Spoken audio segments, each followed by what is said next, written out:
Alam mo na sa'yo ito yun.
stop. Just 100.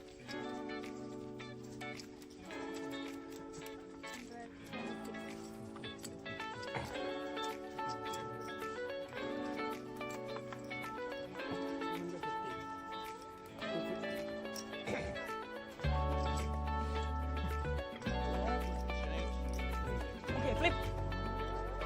ปังๆเนี่ยไม่มีทางตีติด Good exposure.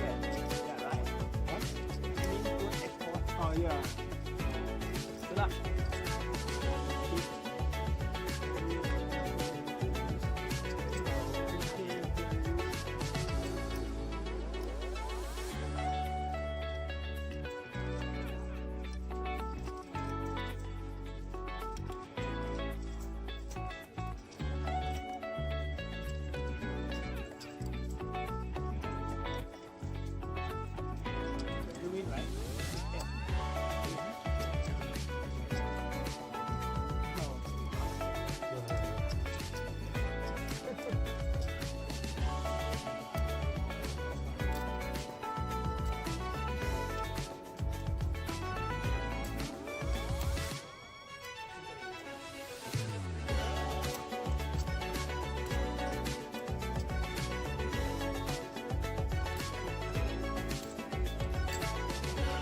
160.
Minimum 720.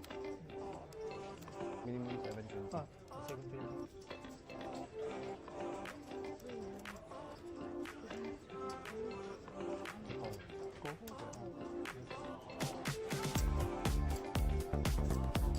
You must only count 720.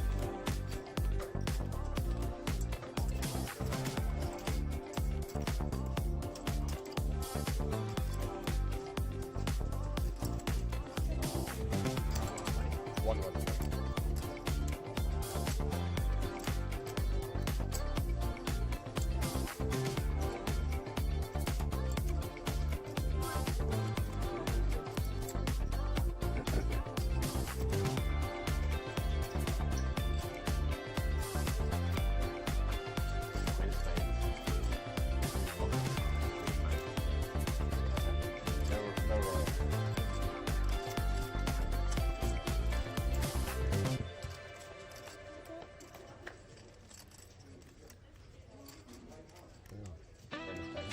No. Not looking so good now.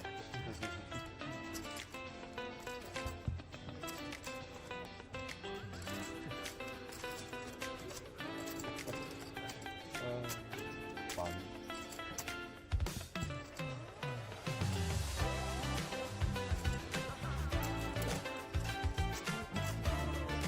So you enjoy seeing.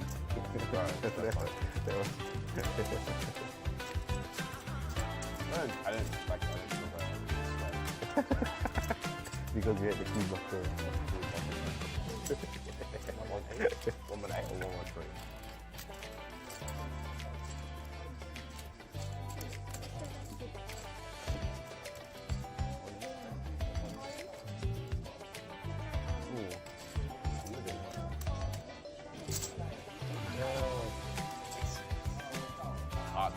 Heart's alive.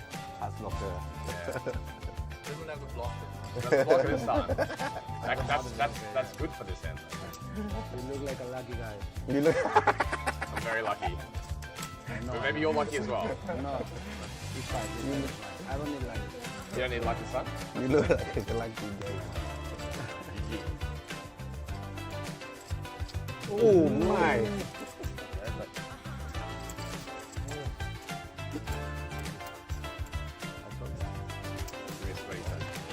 Oh! GG. It's not sweat. I saw a sweat, yeah. GG, bro. GG. Good luck, guys. I need it at the end.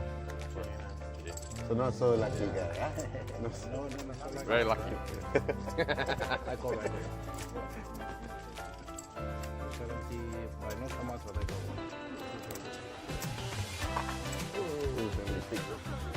Cover, okay. You want me to help you? 220, I help you? Yeah, you covered, yeah. Okay. 270. Yeah. 281. Luck, everyone. Okay. GG, bro.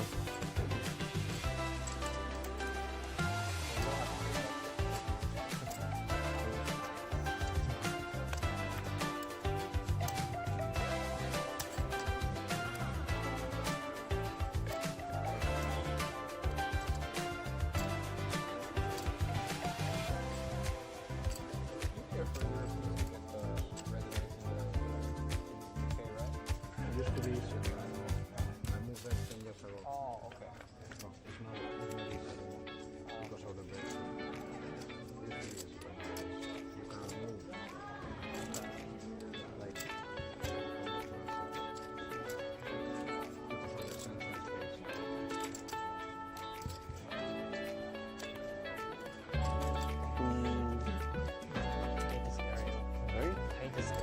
Yeah, for you, yeah.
Whoa.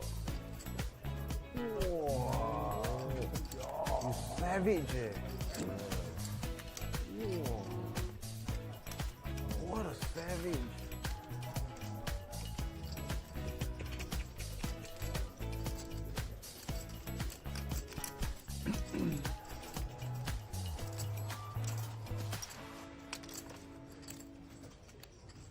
4. 6-4. Wow.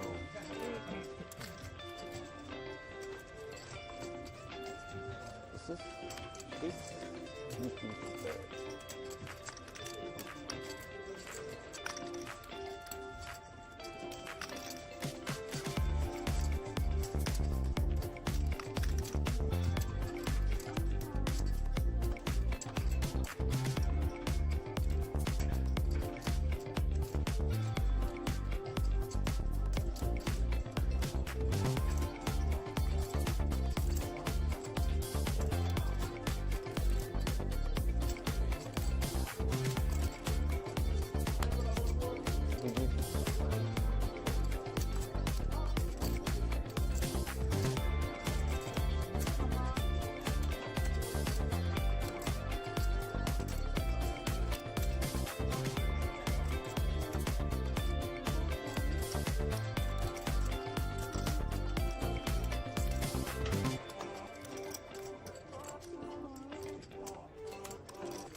Cover.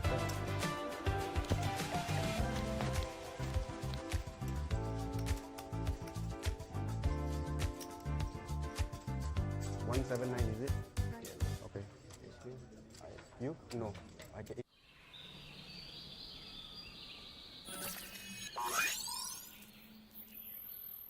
Welcome to Asia's largest online poker room. Our next generation poker software is now initiating.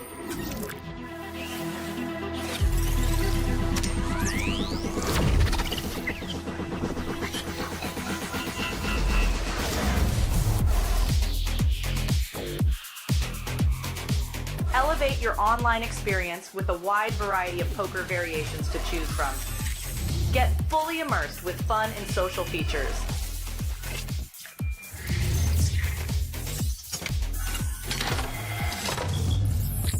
Level up your game with PokerCraft and Smart HUD. Unlock a wealth of rewards including cashback, bonuses, and jackpots.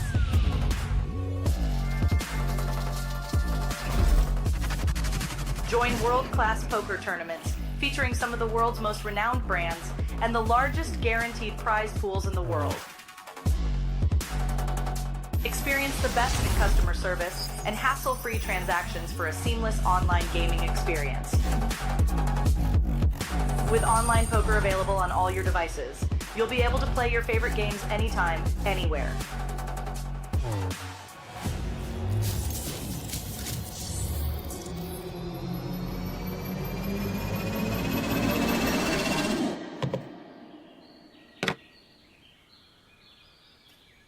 Sign up now and elevate your online poker experience today.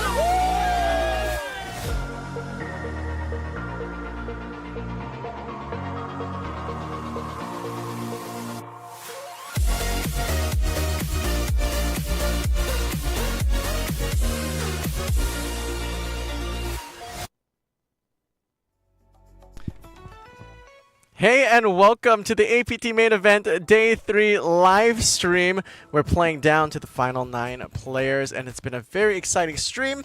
I'm joined by Mr. Jeff Gross. Jeff, how are you doing today?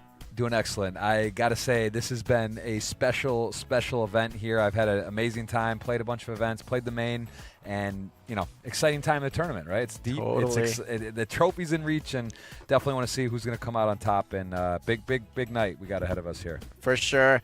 And check this out, folks. So we have a prize pool of 1.8 billion. 1.8 billion in the prize pool. First place gets 346 million of that, and that's an equivalent of 261,000 US dollars. We have 40 players left remaining out of 930 players. That's less than 4% of the field. And only one of these players is going to walk away with the APT Lion Trophy and that $261,000. My goodness, what action you've been missing, Jeff. It's been so wild. We've seen such an elite level of play. We saw a check raise bluff on the turn gets called. We saw a bluff on the river gets called. We saw like a 1 minute tank with pocket kings versus a 5-bet jam, a 4-bet jam for like 50 big blinds. And it was just some really wild and interesting things happening here. And I cannot wait to get back into the action as we take a look at our tables here. So it's your first time. Is it your first time in Korea? It is. It is first time here. Love it. The food, the people. Just I'm definitely a fan. And honestly, the poker's been, it's been fun, right? It's a little bit. It's inspiring. People are having fun. They're talking. Definitely gambling. There's some gambling for sure, and also some great players. So it's a mix of everything. Totally. And what do you think of the facilities here at Paradise Casino here in Incheon? I am impressed. I would say this is a Vegas-style casino. It's world-class, great service. The food's very good in all the surrounding areas within the facility, and like I said, I'm a fan. It's a long way to come from the U.S., but I will expect to be back at future stops. I definitely enjoy it. Awesome, man. Well, we're glad to have you. Glad you can make it out. It's my first time in Korea as well. As we get into our first hand here, folks, we got a new mix of players, and stay tuned as we'll get to know all of them very soon. Yeah, you hear some static? Yeah, me too.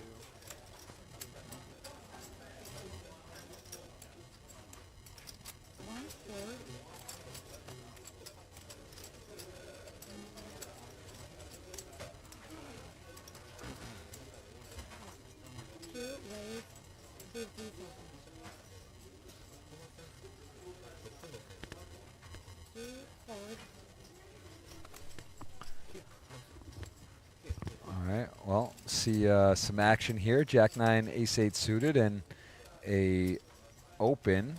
So player going for it here. Jack 9 and Oh, wow. Ace 8 suited. Gonna go ahead and rip it in. Nice takedown there. Nice hand to Niccolo.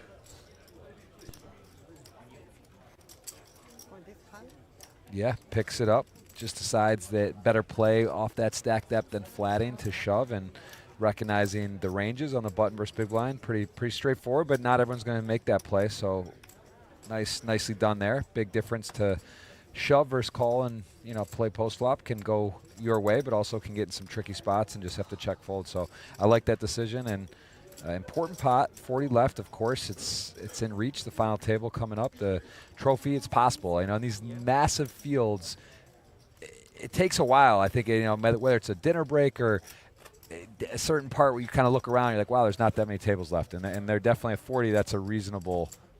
It's attainable. It's you can kind of think, okay, this could actually happen. 930 start. You mess around, you're in there. It's like, oh, who could actually win? Now you think you actually can win. So this is going to be really cool to see. I recognize some of these players I played with this week in some of the one-day high rollers, and I know there is some very strong players here. So I'm excited to see this one right here as well. Who Kanapong, I recognize him firing in a lot of events and seems very well versed. I don't know if any players here stand out to you. Kanapong for sure has been a regular at APT, no stranger to our feature table. 2.8 million in live earnings. And Thailand all-time money list, second. Very impressive score. Yeah. Yeah, 40 left, and again, this is I think this is where you got to see who's going for it, who's trying to really take advantage of the situation, people playing a little tighter, who's going to sit back, try to kind of ladder, if you will, or go, just keep surviving. So that's always what's cool about poker tournaments, is you never really know on any given day. People are going to bring in different strategy. They have a different opportunity at a table, and it's always fun to see as the stack chip counts there are shown. This is a very cool feature, and plenty of chips for play. Good structure here, I've noticed, in the main event, right? Really nice. A lot of play and a lot of opportunities to get in multiple starting flights with re-entries. So that is. Did you get to? You're not playing in the main. You got to play the side event. We played the Big O together. That was fun. Have you played anything else? No, as we like to say here, or as I like to say, it's like, well, if you can't do, commentate, and that only applies to myself. Yeah. It is. It's fun, right? But it's fun to play. It's fun to commentate. I gotta say I enjoy both. So it's a treat to be here, and it's fun to see sort of a different tour that I've never really had a chance to be at. I mean, this is my first one, and hopefully many more to come. This is definitely. Are all the venues this nice on the APT, or is this sort of the creme de la creme? Is this about as nice? I mean, it's a very nice facility here. It's definitely one of the higher production, higher budget ones for sure. Yeah. However, it's like we make do with. Traveling to different locations, so as a result, we're often sometimes just handcuffed to like the place that we have, and we make. But from so far, having done 7 series in the past year, it's always been very high value. Yeah, in my opinion. And so we're gonna see a almost all in here by Darko, coming in as our short stack here on the feature table.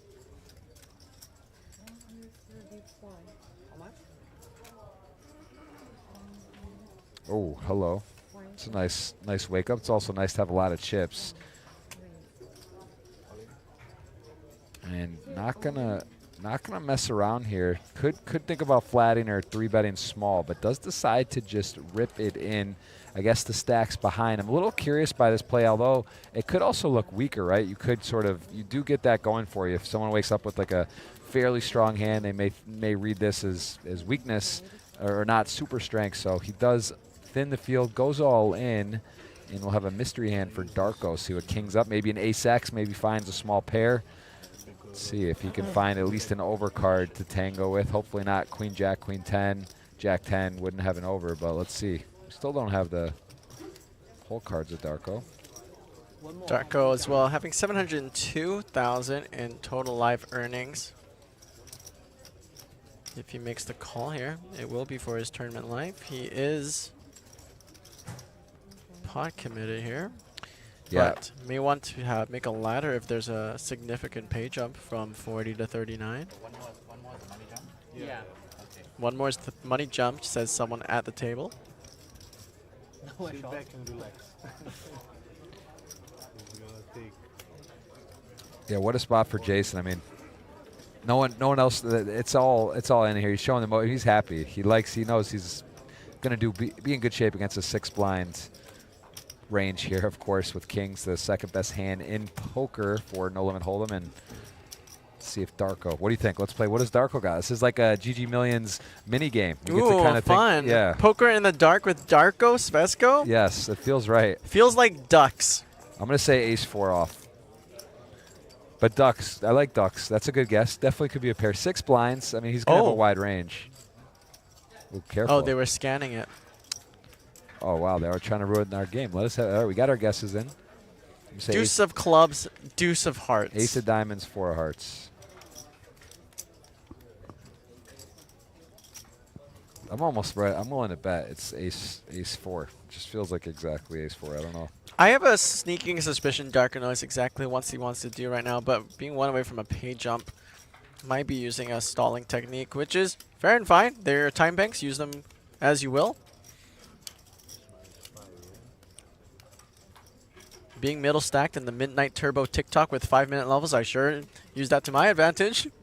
You got, hey, like you said, it's part of the game. You got Part him, of the you game. got him, use him, and here's an opportunity, and also likely meaning that his hand is also not as super strong. Right? If you have aces, you wouldn't want to waste your time makes. You might think he's really going home here. He doesn't like his situation, and he's willing to burn a bunch of time banks, but 6 blinds, you can't be too picky, right? You're first in, 6 blinds, you got a wide range. You could have a lot of hands, and he is really hoping someone bows out at one of these other 4 tables. 3 more.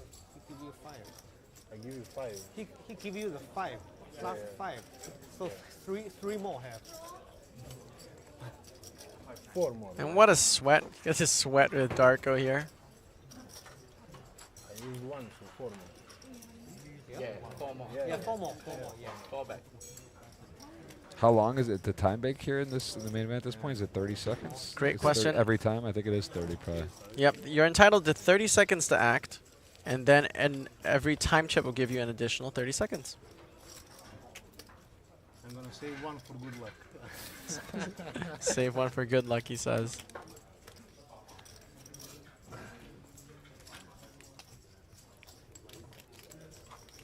I mean, this is definitely understandable, but it's a little rare, right? You see someone use all or a lot for like a ladder at this point. Because also, if you win the hand, right, you're 6 blinds plus 6 blind or 6. You double, you get the blinds and antes, and you're all of a sudden back in the game. You want to leave yourself some time banks in case you are to get the double up in. So let's see, ace 4 off. Show me it. Ducks. Okay, we're gonna see Darko Svesko all in and at risk for his tournament I life. saw 4 there. Pocket kings versus Oh, sixes. closer. I'll give you that nod there. It's a pair. Thank you very much. Yeah, nice call. And does want to have the ace in this spot though, because 4-1 dog versus 2-1 and not. Ooh, sweaty spot here. 3 would now put him into a straight. 3 of hearts for a sweat. Ooh. 5 of spades, no help. Needs a 6 or a 3 to stay alive here. As the river brings. The Oh. king of clubs, boat. Death by boat. And that's going to be a good game for Darko Svesko. Eliminated here in the main event in 40th place. GG's. Yeah, good run. Nothing to think about there. With 6s in that spot, 6 blinds, 6s, it all feels right. Gets it in, and he is a 4-1 dog. Does not improve, and that is it. Jason Lau, 1.6 million. Very, very healthy at the table. Does have the lead, and of course, it matters. You cover people. You're sitting nice, all smiles. feeling good, running good, and that is a pickup to the stack. He is in the lead of this current table, and 39 players left. Don't think he got the pay jump, but then again, it still says 40, so maybe there's a chance something. Oh, just needs a moment to update. Yeah. I'm saying he might actually got it then. We don't know. Oh yeah. There's a chance he did it. It's facts. Yeah.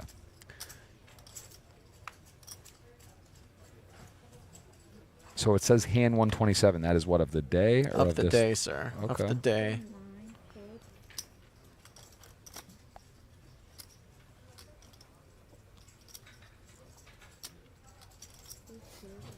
It's actually interesting if you really think about it in a tournament that, yeah, you think about how many hands you play an hour, roughly 20, 25 or whatever it is, and you know, it's not like a crazy amount of hands to get through, to get deep, but at the same time, it's so hard to go deep, right? 930 players, 38 left, and maybe he did get a jump because we just lost 2. Not sure which order it was, and people, you know, it moves, it's going. Hand number 127. And the action just does not stop as Jason Lau of Malaysia in +1. Gonna raise up ace jack of diamonds, 55k, just over 2 bigs. Shoichiro of Japan will defend queen 9 suit on the button. Fu, small blind, jack deuce off.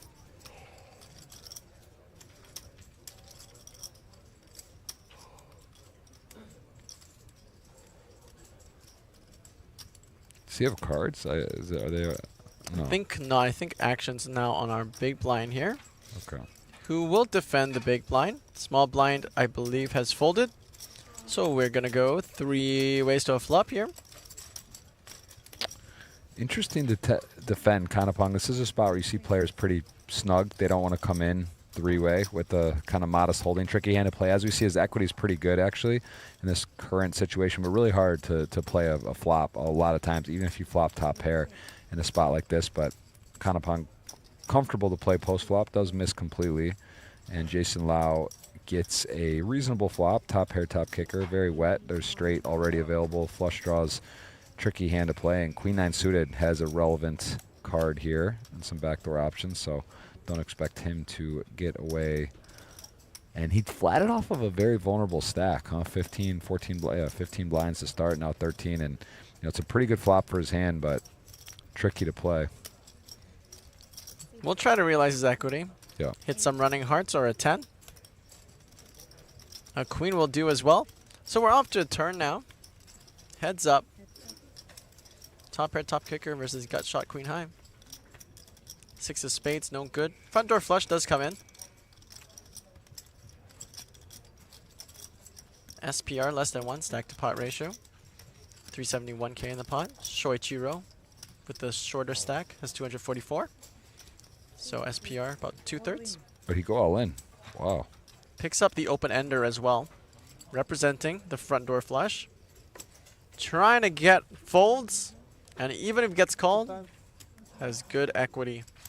11 outs.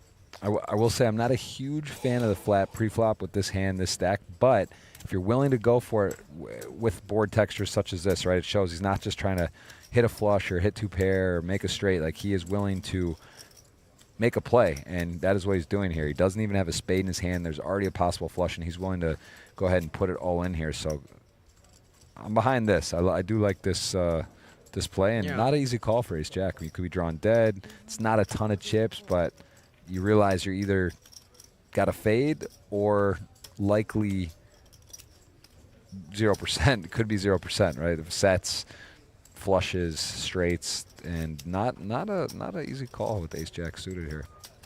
Do sees a 3-1 favorite if he does make the call. I like your analysis. Compensates for the passive play pre with aggression post flop. And now Shoichiro all in as a bluff with queen high. Trying to get a fold from top pair, top kicker. You know, if you're Jason, you're thinking, what hands is he flatting 15 blinds at? Does he flat kings? Does he flat aces? He has an ace. Those are some traps, so that's kind of out the door. Then you start thinking, you know, what does he actually have here? He just calls the flop, now shoves the turn. He probably maybe shove a flush draw, maybe if you had, like, you know, queen 10 of spades, queen king of spades, but tricky spot. Also a set, right? If he did flat flop, flat with 8s or 7s, you'd probably just put it in with this wet of a board. So I don't know. It's you start thinking about what's going on here, and it's close. It is close. It's nice to cover, right? If you call and you aren't good, or you get sucked out on, and Wow. a really well executed play from Tamaki there with Queen 9 suited. That's actually, I'm going to put that one in the memory bank. I like this. I like it. If you're, it does look strong. I think that's part of the rationale behind his flat is he gets to have a little extra strength. Players typically aren't flatting those type of hands off that stack depth. So I do like it, and he capitalized and picks himself into 25 blinds all of a sudden, almost doubling up without having to be all in. So that is not easy to do. Does it? Jason thinking, did I get bluffed? Did I get semi-bluffed? All he's thinking is, I cannot wait to watch that hand in half an hour. Yeah, maybe. And I don't care what anyone says at home. Playing on a featured table, whether it's cash game or a tournament, it is an interesting dynamic. Some players respond very differently. Some players want to bluff. Some players want to play cautious. Some players get to fold more because they're like, hey, I get to see what happens. So, it's interesting how people approach that.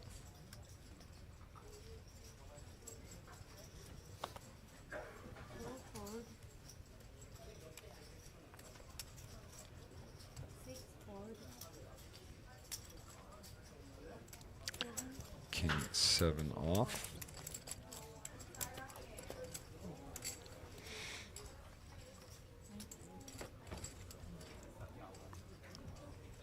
Okay, looks like was that a walk?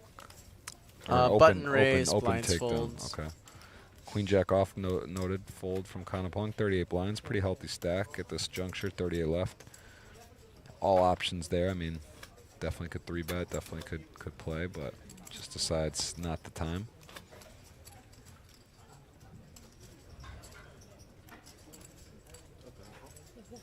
Fu Xiaohua currently chip leading at this feature table.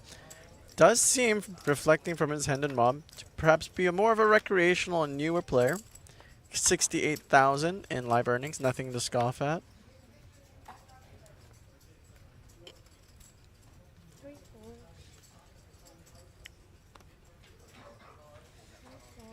Did place 7th in the No-Lit Minute Hold'em Turbo event back in APT Da Nang this past July.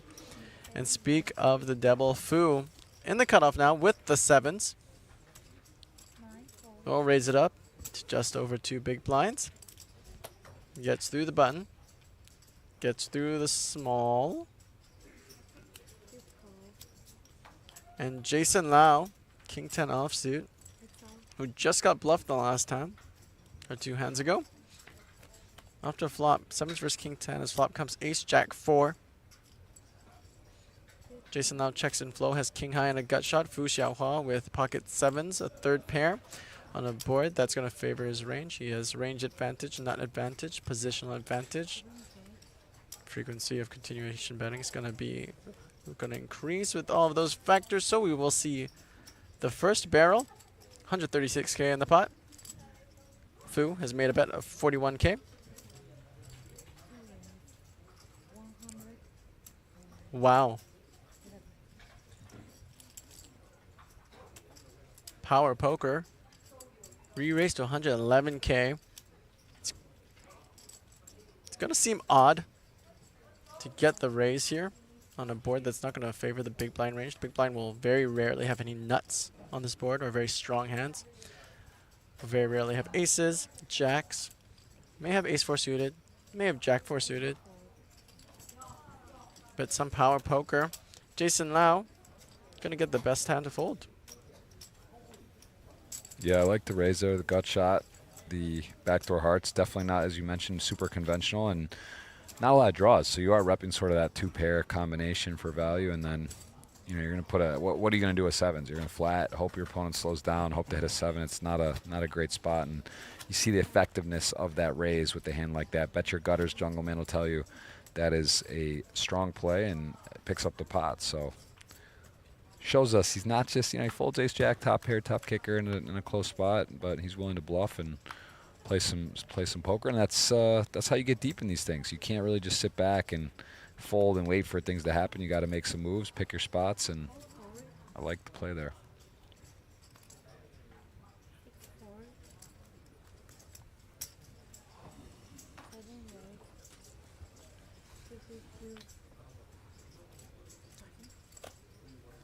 Fu back in it again, raises to 52K. Bit of a sizing difference, 50K previously with the 7s. Now 52K with ace-10. Jason Lau will fold his ace-10.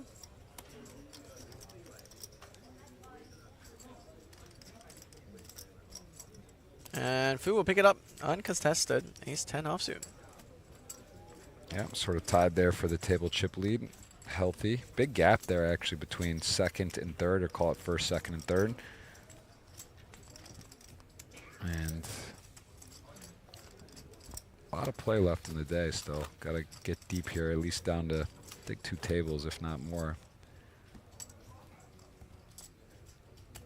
Sort of an inflection point of the tournament where things do slow down, right? There's people kind of, jockeying for position. You kind of get in the money, then sort of goes fast, and now again it gets real. People slow down, can feel a real score. We're talking over $250,000 US for first. Big payouts. Of course, the trophy, in itself is worth. I mean, a main event trophy is just so special. So. And it's made of actual literal gold. Yeah. There is gold in our gold APT Lion trophy. So beautifully designed. I believe it was the same company that made our trophies, are the ones that make the same for NASCAR. So yeah, it says a lot. I mean, it's definitely quality. I know there's some of these tournaments where I think some of these side events where they were wondering if it's going to cover the cost of the trophy event for like a couple of $200 ones, right? With not a ton of entries, because it is a very, very elaborate special trophy. 69 events here. I mean, that is a lot of events to spread in a series. So yeah, within 10 days of that many entries, but that many, events. That's a lot of events in one day on average. Yeah. And if I may surpass your expectation, I believe it's 73 events in our 10-day series. It was 69 originally. Did they kick in a few? They threw in a few special ones. Perhaps. Sure. I see numbers. The last event of the series is number 73, the TikTok Turbo event, of which I've final tabled 2 days in a row. Wow. How many entries have been in there? It was first one was like 111. 111. Yesterday was 98. Oh shoot. And it was my first APT cash ever.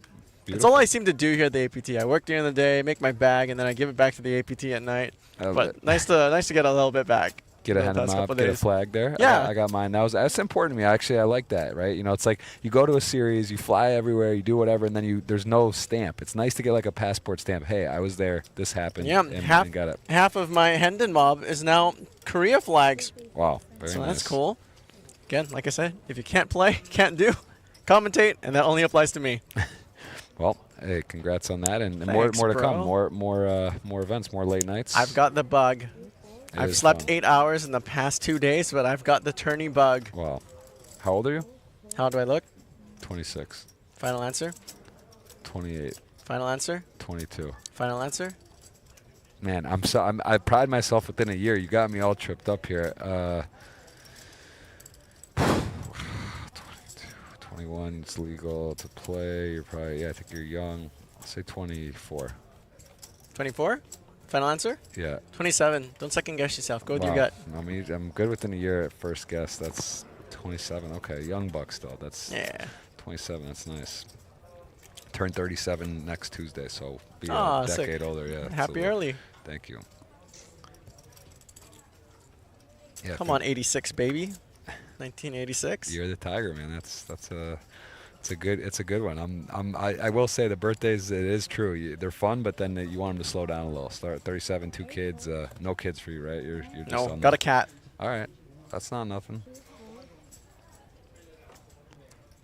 You want it to slow down, that's for sure.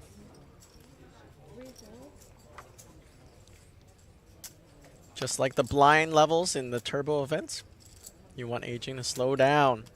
Yes. It's like every 2 hands. 5-minute levels by the time we got to 4 a.m. Wow, it's late. Went into the final table, 9-handed. Average stacked up with 2 big blinds. No way. Yes, half the table didn't have enough to cover the big blind. Wow. And so I just had to wait 3 hands, and I made like 3 ladders. It was so sick. We're going to see Shoichiro Tamaki go all in here. 567,000 into the middle. Blind versus blind. 22 big blinds? 22 big blind shove. Ace-10 offsuit.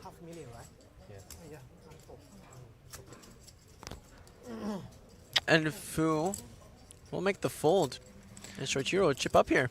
Yeah, Queen 10 suited, pretty hand. Just a little too much to ask there. Would have been a dominated, but Queen 10 suited, a lot of power, a lot of potential. Yeah. 20 plus big blind shove, a little unconventional, but if you want to realize your equity, and you feel like that's the best way to exploit your specific opponent, heck, go for it. Works out. Love the attire here. Really nice, Yes. Nice get up there. Yes. So what you're seeing is the hanbok that our dealers are wearing, traditional Southern clothing. It's a nice little feature we have here at the APT, where we like to reflect the culture of the country that we're in what our featured dealers wear. So, for example, when we were in Vietnam, our dealers wore the ao yais, traditional Vietnam dresses, and in Taiwan they wore chi paos, the traditional Chinese Taiwanese clothing.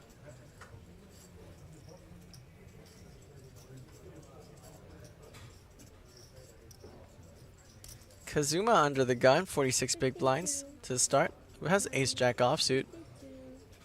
We'll raise it up, 2 big blinds. 3, 4, 4, 5.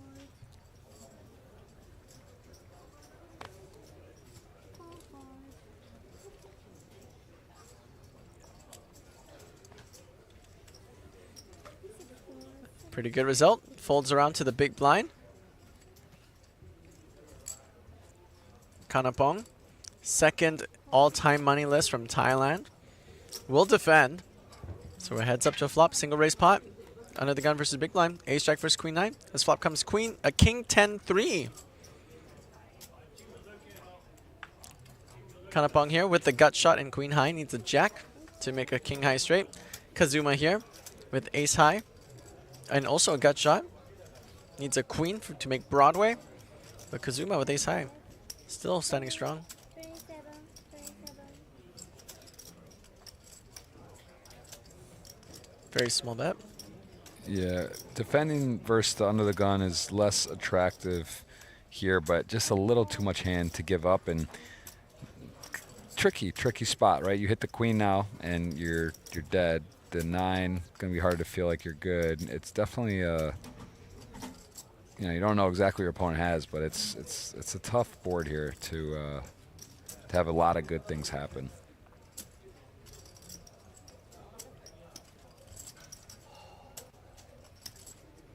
Interested if he's gonna try to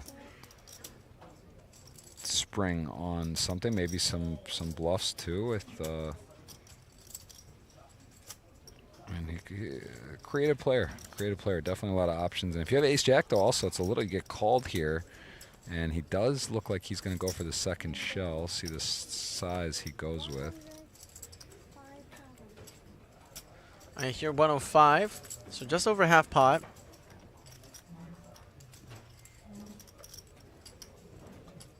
Facing a 27k bet into 130 on the flop. Definitely had good odds to call. But now facing a half pot bet, not as much. So we see Kanapong's hand cross the betting line. It'll go into the muck, and that's going to be a nice hand.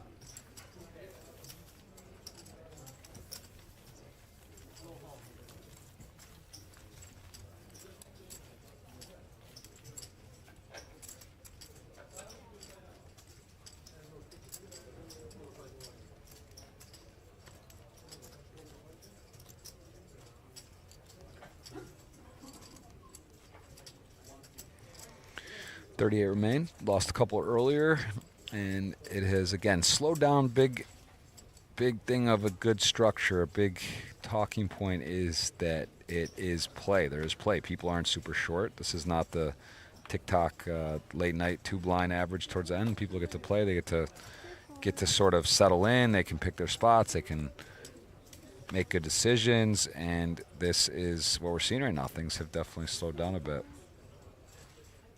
Oh, hello, double check that. Hello, the airlines, tier 1, hand rank 1. Pre-flop nuts. Doesn't this feel like sometimes you do better though, and you just don't have, like, you can look at a tournament, or you're like, all right, I did really well, I went deep, and I never had the aces or kings. You just kind of, these are the hands that are, you can get kind of really messed up. And 5-6 suited, again, not the stack to really be, oh hello. Well, wow. that's the one you welcome. And this is every poker player's nightmare when you get aces to kings, when you have the kings. But as we see, good news for Fu there is that he does cover significantly. So even if they do get this in, and very likely will, unless there's some trickeration with a flat on the 3-bet, but 16 blinds, pretty easy, just 4-bet jam. And we're going to get to see 5 here almost every single time. There's no room to really be cute, flat, and whatever. I think he's likely just get it in with the stack size, of course. Fu's got chips, though. He can absorb a tough spot here. Is he just calling? All right, he is just going to call. I mean, I don't hate it. I guess you're basically ensuring that your opponent isn't just going to 3-bet fold. It's actually, there are people that do 3-bet these stack sizes that are short just to see where they're at. So this is as played, well played by Nicolo, and going to keep in his opponent's bluffs, and he is going to get a very favorable flop. Queen 7 deuce, textbook dry board. Both players with the over pairs, pardon me. And I just don't see how money doesn't go in here with stack to pot ratio being less than 1. 340k in the pot. Nicolo with 297 behind. 110 is the continuation bet by Fu. Nicolo will go all in with the aces. Fu will snap call and be shown the bad news. So, Nicolo all in, at risk, but very much ahead. 92% favor to find the double here. Fu has 2 outs, only one of them is live, the King of Hearts. As the turn brings the Ace of Spades, and that is going to guarantee Nicolo a full double here with the aces running into kings. Wow. Nice hand. Yeah, well played. You see the ace does come out, right? If the ace does flop, he might somehow not be able to get all the money. But again, he ensures himself all those sort of bluff hands that his opponent is not going to be able to fold when he 4-bet jams. So again, it shows you there is ways to play hands. It's not just, oh, I have 16 blinds, I get raised, I'm all in. He does ensure that, and I like actually how he played it. And I guess it depends, right? Do you think that opponents here, how often are people going to attack a short stack, 3-betting small when you're short? But either way, you good with that, or would you have just like to shove pre, or you think it's okay? No, I think I like the flat with aces. Like it's definitely backfired on me in the past, but I think ace is a much better candidate to flat with than say something like the queens or jacks. Yep. As queens and jacks will need protection a lot of time, even kings. So aces, I think, I don't know. Solvers say, probably can flat, probably can jam as a frequency. Might even be flat pure 100% sometimes. I don't know. Yeah, I think it's. But hey, chips went his way. It went his way. Played it well. His opponent had a real hand, so it's less fun that way. Yeah, if his opponent's got the ace-4 suited, or gets him in there with king-queen off and just has him in super, super bad shape, that get to see a little more of the function of the flat. But as it stood out, would have worked out the same, and nice double up. People in the chat going wild here. People saying dealer is God, dealer God hand. Love Thai players saying God hand. Love that. Someone says sus. And we got a message from Asian Poker Tour itself. Answer the quiz to win a prize from the 688 tournament dollar flip out on natural 8. And this is a really fun quiz to take here, Jeff. Let me walk you through the first question here. Super easy stuff. Okay, first question is, what is natural 8? Multiple choice. OnlyFans, Asia's largest online poker room, first-person shooter game, or e-hailing platform? It's Asia's largest poker room for That's sure. correct. I know And all this. the questions are that easy. So go ahead and fill that that form out in the pinned comment in the live chat, and you stand a chance to win free money. Natural 8 wants to give you free money, and if you don't take it, you're saying no to free money. And you know what I think about people who say no to free money.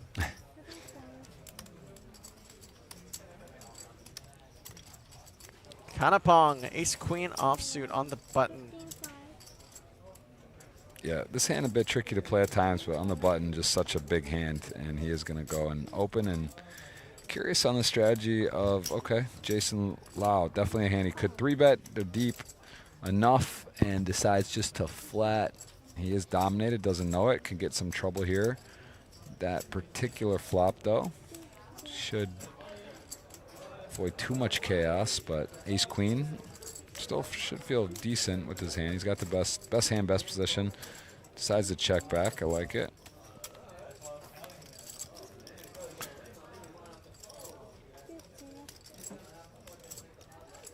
And Canapong starting to think, okay, what's going on here? Wants to see if he's got hearts, any hearts in his hand. Probably realized he's not suited. Wasn't sure if the queen was a heart or diamond. Double checks, checks back, has the best hand to the river. Oh, that is a pretty special river for Jason, and going to feel super confident to value bet. Any straight sort of random cards here, right, would have taken some stabs. So it's just kind of like you just sort of have the nuts, right? If even ace-4 might be betting, you know, if he had somehow the jack-8 suited or 6-8, he would be betting. So the 10 is a welcome sight and just feels super confident. And he is going to likely get looked up, I think. I mean, for that sizing.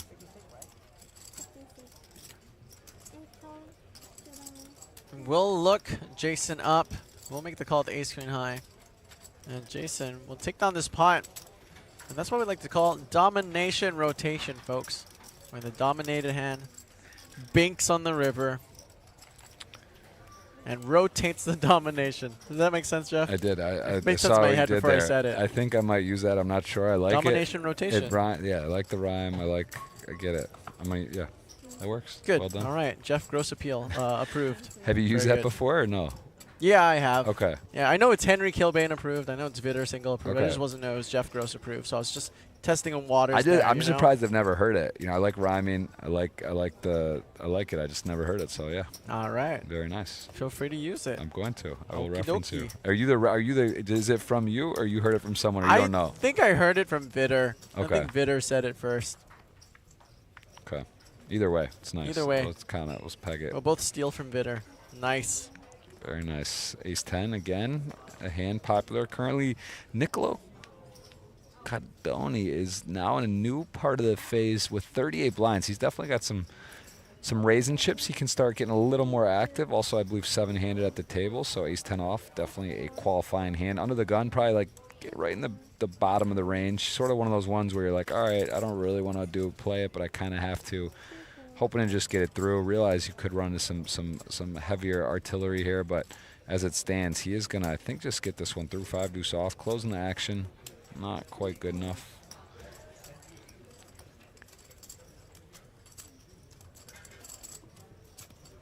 And I like the updates. They really get to show the chip stacks, every hand, sort of what's going on, where it's at.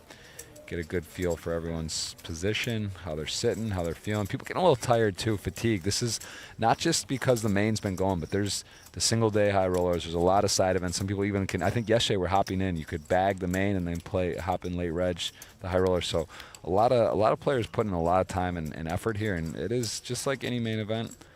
It starts to get a little bit grueling. Hopefully getting good rest. I think at this stage you start getting excited, right? If you bag for tomorrow, It's a little harder to get rest. You start getting pretty excited about the payout potential. But here, And all players already all just locked up 7.2 million Korean won. 7.2 million Korean won. About 7,200 Canadian dollars. So it's probably like 5,000 USD. yeah, maybe closer to 6K, somewhere in that vicinity. It's a nice. You're starting to get into a nice situation. And again, 261 up top US. That is healthy. All right, Cont'd going to go ahead and open up 5-4 suited, something off this stack depth, which is a little bit ill-advised, but again, showing his professionalism. He is comfortable to play not super premium cards, and he is going to go for it here off a vulnerable stack. And Jason, though, with a very pretty suited Broadway King-Queen, 40% to a Royal, hoping to hit hard, and he does get an okay flop, but not the best. And if you're Cont'd, this is less exciting. Now, this is sort of, you want the big board or the low board. This board is going to hit your opponent's flatting range. He's going to have mid pairs. He's going to have Broadway cards suited, and this is a tough one to try to tell a story on. You have to decide, do you want to sort of slow down, or do you want to sort of barrel through it? And he starts with the check. Jason definitely could be betting there. I mean, he has the Queen 10 suited. He has a lot of the, wow, and that's quite a card. I mean, Cont'd all of a sudden goes from basically not much interest in the hand to a current winner, although he might not think he does with the check back from Jason. Going to often be show down value. So, again, very interesting spot.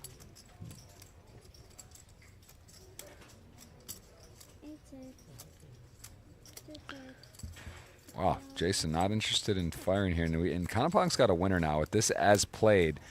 It's also a bit, it's sort of tough, right? Like I was saying, when you get checked back on, you're not thinking you're good a lot of the time. I guess like ace queen off you could beat ace 10 suited that doesn't bet, but maybe ace 10 would take a stab, and he is going to actually, looks like a blocker bet. 40. It's going to be a 30K. It's going to be a 30K bet from Cont'd. 40K bet. And that is not a man of a face that's going to raise. That looks like 30K in chips to me. One green, one blue. I mean, Might just be a slight communication error. Very marginal difference. Won't create too much difference in our stack sizes in the graphics. Just trying to keep it real, y'all. if this reaction with the raise would be pretty epic, but I'm pretty sure. And the thing is, you really beat nothing, right? There's literally no hand you beat other than like 5-6 suited, 6-7 suited. I think I value that.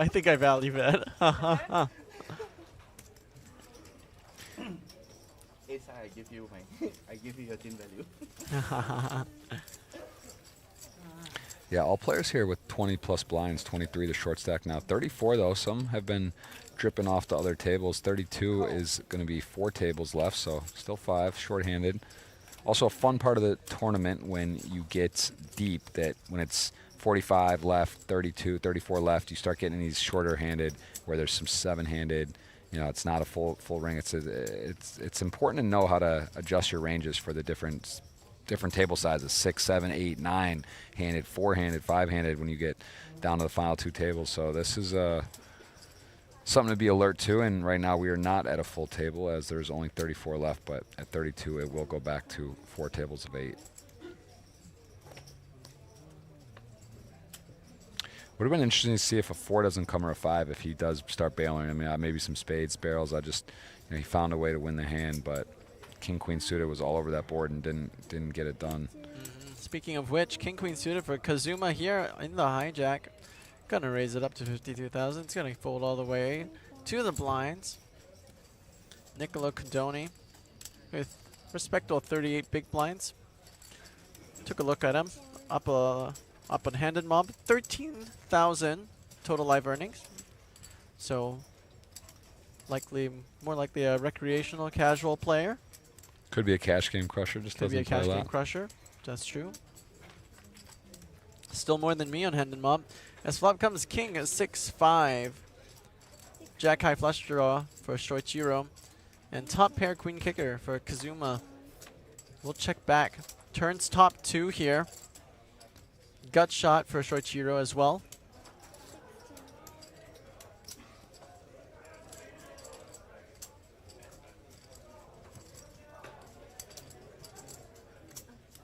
Checks to Kazuma.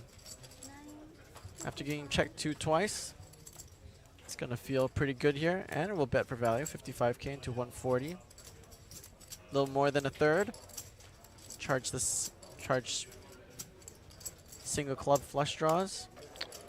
Gut shots like the Shoichiro has. It's a close one to check raise, but I guess you also just have you have a decent amount going on in your hand. But I wouldn't hate the check raise there. And what a card. I mean, he just basically gets the best card in the deck. He Absolutely. has the second nuts all of a sudden. Queen of clubs or ace of clubs better than any other club because it gives him the second nuts as opposed to third. Shoichiro perhaps considering a lead out here. He is going to lead out.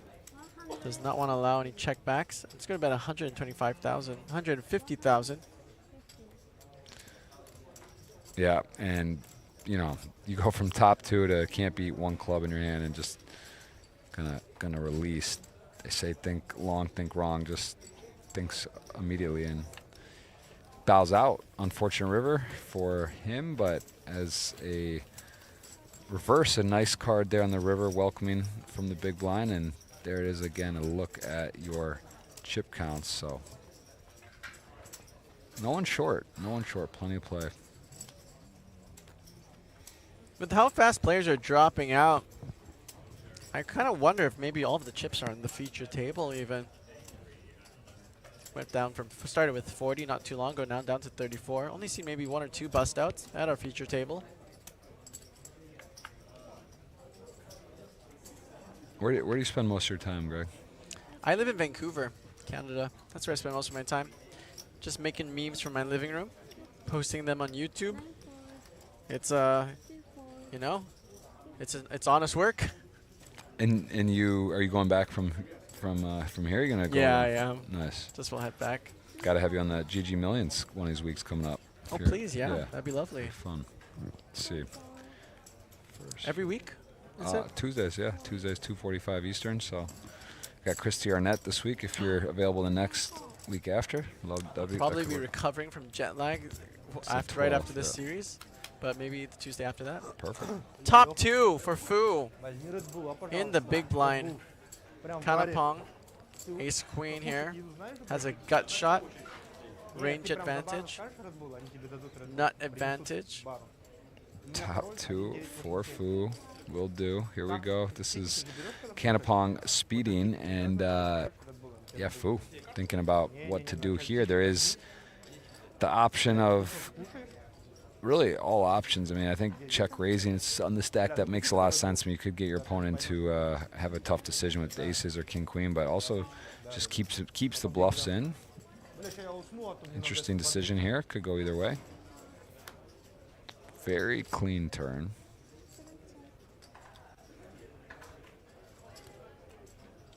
Fu will check inflow again, setting the trap here at top 2. Kanapong, our pre-flop aggressor, under the gun opener. Kanapong also being number 2 all-time money list from Thailand. No stranger to APT or its feature/final tables. See a big bet. 200,000 into 246, 4/5 pot bet. Fu just thinking, how can I get all of my chips into the middle?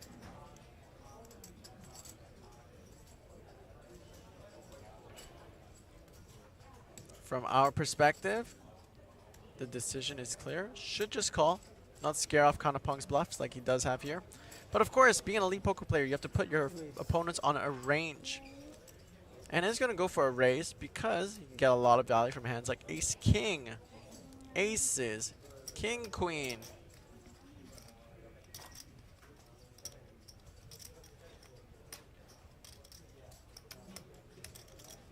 Queen 10 suited.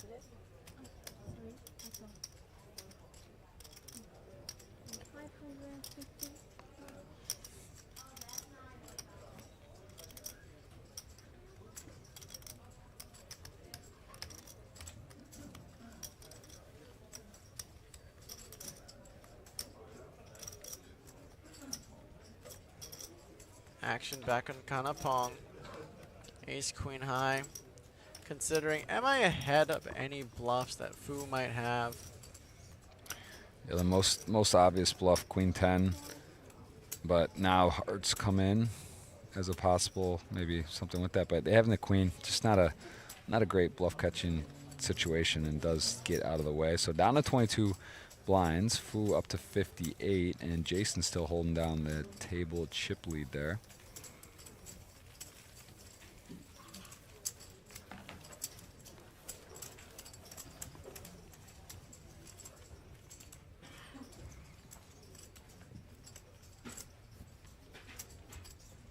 But respect the play, playing his range, playing that range on that specific board. Identifies that he has much more nut hands on it, uses it to his advantage to put a lot of pressure on a big blind range. Just runs to the top of it and lets it go. Back to work.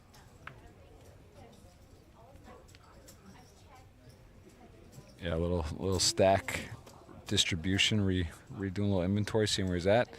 As Jason with fives, with the stack he has, can definitely open. You do see players pass a lot with low pairs from this position, but again, it's shorter handed, not full 8-handed, and he does have the chip lead, so a lot working for him there to get moving. Pak, I don't know if he's just doing a little slight delay. He's got a blackjack hand, 8-3, not much more. Unless the card reader's off, but yeah, I think just posturing, just slowing the tempo down a little. 6-4, 7-5, 8-4. I think I saw Jack 10 suited and the small blind hit the muck. Any thoughts about that from a theoretical perspective? Yeah, a tough hand to play. It's also a very sort of critical time in the tournament, and against the chip leader, respecting under the gun range, just I don't mind it at all. I think it's a good lay down. Gonna get yourself in some trouble, flatting and playing out of position off the stack size. Hard to let go though, right? So pretty. It's one of my favorite hands. Yeah, it's just there's so much potential all over the place.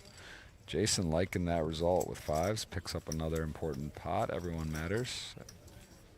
He's got himself a little uprights there, split too. That's when you got a lot of chips. He's got two things going. He's literally got the big chips, then he's got the lower chips, the ante chips, plus a little extra. He's got a lot to do there. He's got things working. He's building a wall and he's making you pay for it. Yeah, this is nice to be chip leader of this table right now. He's getting some good hands too. Had the kings, got in a good spot. For sixes, made a boat. Almost didn't need it. Ace Jack suit, we saw him pass where he was ahead on the one to come. That was a close spot. And then we saw, what else? We've seen him play a few hands. He's definitely I'd say playing solid. Made a nice check raise with King 10 of Hearts too, right? So showing us a full version, a full playbook. Check raise, bluffing, gut shots, and folding top pair, top kicker. Niccolo gets in the mix with pocket nines. Kazuma with 2 undercards, but in the big blind will defend. Yeah, 7-8, closing action, can't blame him, in pretty bad shape. And a whiff for both players, although 9's miles ahead.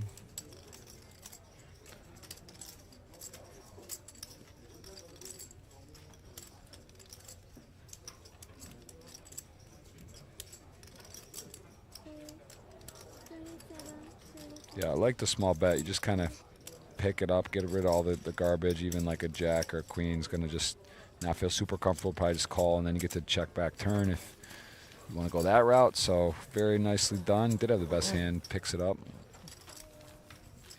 Kind of pong now your short stack here, 20 blinds, just under 500,000. 34 remain, 9:30 started. Playing to a winner tomorrow. Let us know where you're watching in the world. We are in South Korea. That is a first for me. I am very much impressed. I've always loved Asian food, Thai food, Japanese food. I love Korean food, and I have been not disappointed in the slightest so far. Any special meals so far? Anything that stand out for you that Oh you've man, I literally had the best food of my life. I think maybe on day 3 here. So of course, you know, Korea being famous for its Korean barbecue. I went to a Korean barbecue place that served Wagyu beef, and it was honestly the most sensational meal I've ever had in my life. off property here or here? Off property. Oh, It took interesting. about a 20 minute ride down into downtown Incheon. Interesting. So Gonna good. have to get that. I'll give you the Addy. yeah, no please. sweat. Please. Shoi Chiro, 8-7 suited, 30 big blinds to start. We'll let it go. So we're down to Kanapong. Been very active. Number 2 in Thailand, all-time moneyless. No stranger to APT. Has ace-9 offsuit on the button.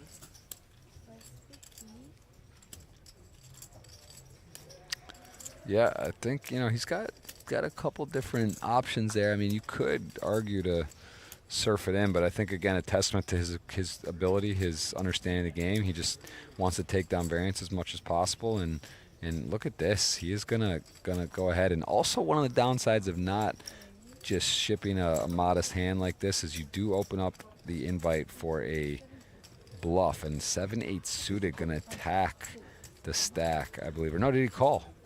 Or was it? No, it is a 3-bet, right? 3-bet to 3-bet. 162 by Kazuma Kambayashi as I pull up a quick cursory research about this gentleman.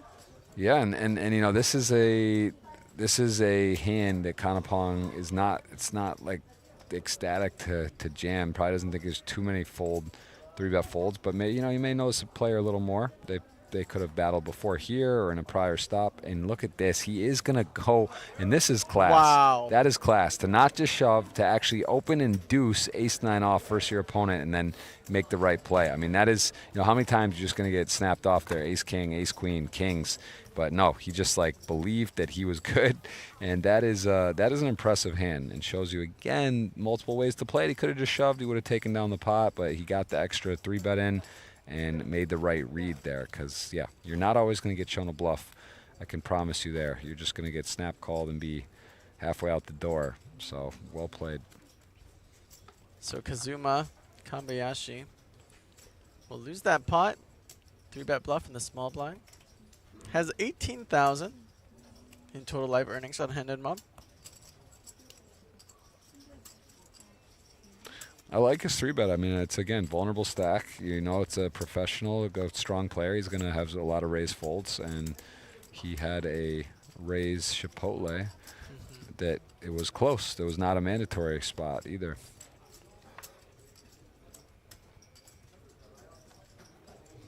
Shout out to Thailand in the chat. Y'all have been very active and vocal in the live chat. I apologize. I cannot read Thai, but I love the enthusiasm.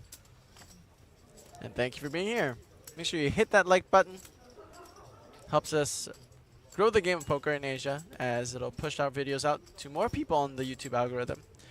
And if you don't want to miss our incredible high production live streams, hit the subscribe button as we witness a bit of a cooler. Ace deuce suited on the button, open. Ace queen suited by Jason Lau in the small blind. We got suited ace on suited ace action. Some suited aces are built better than others. And Kazuma just running into it back-to-back hands. Got 4-bet jammed on in the last one. Had to fold. Now gets 3-bet by the small blind after opening on the button. Everybody's got an ace. Nick of Time says, we need APT in Cambodia and Thailand. Would love to. Would love to.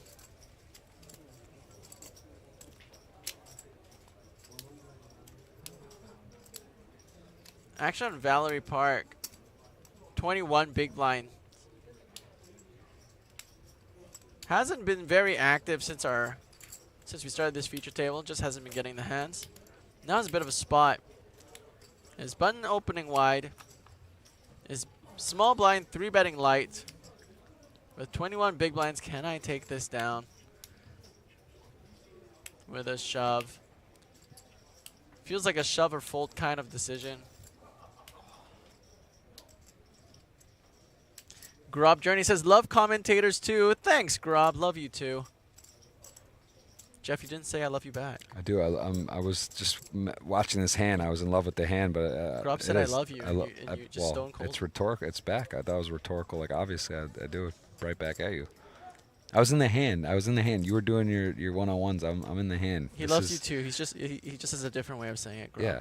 He loves Jeff Back Gross at loves you. you too. Back at you. I really do. I gotta say, I love Twitch. I love YouTube. I love the chat. The engagement. It's fun. It is great.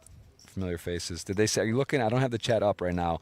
Where are they from? Is there some drops of different parts of the world? Where's everyone watching from? You guys Grub wanna let us Journey. know? Jeff wants to know where you from. Yeah, where are you watching from? We got a flat. We got a call the 3-bet. So 3-bet pot. Kazuma versus Jason. Ace Deuce versus Ace Queen. His flop comes 8-6-4. Brick, brick, brick for both players. Though both have backdoor flush draws. Jason Lau with the 2 overs and currently the best hand with Ace Queen high. Bet. 225, more than half. Jason knows sort of what to do here. He's putting pressure on, understanding what type of range he's up against. Doesn't want to give up the lead in the hand. Ace Deuce suited does have a bit of a path to win, but at the same time, it is not looking super attractive, and his stack is vulnerable. Going to get out of the way. A little too cute to float to flat. Could go for a raise there, but I mean, yeah, that's high volatility, and can't blame him for getting out of the way. Another nice hand, closing on 2 million. 40K starting, 2 million is healthy. That is a lot of ammo. A lot of chips. A lot of ammo. 34, we're paused. 34 has been where we've remained for a while. 7-handed action here. 7-handed is fun. Grob's from Thailand. by the Okay. way. I've never been. That is also near the top of my list. Going to Japan for the first time. There's Tamakaki. Oh, Tamaki. Saichon says, love you, MC. Hello, Daddy. Back at you, Daddy. Love you, too. Nico Time says, I live in Hua Hin last 5 years. Not sure where that is, but thank you for sharing. Thailand, I do hear a lot of great things. I was in the tournament yesterday, and someone was living there for a while. It's really just going about how they have like amazing health care, super safe. It's like all these different things. Some stuff I had not heard before or realized, but I'm sure you've been to Thailand, right? I have not. Really? I have not. Okay. Really want to go. Sounds like everyone I meet from Thailand is just, they're just, seems like such a great ambassadors in their Yeah. own country. They're so Yeah. kind. They're so fun, Yeah. friendly. Hua Hin is also in Thailand. I've gotten news from Victor in the booth in the production team. Thanks, Victor. That is one of the stops. Is there do you know? Is that a confirmed stop next year? Not sure. No, not. Our next stop though is in Hanoi. That's confirmed. That's public now. Okay. Hanoi Billions with a B in December. If you want to learn more about that, go to apt.poker. As we come back to the action, just for a quick sec, looks like a single raise pot, button versus big blind. Check, bet, call, turn. Nicolo needs a 6 or a king to make 2 pair. It's not gonna come. Nicolo now with a pair of 6s. Jason with a pair of aces. Aces are better than 6s. Jason with a check mark. He's got 2 pair, yeah. Aces and 8s. Dead man's hand. Oh, snap. 2 pair better than 1 pair. What's the dead man's hand? Ace 8. Why? I think that was it's a famous hand. Maybe what some gambler back in the day was what's it called? He became dead with holding that hand playing poker, I believe. But that, don't quote me on that. There's some fact checkers out there, but it's there's some myth to that hand. Very cool. Yeah. Well, Jason now chip stack very well alive. 2.1 million surpasses the 2 million mark. I'm gonna look that up because that actually bothers me. I don't know. I feel like that's like I gotta know for sure. Jeff, you should look up some of the mini documentaries on Thai poker scene on Dynatak Poker. They have English subtitles. Dynatak, of course, being one of our, we see it making quite a bit of appearance here at the APT. It's a Thailand poker YouTube channel. Love to see. Very cool.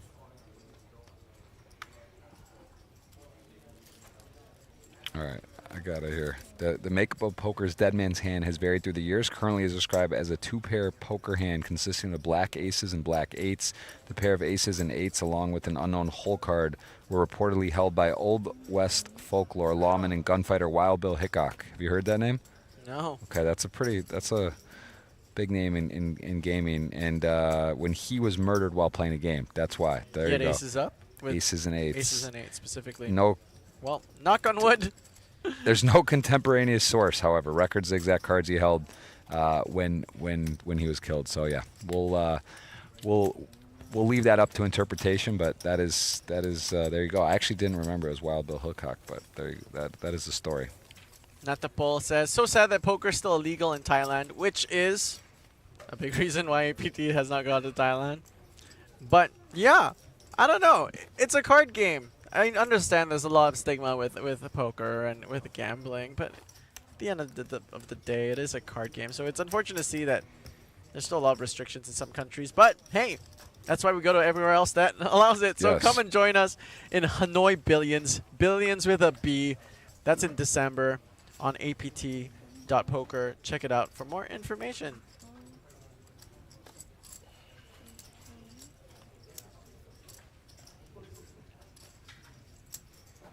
Do you know what dates that is? December 1st to December 10th, 2023. Ace King for Niccolo. Suited. There's something about like when you get Ace King off, you're kind of thinking like, I'm like, is this how it's gonna go down? Are we gonna get a flip? Is it gonna happen? When you have Ace King suited, you're just kind of like, all right, like let's go. And when you think about it, Ace King suited is rarer than aces. it's a powerful hand. Yeah. Tier 1.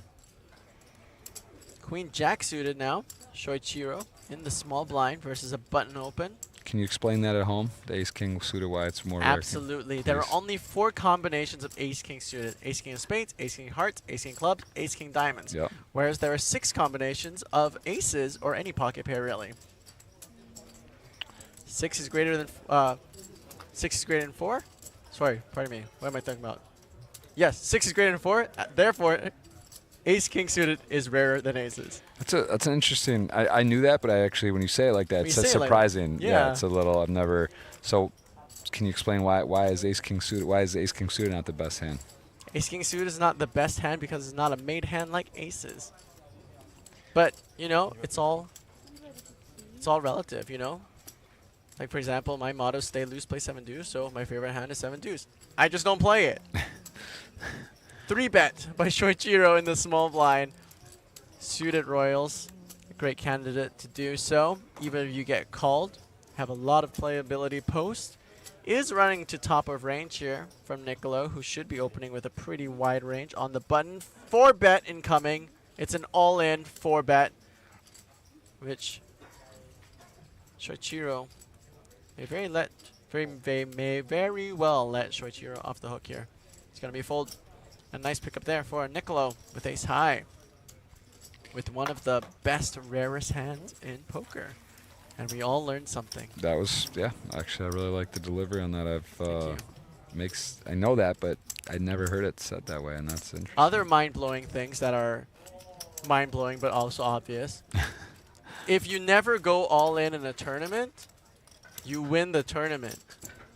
Interesting too. If all you do in an orbit is win the blinds, you win the tournament. It's hard to do, but yes, that would be correct. That is true. You don't seem impressed. That one less so, but the other one, yes, the other one I like that. This one less, but it makes sense. I'll think of more. Yeah. I'll find ways to impress you, Jeff Gross. You're pretty good so far. The domination rotation, that's in there. The 4 to 6 combo, more rare, is interesting. You're 2 for 3. That's pretty good. If you go to hand 99 of the Influencer Challenge live stream, I freestyle rap commentated an entire hand. Well, okay. It was pretty late. All right. That sounds exciting, though.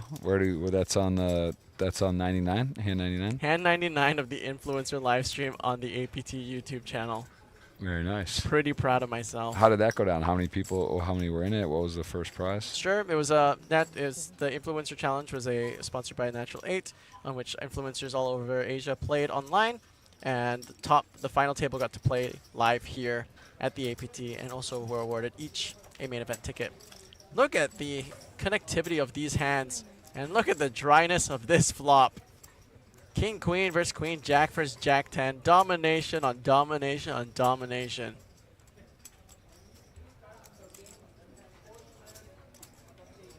And everybody flopping trip 5s. Cooler.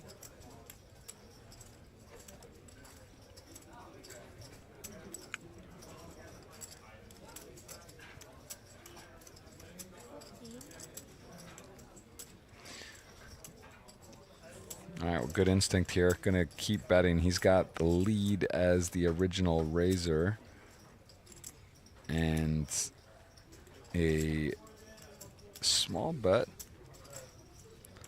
Important pot for Kazuma here, getting short. So this is important, and pretty good board to go speeding on, right? When you got the 5-5-5, unlikely anyone's got a 5, especially the cold caller. So now Cantopong also a very, very tricky spot. You're up against under the gun range. You realize you're losing to ace X a lot, pairs a lot. This is like hard to think you'll have the best hand, but he is gonna stick around for one at least. Sick read here. Turn ace of spades. Kazuma picks up a flush draw, but with trips on the board. Not very relevant. Kanapong will check. Kazuma will check back. River is the 6 of clubs. Kanapong gets rewarded with a check mark with the call on the flop. Did like the flop bet by Kazuma. Can bet with impunity, as they say. Will not very often get raised. No one has overpairs like kings or aces. Even it gets called by smaller pocket pairs like 9s, 8s, 7s. Still has outs. Action will go check. Kanapong with nut high card.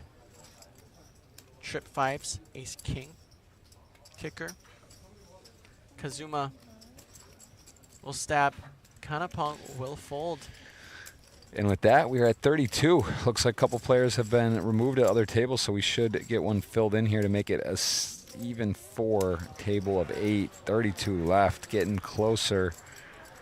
Said playing down, I believe, to at least 16 today. That'll be 2 tables of 8, possibly further, but at the moment it's a lot of play left, and we'll get a player to the feature brought over. I think a redraw 24 or 16. I'm not positive, but there will be a redraw of sorts at time. And right now, just going to fill in, break a table, fill in a player.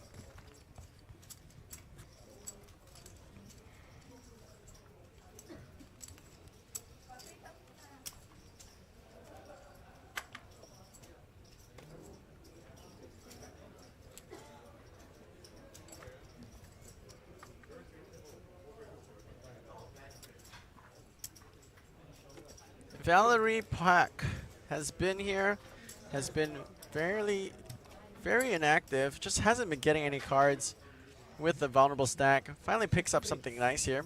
Jack 10 suited, +1. 16 big blinds to start. Will raise it up.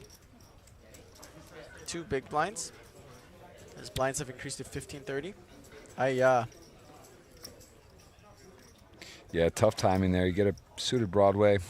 Got a stack you can still open off of, and a little ambitious though, right? There's a lot of people behind, but I think still a mandatory open, and runs into a, again, very top of range hand, but unlucky, and see if anyone wakes up behind. If not, just gonna be, yep, takedown not fun to call off with Jack 10 suited. Opening's fine.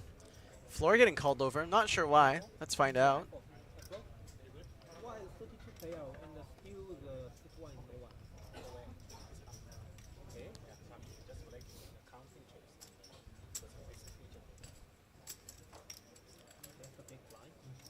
Action back on Pak. Jack 10 suited. Great hand to play post if you were deeper. But the shorter stack you are, The more you want hands with direct showdown value, ace highs, king highs, pocket pairs, jack 10 suited. Just not gonna be it. But gonna take the time to weigh out the decision. Learning that you don't really want to make any rash decisions in tournaments, because by the time you've acted, you might realize, oh, I made a mistake. I made a $2,000 mistake at the first TikTok event. Whoops. Overcorrected on the second TikTok event. Also, was also a mistake. Happens. Final table is very difficult. The pay jumps is just so big. Yeah. It's like, I just realized, like, you just kind of personally have to make the decision. Do I go for the win, or do I make the ladders? Yeah.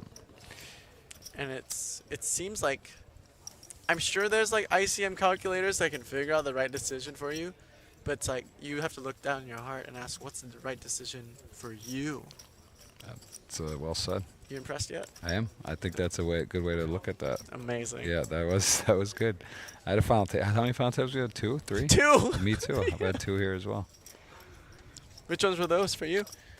PLO, Nice. which was fun. Didn't cash, so I got 6th. It was pretty tough hand to go out on. And then Didn't I got cash it in 6th place? no, Oh, no. small field. Yeah, got in a good spot, double suited aces versus ace king 9 something, and didn't win. And then I got like fourth or fifth. Fourth, I believe, was with Joe Chung. Was a fun battle, and got 4th place in the 2650. So I was around 18K US. Fun one. That was when I thought the trophy. You know, it was 4-handed. It was right there, but very short. Right, everyone was kind of. So there's a lot of all-ins, and yeah, it's again hard to win. Yeah. Hard to win tournaments. Like Try a TikTok event.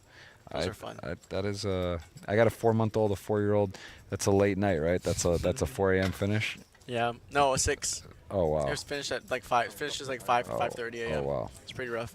The intention was for it to finish at 3. I just don't think they considered the breaks at the time. I think we started at 15-minute levels and then went down to 10 after the first hour, and then went up to 5 the next level. Then we could finish at 3. Shoichiro, very active at this feature table, has made quite a show with the pocket 5s in the hijack. 21 big blinds to start. We'll raise it up. Pocket pairs, small pocket pairs. Very easy to play post, but it's going to be hard to realize equity post. As we get a new player here, and we'll learn more about him soon. And when we do, their graphic and headshot will be updated. His name is Sofronov Artem of Russia, coming in with 805,000. I think the chips also have to get updated too.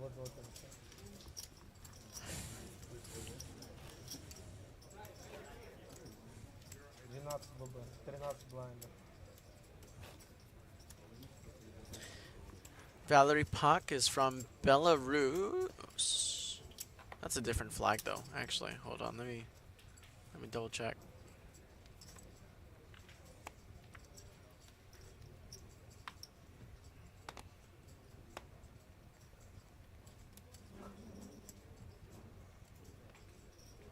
Not a common name, but so I will assume that this is his Hendon mob, but 500,000 in total live earnings.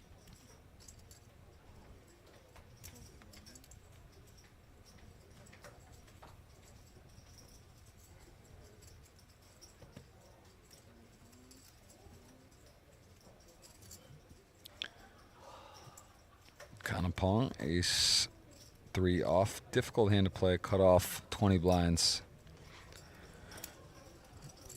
Especially when your opponent's 3-betting you with 7-8 suited on your direct left. Decides against it. Thought about it, but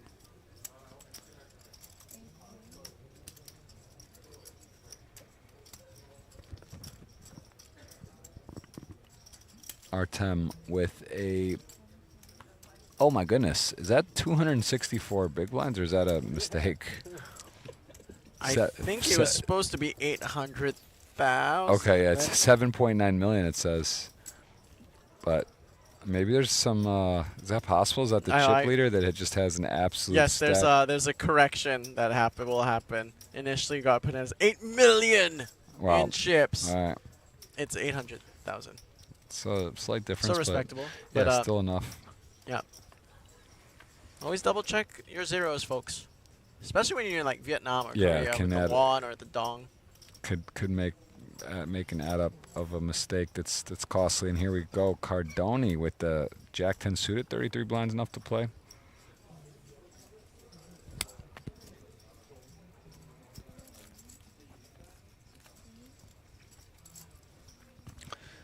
Queen 5, King 3. Not. It's so hard to make a good hand and hold him to have a hand to connect with a flop.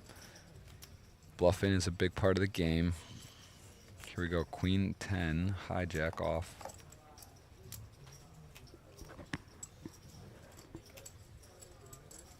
Under the gun. I mean, the fact that he's thinking about 3-betting this one is interesting, but he will not. 5s from Kambayashi, who is definitely a player. Saw him with the 7-8 suited, saw him mixing in some bluffs, found the Queen Jack suited bluff as well. Seems to play very well. He is considering what to do here. He will call. Artem thinking when he's going to introduce himself to the table. 6-7 suited on the puck, but his stack is, again, still showing 7.9 million. We know it's not the. Did he just say all in? Or no, call. I was like, wait, what? Call. Makes sense. A little bit of a splashy call. Look at how many players we've got in this pot. And Pak with the perfect spot here. I mean, although it lined up perfect, it's still not an easy trigger to pull. You got an under the gun raise. Someone could flat 10s or jacks behind the first open. You know, that's definitely not like a guaranteed fist pump, but as it stands, some kind of weak holdings in there, and he should just pick this up. And that's going to be a great result. Seeing the first initial opener folding very likely will mean that everyone else will follow suit. And it almost seems more incentivized to jam when there's so much dead money in the pot. Under the gun opens, cutoff calls, button calls, small blind calls, big blind squeeze. And that would be a really nice pickup if he can get through. Kazuma gonna think about this.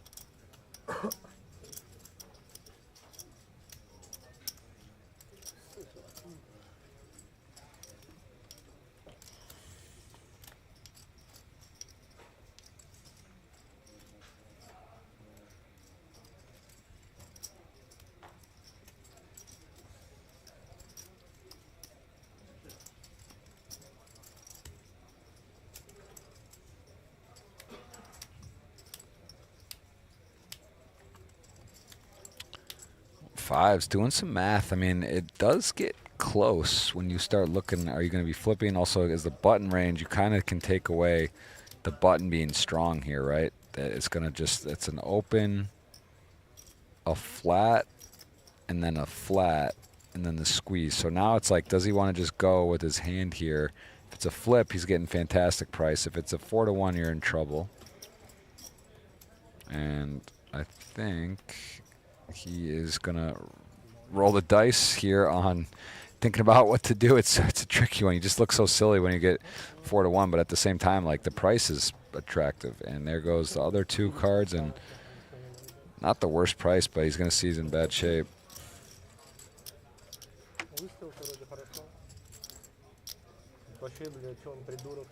Yeah, Kazuma goes for the spot to pick up some chips, but finds himself dominated. Can he find the domination rotation as flop comes?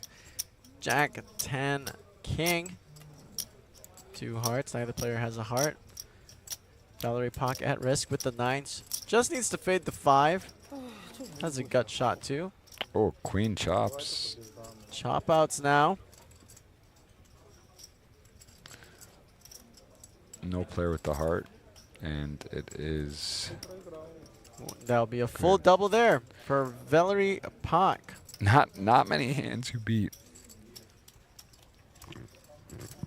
with 9s on that board. Says thank you, brother. You're welcome, I guess.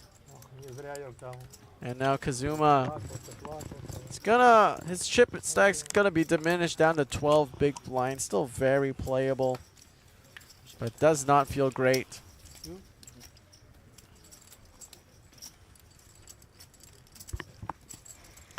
Yeah, big moment there. Does not get the 5 or straight.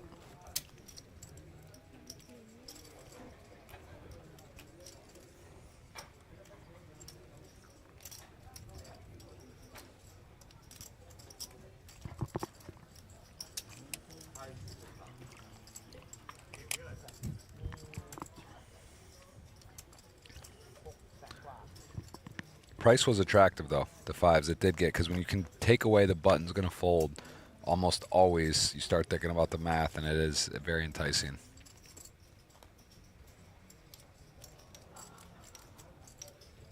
Yeah, I mean, if you're flipping, you're getting an insane price. You're like your favorite, and there's a lot of dead money. Artem making his appearance on this feature table. We'll race to 60K. Slight graphical error says he has 260 big blinds. He does not. Likely more, like 20. He's supposed to have a 10th of a stack. So it's 180,000. Queen 10 on Queen 10 action.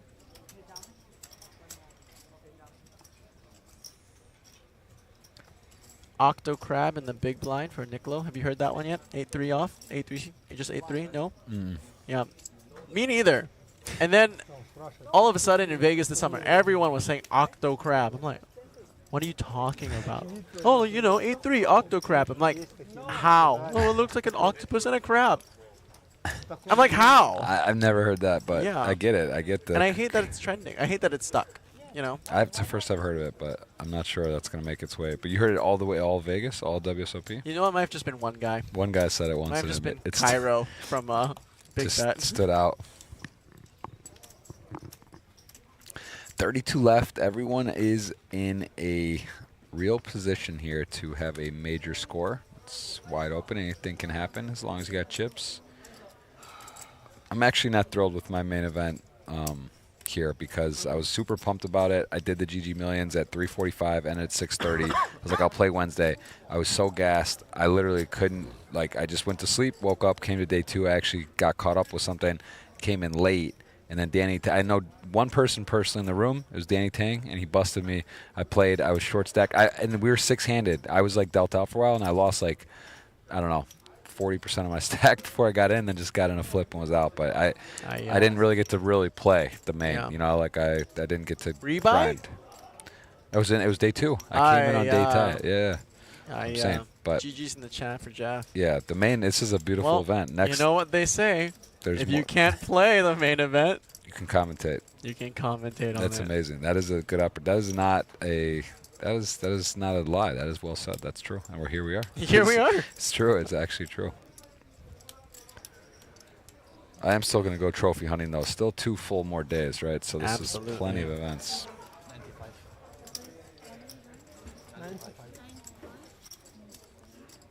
3 BB raise from the small blind. Can raise larger. BVB.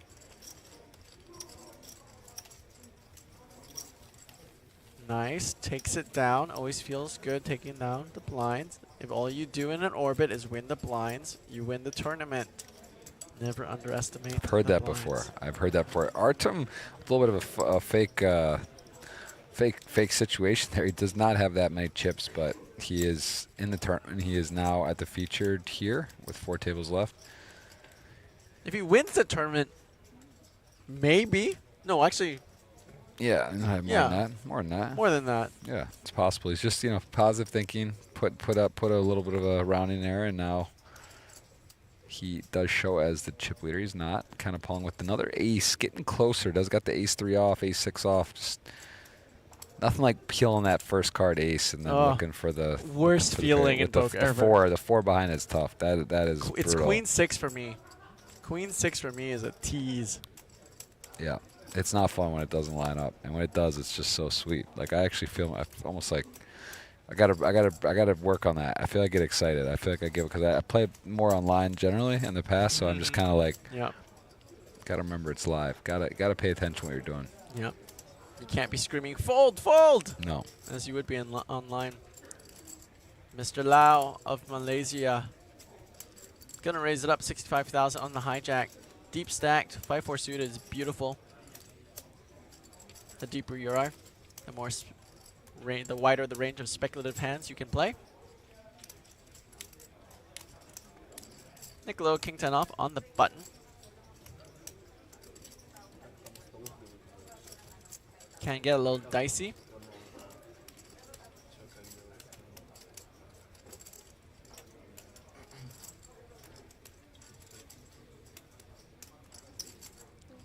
We'll come along and play in position. Shoichiro! Ace queen offsuit in the small blind. 21 big blinds. Goes all in. All in is the preferred 3-bet sizing from a 20 big blind stack depth.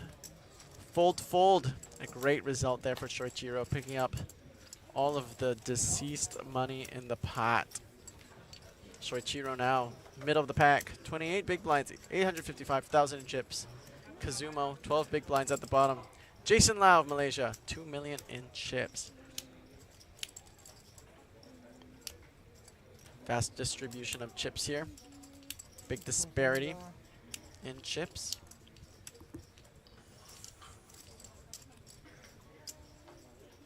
$32 players left out of 930.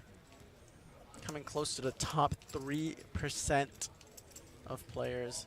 And of course, we're going to play down to the top 0.1% who will walk away with the APT Lion Trophy and the over 200,000 US dollars going to first.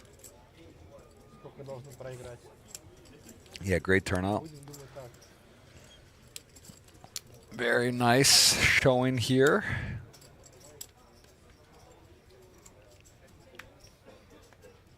Huge airport, right here. Nice too. Pretty close and very accommodating. Great food, and I gotta say that the APT that was not sure what to expect, and that it did exceed expectations by a lot. Very strong. You know, it's a strong tour.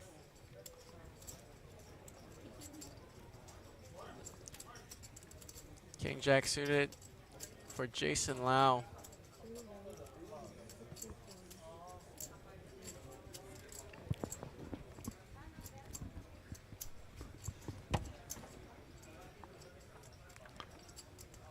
All right, King Jack suited opens on up. Not much going behind Jack 5 off in the cutoff for Niccolo. Not gonna work. Quick folds.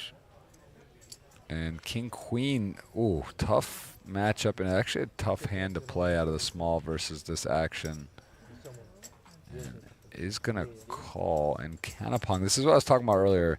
This is one of those things where it's tough to play this hand out of the big blind, because when you call, you're just up against stuff like this and this action with the small blind flatting. Gonna have King Queen, gonna have Queen Jack suited, gonna have hands that dominate you, King Jack suited. Oh, I mean, dominate you as in the queen. Yeah, the queen Jack suited.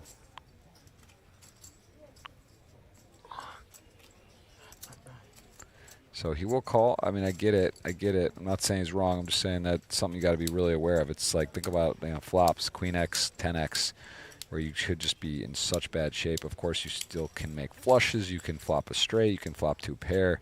So the price is right. It's just you got to be willing to make some big folds at times, and off of that 17 blind stack, it's difficult. And here, King Jack suited going to get the best flop, having the second nut flush draw 2 overs. Every player 2 overs. King Queen in the lead, but going to be hard to win the hand. Although,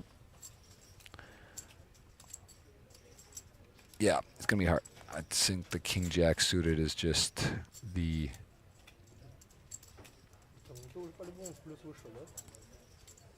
clear favorite as the lead in the hand. Pretty dry board.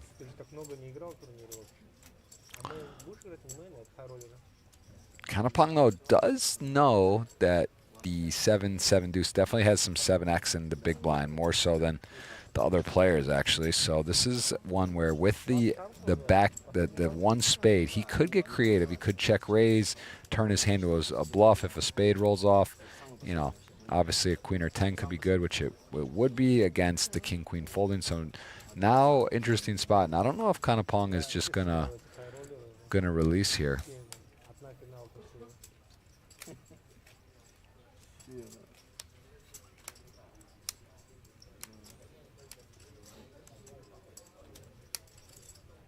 Вчера вылетел вообще тут 8, 9-3. 9-3 меня закололо. He could definitely check raise this. I mean, that he gets to rep more sevens. He does have a spade, and then he could follow through on a spade. But it's again, you're just never gonna get aces to fold or kings. Could be against exactly that. A flush draw with 2 overs, it doesn't fold. So good discipline. I think you might see check raise at different stages of the tournament, different stack depths, but ultimately too cute. Not the time, not the place. 4 tables left, playing for the APT hardware, the title, the lion, and you can see a creative player like Kanapong wheels spinning though at all times. Wheels spinning.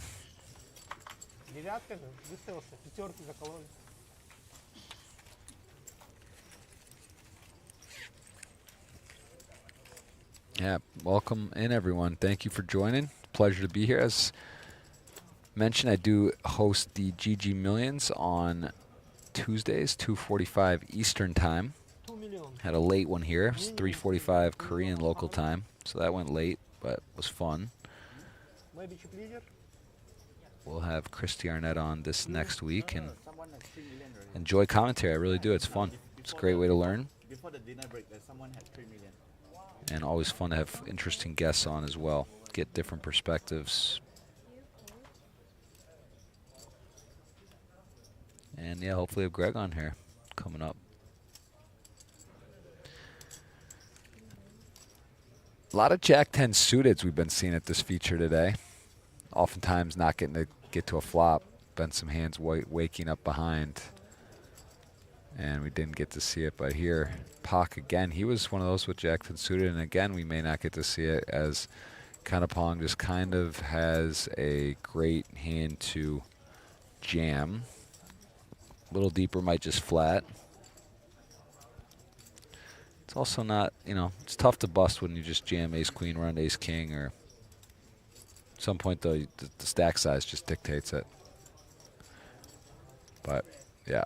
Thinking maybe he could just call, but I like shoving. I think calling's too cute, and you're just gonna get put in too many weird situations. You also invite the big blind along, hard to realize your equity, so that is a pretty mandatory shove. He does find it. Pretty straightforward. Big blind hasn't released yet. I'm not sure if looked at their cards. Maybe it looks like he has, and he's thinking, all right, I got a pretty hand too, but would have loved to just defend, right? He's like, why is this guy wake up? Why is he all in? I would love to just call here against Pox open and, you know, 10 blinds too. That's actually, it makes it even trickier. Gotta get it in at some point. There's an open, maybe you get extra money on here, maybe you're flipping. Maybe your opponent does shove queen jack suited sometimes. But no, doesn't make a meal of it, gets out of the way. Too many chips here. 31 blind, Jack-10 suited. Pretty looking hand. Pretty looking hand. Don't want to be calling off with Jack high, trying to flip at best or get against ace-king, ace-queen. Not much to think about, but it is so pretty. Don't blame him for giving it consideration. No snap call is nice with ace-queen off for that stack size. He's actually going to use a time bank here, I think, or maybe... Yeah, he's thinking, hey, you could have 9s, could have 8s, could have ace-king, ace-queen I'm doing okay against, right? Wow. He's gonna do a little inventory, check out the damage it might do if he were to call and not win. First step. Sometimes you see people, you know, talk themselves in. They set it aside, they see what it looks like. Go for the win. Wow, he really looks interested. No, discipline. It's the right fold, but I get it.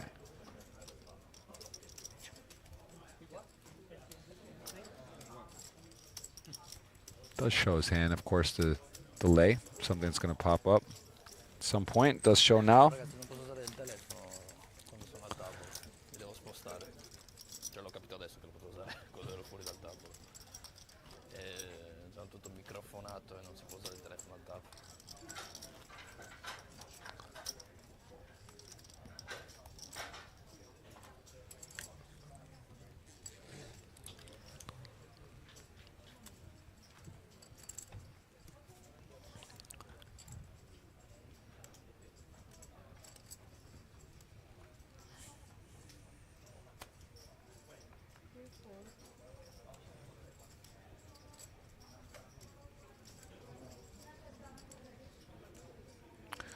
Ace 4.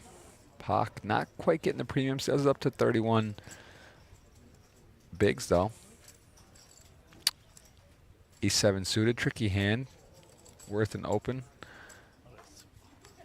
Cont'd knows what to do. Suited ace, 30 blinds. They're coming for a raise. Again, one of those hands, kind of like you realize you're going to run into some big hands sometimes. As such, Foo got very unlucky earlier with kings to aces. Got caught up in against this actual same player, and he is going to again come in attack. You know, hey, last time you had a big hand, doesn't mean you will this time. And he is going to kick it up. And Kanapong, who just picked up a pot from jamming on an open, finds a decent hand, but not with this action, not with the raise, 3-bet, kind of get out of the way. Would have been nice if it folded to him on the button, but with that action, no thank you. Not the time either. Just thinking about, just saying, thinking, what if, what could happen? Do I have an option? Could I ever 4-bet jam?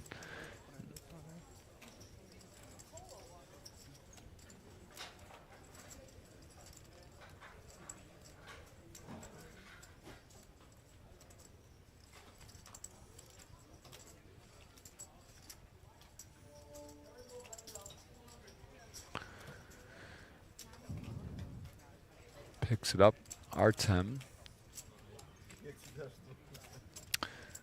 Yeah, good hand in the big blind, but not with this action either. Some decent hands. Foo, though, gonna get it through, I'm sure. Let's see, how much is the raise? Could he defend? No, not even gonna think about it. Just, yeah, tough hand to play out of position.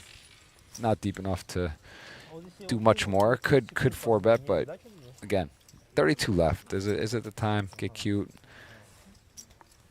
I like it open. Get out of the way.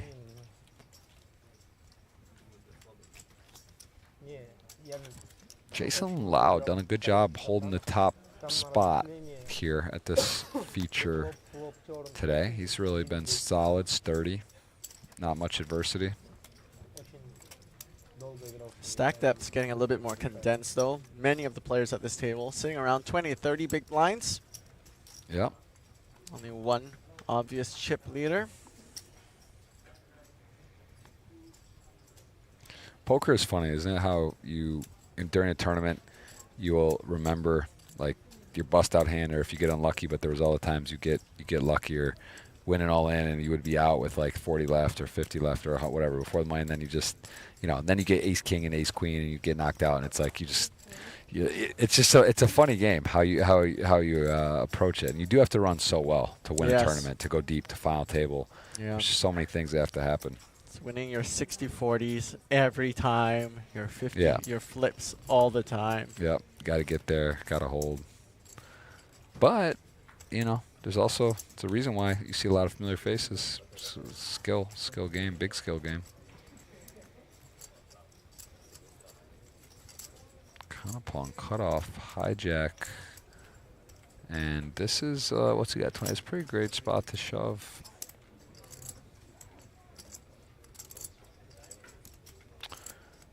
Gonna take the lower variance route.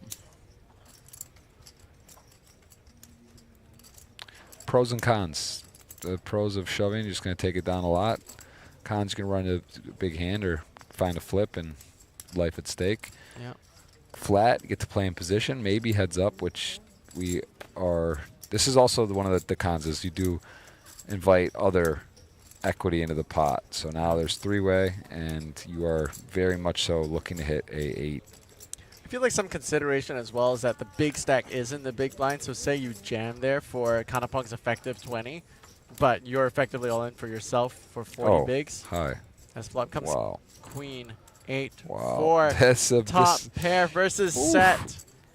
And this is one of the pros. This is going to be fall into the pros category. When you flop middle set versus top pair, I mean, what a board. That is pretty as a thing you will see. Not to mention your opponent has the king, queen, has a heart, but not the actual flush draw. You are just so far ahead. There it is, 91%. And that does factor in some runner straights for Foo, who's not a factor in the hand. So really, he's got 94 versus 6 here. Bet to Kanapong in position. May look suspect. Dry board in position. But he currently does have the second nuts on this board. No one else should have queens. Effectively the nuts. Wow, check raise. Beautiful sight to see here for Kanapong. Second in all-time money list from Thailand.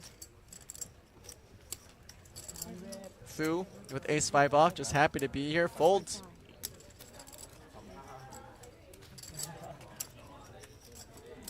Flat or 3-bet, that is the question. 8 of hearts in hand. We consider a flat. Yeah.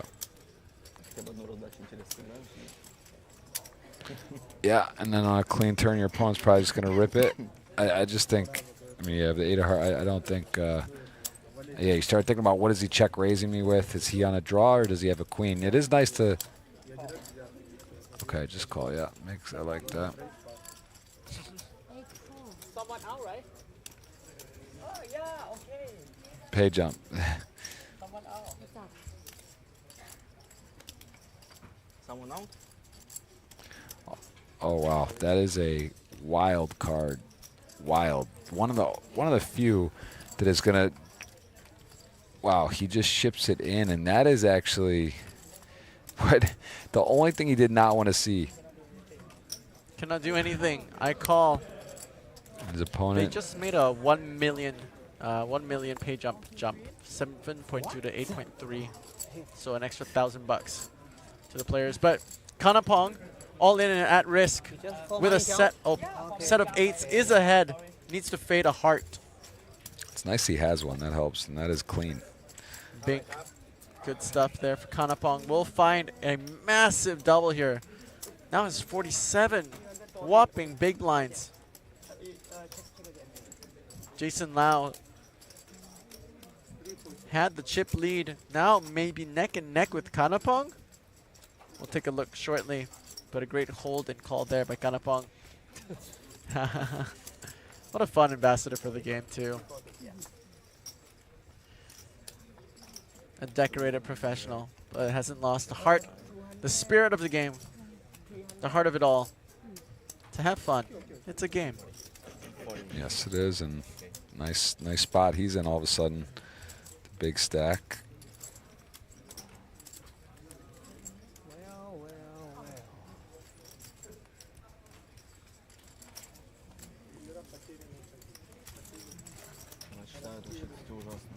Считают вообще ужасно. И произносят цифры просто, типа, знаешь, там 340, они там 18, 2, там, фу, типа, вообще никто, типа. Я так один раз в топ 150 чуть не вколол Улын. Она там говорит, типа, там 4-3-4, а у него там было, типа, куда больше. I start like almost 500. Almost 500? Yeah, I think. Below 500? I think. No, yeah. my try, sir. I raised 255 and you Oh yeah, yeah. almost 600. Almost six, yeah. If you just check, I check again. Just call someone else. And river, nothing, I call. I mean, I cannot. Ace of Hearts is like the best card I can. Yeah, they got for you.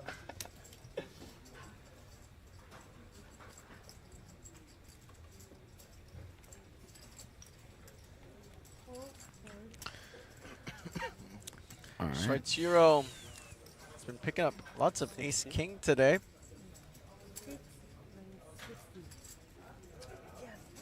Ace-king offsuit, not as rare as ace-king suited.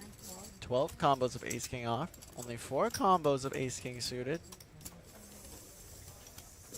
Are you in game? Still a premium. Action Artem of Russia. 8 minutes, we can go out. Yeah, Artem not getting involved yet. Not really getting dealt in. Pac wasn't either, and then he did, and then he's all of a sudden in the 30 blind territory. What flag is that? I don't know. I searched him up and handed him up. It was a different flag. It said Belarus. But let's search up flag teal, white, green, crescent moon.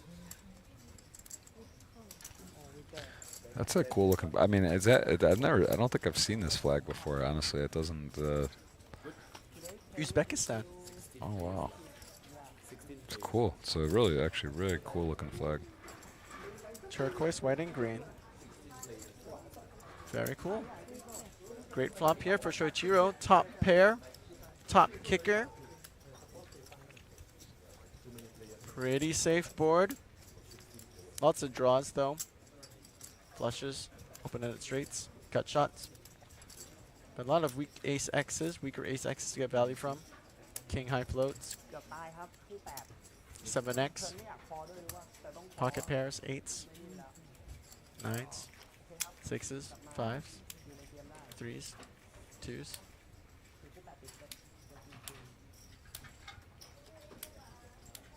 This has been great practice for my range construction.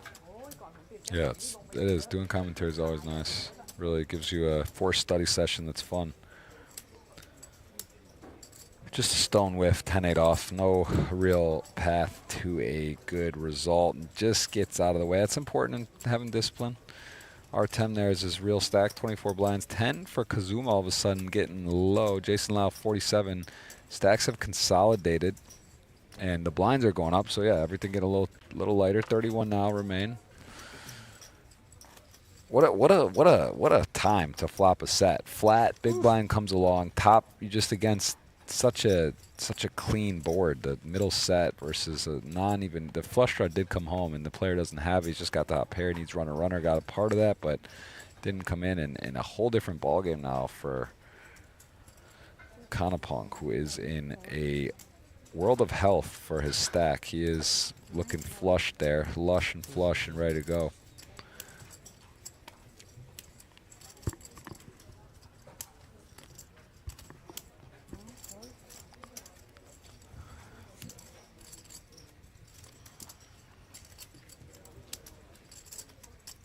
How many APTs have you been to? This is 7. 7. APT number 7 since last year, October. It was respectively Manila back to back, Phu Quoc, Taiwan. Where's Phu Quoc? Hanoi. That's in Vietnam. Da Nang. Say the countries on them. Yeah, give me the countries. Oh, sure. Okay, here we go again. Yeah. So respectively, in order, it was Manila, Philippines, then Manila, Philippines, then Phu Quoc, Vietnam, then Taiwan, Taipei, Taiwan, Hanoi, Vietnam, Da Nang, Vietnam, Incheon, Korea. And next stop, back to Hanoi, Hanoi Billions with a B in December. For more information about that, please go to apt.poker. But for now, I see a pair of 6s with an open-ended straight draw for Jason Lau and King Jack High for Nicolo Cadoni. Yeah, interesting that Jason, he's just got a great board here. He's going to start betting, and this is typically a board that's going to favor Cadoni, but as it turns out, he's got that sort of low-middle board pair open-ended. He does bet it, deny equity like it, takes it down.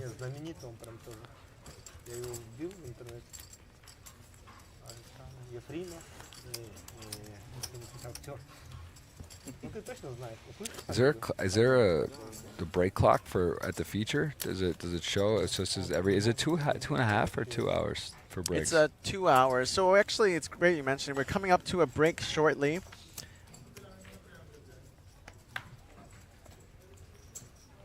About 5 more minutes of play left.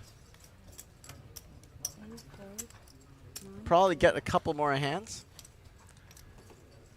Some might say this might be the second last one. Artem of Russia finally getting into the mix here. King Jack of diamonds in the hijack will raise. Jason Lau with pocket 6s on the cutoff.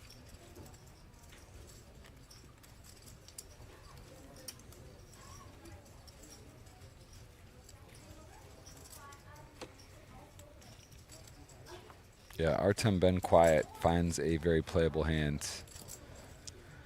Jason now off to minus set.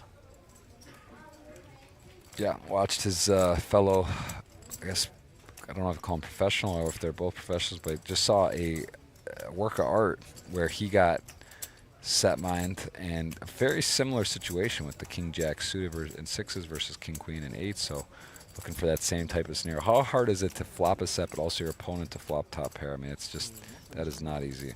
Always prefer middle set over top set. Top set blocks a lot of hands that you can get value from, such as top pairs. Middle set for the win.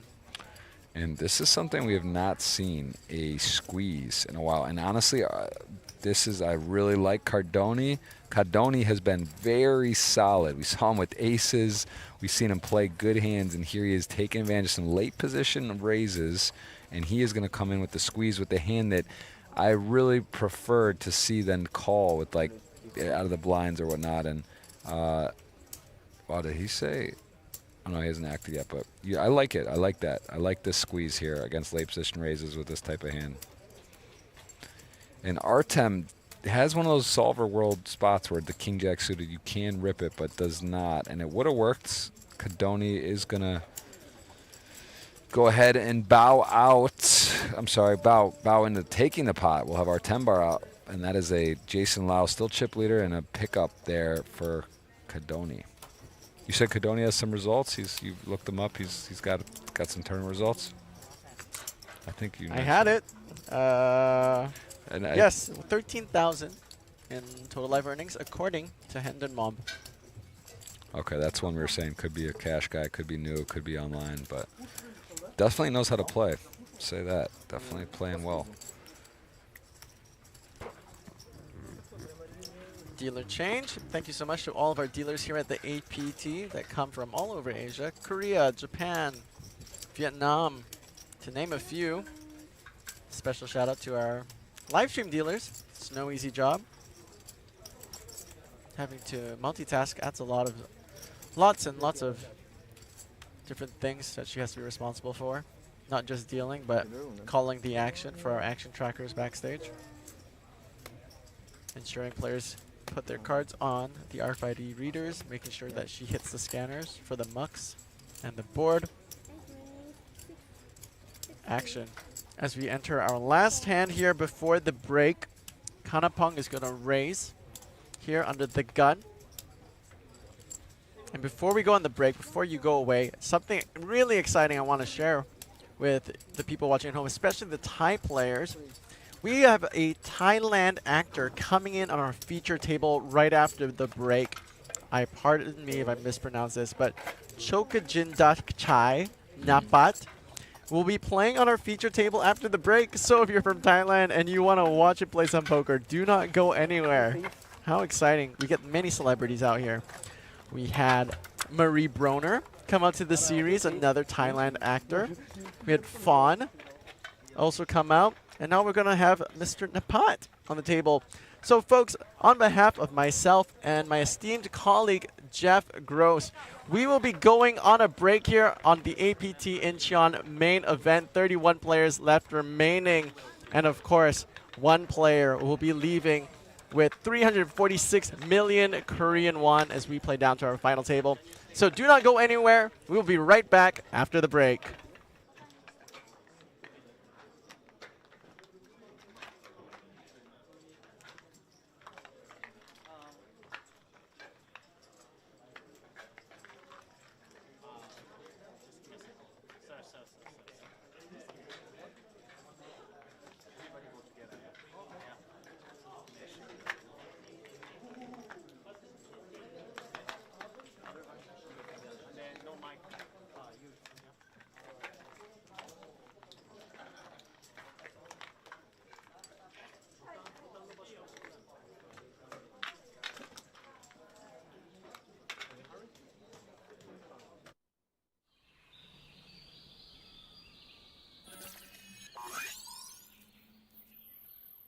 Welcome to Asia's largest online poker room.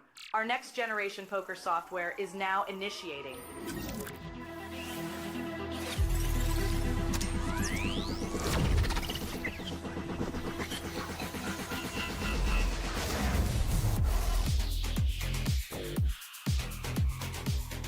Elevate your online experience with a wide variety of poker variations to choose from. Get fully immersed with fun and social features.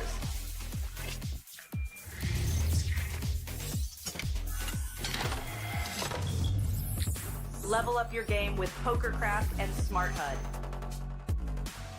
Unlock a wealth of rewards including cashback, bonuses, and jackpots.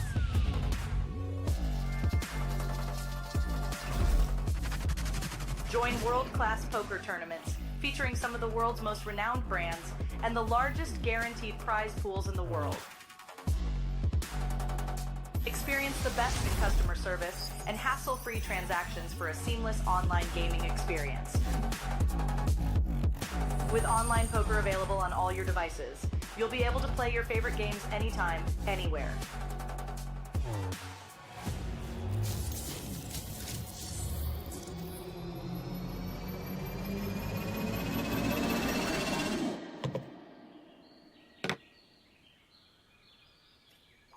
Sign up now and elevate your online poker experience today.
Already did 39.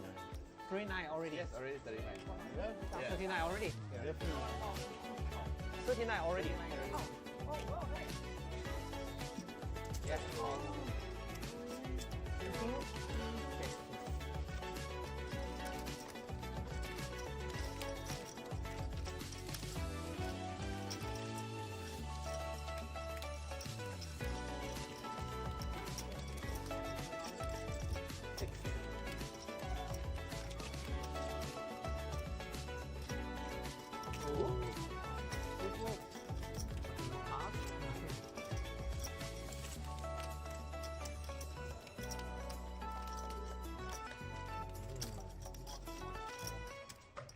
Two side or three side.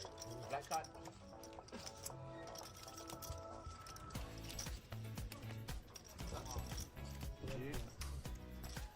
Sorry. Okay. Ну,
400 осталось.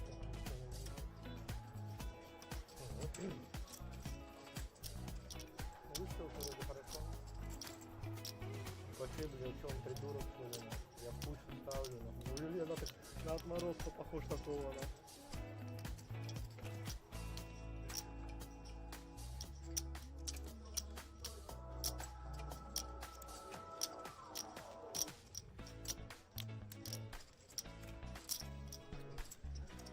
Что мы не 8 похож?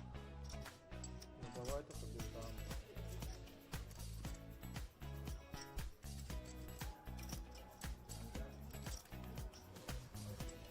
Не проиграл.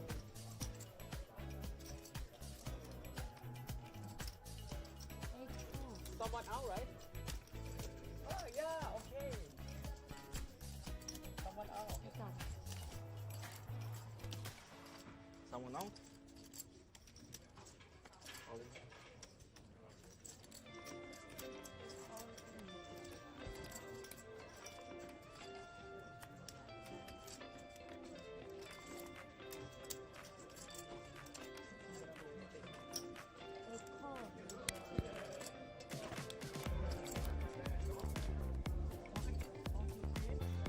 What?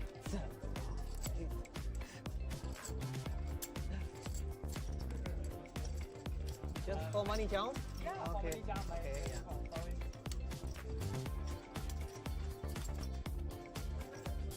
Alright,ครับ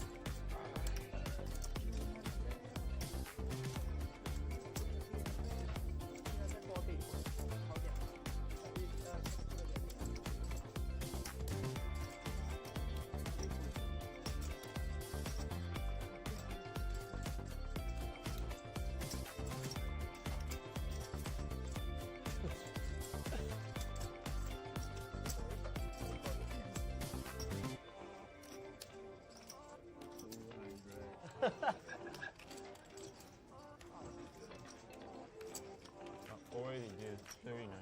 39 already. Yes, already 39. Yeah? 39 already. Definitely. 39 already. Yes. Ping ping. Check.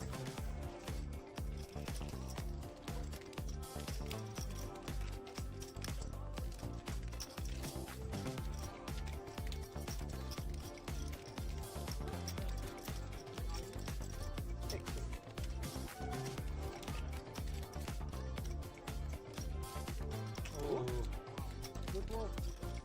No hard.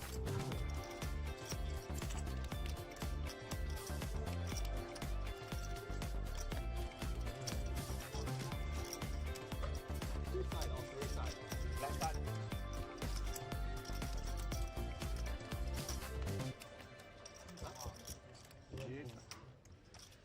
Sorry for keeping you waiting. Okay.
Welcome to Asia's largest online poker room.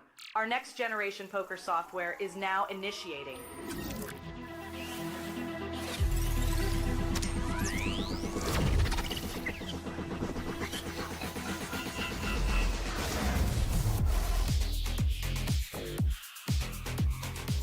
Elevate your online experience with a wide variety of poker variations to choose from. Get fully immersed with fun and social features.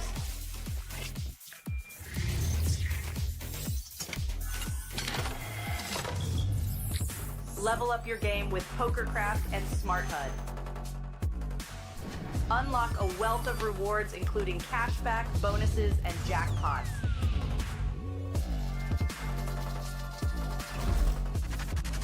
Join world-class poker tournaments featuring some of the world's most renowned brands and the largest guaranteed prize pools in the world.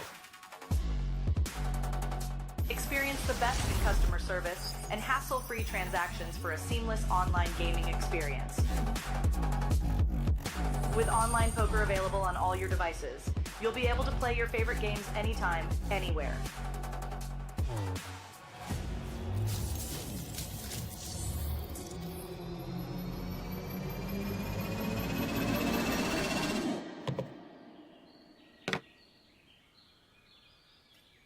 Sign up now and elevate your online poker experience today.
Welcome back to the APT main event.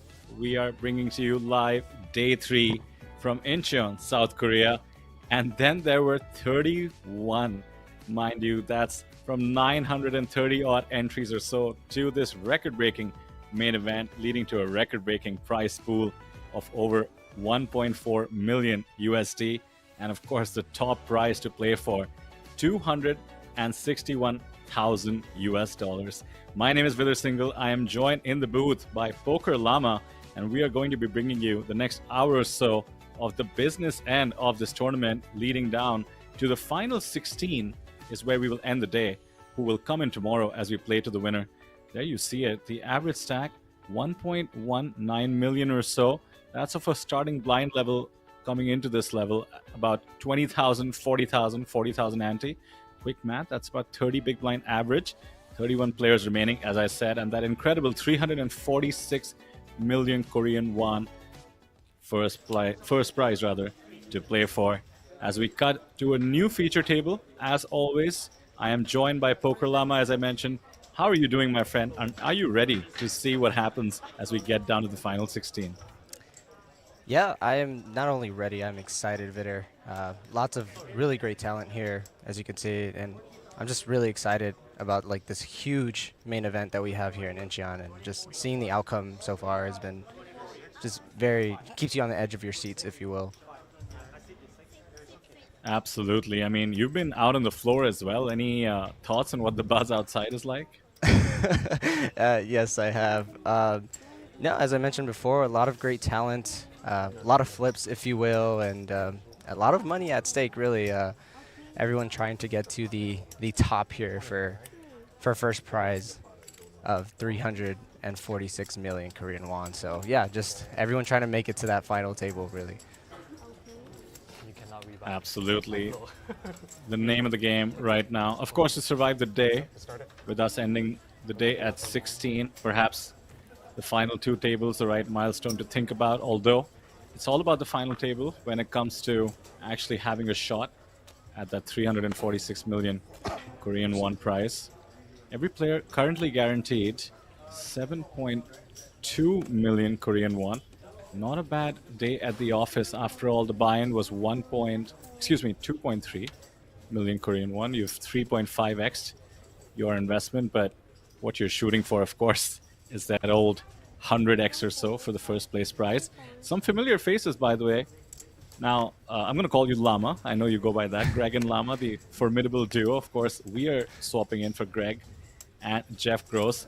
I followed the action a little bit. You would not believe what some of these players have gotten up to, but the story of the hour perhaps was the Thai superstar, Tent or KT as he's sometimes known. Absolutely crushing it, flopping a set versus the top pair. He's one of the chip leaders in the tournament. We do have a slew of players here. I recognize some of them, by the way. One of them is perhaps one of the most exciting players to watch, Wataru. We'll probably cut to him in a few hands. As we kick off the new level, the new table. Now, this is a very interesting level, my favorite one. Want to take a guess why? It's like a pop quiz. I don't want to guess wrong, so I'll let you take it. Any answer is good. Okay, there we go.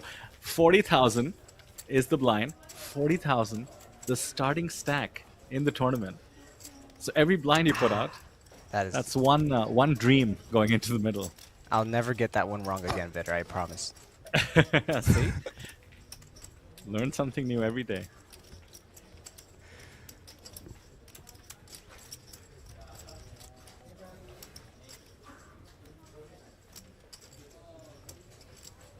By the way, Greg mentioned to the chat, we have a lot of Thai viewers in the chat, and wouldn't you know it, by sheer coincidence, and I do mean that, by sheer coincidence, we have Napat on the feature table. I meant to say, he goes by Top Tap, I believe, an actor in Thailand, and soon becoming an APT regular.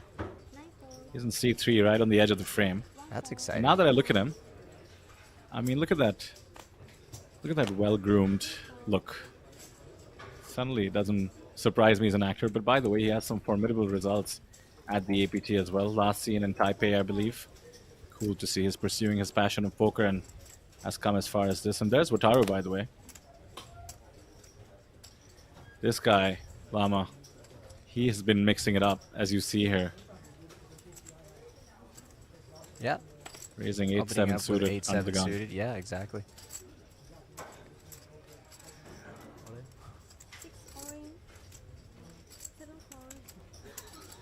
Juan is going to jam the jacks here. And it's going to put King Jack into a thinking spot, if you will. And he likes to go.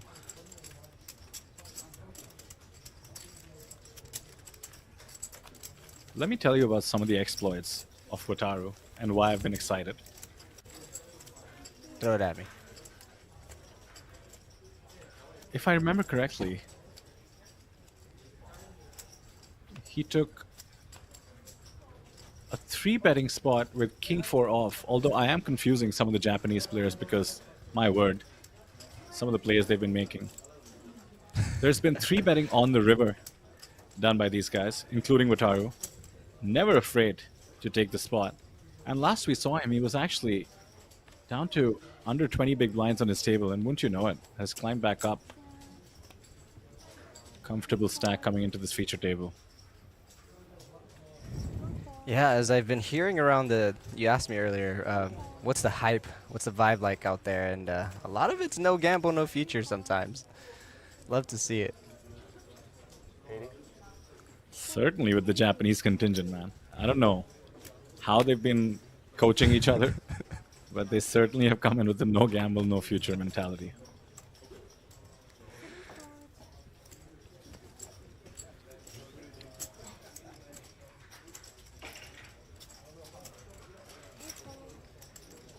We're going to see a flop here.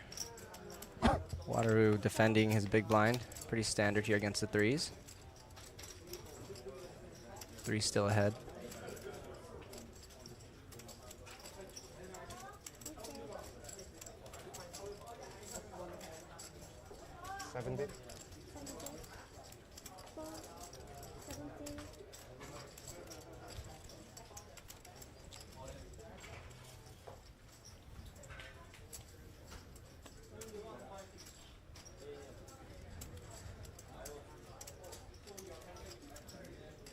As though to prove my point, the 7-6 off grabs the 25Ks.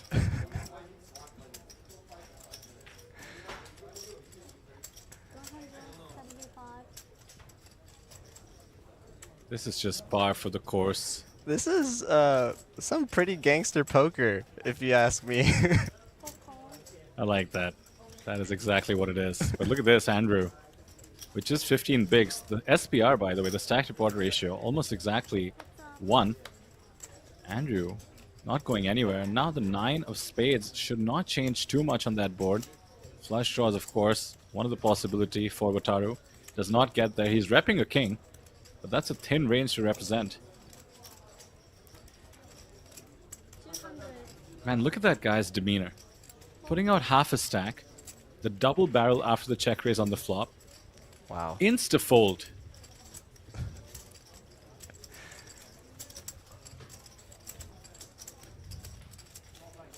I love it. After I hyped him up, the very next hand. Yeah, to prove your point. Oh man, to watch that replay again, Vitter, over after tonight.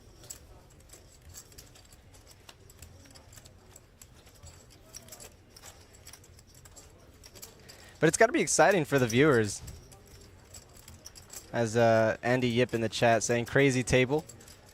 And crazy it has been. And I'm glad it can be very entertaining for you and for us up here in the booth. And yeah, just that's what a main event is about. That's what poker's about. And yeah, I can't wait to see some more action here. We are down to 31. Nobody has taken the fall ever since we came back and kicked off this segment. But this might be one of those people. No, not yet. Adrian. Versus aces. Oh. I may have manifested that one. Right, as a shout out for one, G2 comes in the chat. The guy wakes up with aces. How's that energy?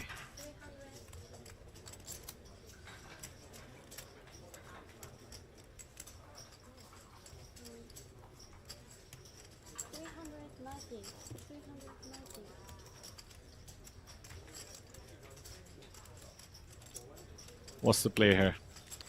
Overjam? You know, I was Pretend gonna you have ask. a weaker holding? Yeah, I was gonna ask. What do you think he's thinking about here? Do you ever just you can min click it or try to It get just some more looks value? so strong. Either way, right? Yeah.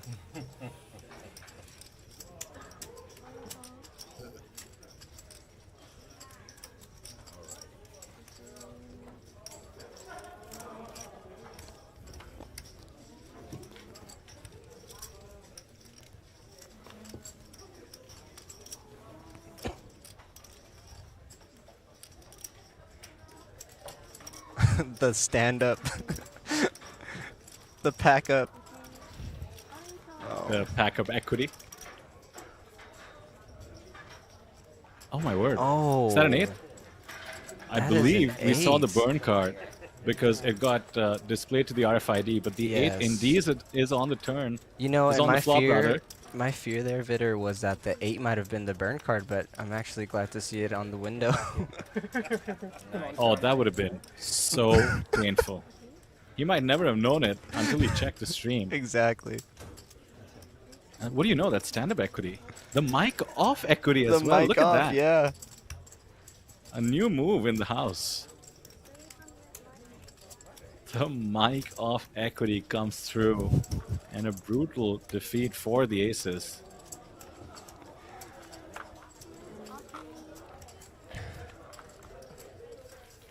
Sometimes you just run good, folks. Sometimes you just feel like you're playing an online game when you're on the other end, and sometimes the poker gods are just in your favor. Look how close those stacks are, by the way. 1.5 million, the largest stack. 37 bigs it's good for. Yeah.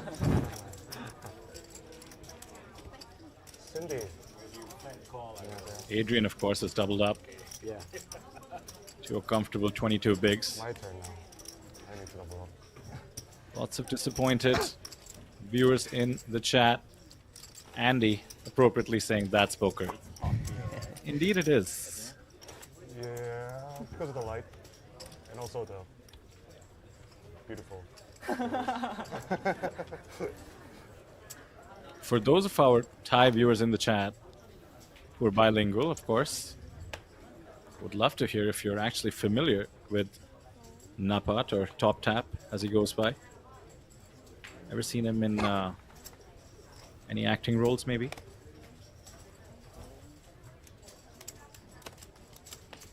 Technically the chip leader on the table, but frankly there's 7 stacks, or maybe 6 stacks between 1.2 and 1.5 million.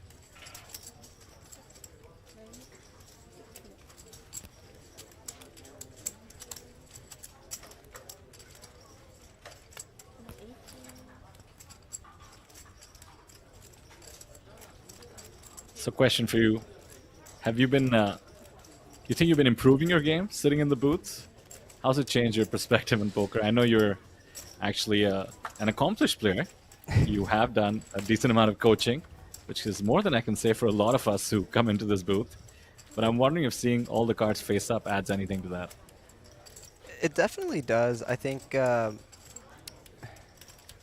needing to analyze and break down theory and reads and spots here definitely makes me more aware and just hypercritical on the way I am looking at hands, whether it's me playing, whether it's me shooting a video of the table action out there, seeing the calls and the 3-bets and the reveals, and yeah, being up here in the booth. This would be my 3rd time and my first time with you, Vitter, which is a pleasure, by the way. And yeah, definitely could see my game improving, but I think I should ask you, you know, with you having more experience with commentating, how do you feel? I'm gonna switch it over to you. How do you feel that it's improved your game? Has it? How? You know? Well, first off, the pleasure is all mine, needless to say. And as for you turning the question around on me, I think the reason I asked is because I really do feel that it has improved my game. Let me pause on that for a moment, by the way, because perhaps as expected, in line with the madness of the day, we've seen an out-of-line check raise with the ace-4 off against the continuation bet with top pair and the straight draw of the player from China, Zhan Hui. Came into the day, or perhaps our second segment, with 1.5 million. That represented 140 blinds at the time. Now he's being asked to at least consider playing for all of it. His 1 million remaining stack, worth about 25 bigs. He simply has too much of a hand to consider folding, frankly. Lots of board coverage here, lots of equity, and he's not going anywhere.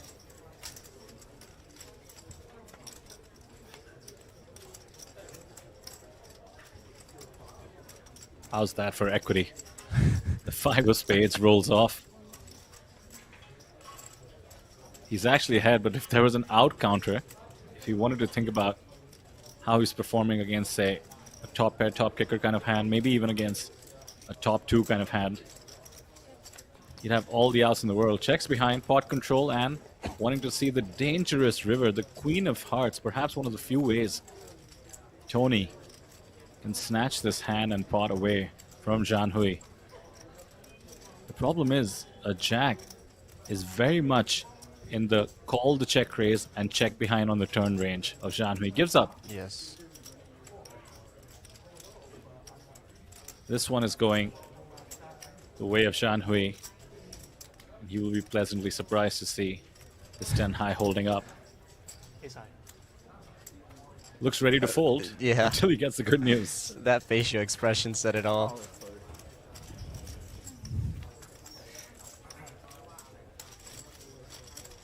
Mind you, the table may have taken note of that check raise.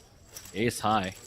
Free information, if you will, for the other players.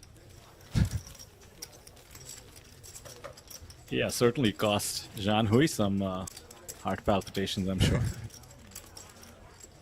To come back to your previous question, Lama, I think the reason I asked is because I really noticed that it changed how I play poker. I mean, partly playing so much, or rather commentating on so much action where you can see all the cards, you actually get a better sense of how often people have premium hands. Because very often you're worried about monsters in the closet, as they say. Yeah. You know, somebody raises even late position, middle position, you automatically start giving them ranges that are perhaps too narrow. And then you come to Asia and you watch the opening ranges. You realize people are getting out of line plenty, how often you should be 3-betting. And then, of course, just watching good poker lead to good results, aggression leading to good results, of course, solid fundamental play, and every once in a while some out of the line action also is good to learn from. So I really think it really has improved my game, and overall being not forced to. I love analyzing poker hands, but if you preach, you have to walk the walk as well. So the next time I'm in a situation that I may have analyzed before, I'll be forced to listen to myself from the past as opposed to making an in-the-moment emotional decision. No, that's great insight there. Thank you for sharing. But I'll get back to that. But we have some action here. Inaba, excuse me if I didn't say that correctly. With the ace-queen dominating hand still. Continuation betting here. I don't see Adrian folding here. Oh, never mind. It's a mixed bag right now. Certainly, theoretically, should not be folding. Ace-jack suited, very likely to be good. On top of that, that backdoor spade draw, not to mention some backdoor straight draws as well. Definitely a tight fold. Yeah, going back to your point, well, one of the points in your insight earlier is there's a lot of mixed bag here in Asia when it comes to the player field. You have really great talent, you have bravery, you have, the no gamble, the no future players, and it's just, would you say that that just causes for so much variance in these tournaments versus like other fields or other parts of the world? One of the things I like to tell people who are new to tournament poker is that the amount of variance is something that they simply cannot imagine. Like, it's already so high. And I think there might be two sides to the coin. It's an interesting question, actually. One that I haven't frankly thought too much about, but my gut instinct is that it probably evens out, because if you think about it, if somebody's being very erratic at your table, you could actually hunker down, and suddenly that would be the right strategy. You might actually lean towards lower variance strategies. You don't have to engage. I know most of the time the point is that the players are forcing you to engage, but the right strategy against people who are too loose is to be tight. You know what I mean? It's not to be as loose as them. So you never know. It might even out. Double-edged sword kind of thing. Yeah, I agree with you 100%. That was actually a good analysis there. One time. But yeah, I mean, as you said, I'm out there on the floor recording action, looking for interesting hands, and I see a lot of people not folding on a lot of river jams. People calling with second pair, when there's like a flush and a top, an overcard out there, and my eyebrows raise, and sometimes I have to remember to have a neutral face, since I'm just a standbyer, if you will, a media guy, and sometimes I can't help it, and I raise my eyebrows on some of these calls, and I guess the pride of not folding out there is really big. Very interesting. Well, speaking of pride of not folding, we did have a hand earlier on. One of the most interesting players out there in the field, Toshio, I believe is his first name, from Japan. Yes. By far the most aggressive person in this tournament. He decided to triple barrel, turn, I believe, what was ace high, ace 6 on a king jack rag board, king jack 8 rag board.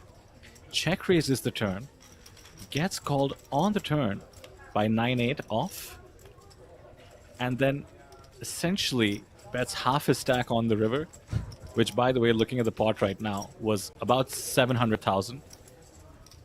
Gets called again by the third pair. So I couldn't figure out whether that was genius. He was obviously well aware of Toshio's image. Yes. And then lastly, maybe the ego, as you mentioned, of just calling the river. I mean, could be a thing.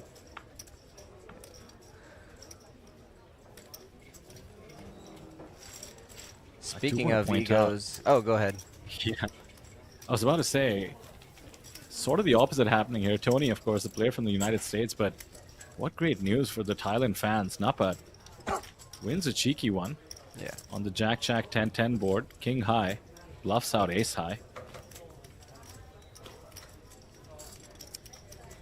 Yeah, I could certainly see ace high there. Probably taking more time on that decision in most cases there. As, you know, you're chopping a lot with other ace highs. You're beating a lot of bluffs, if you will, like the king high that took it down now. King kicker, I'm sorry.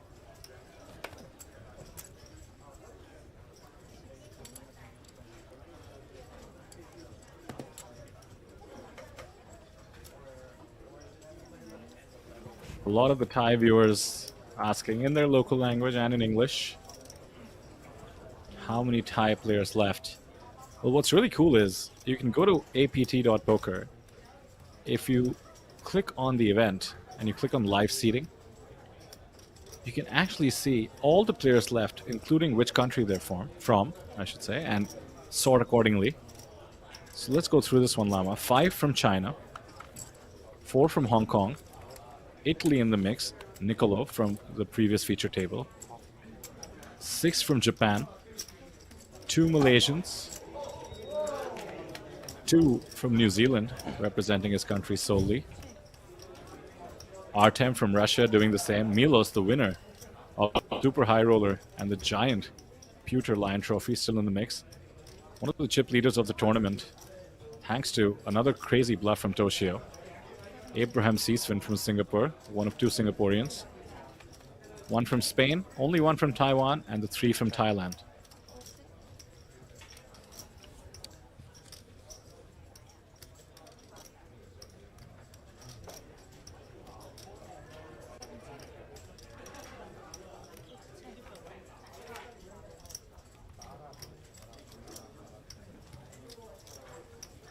No action post-flop so far.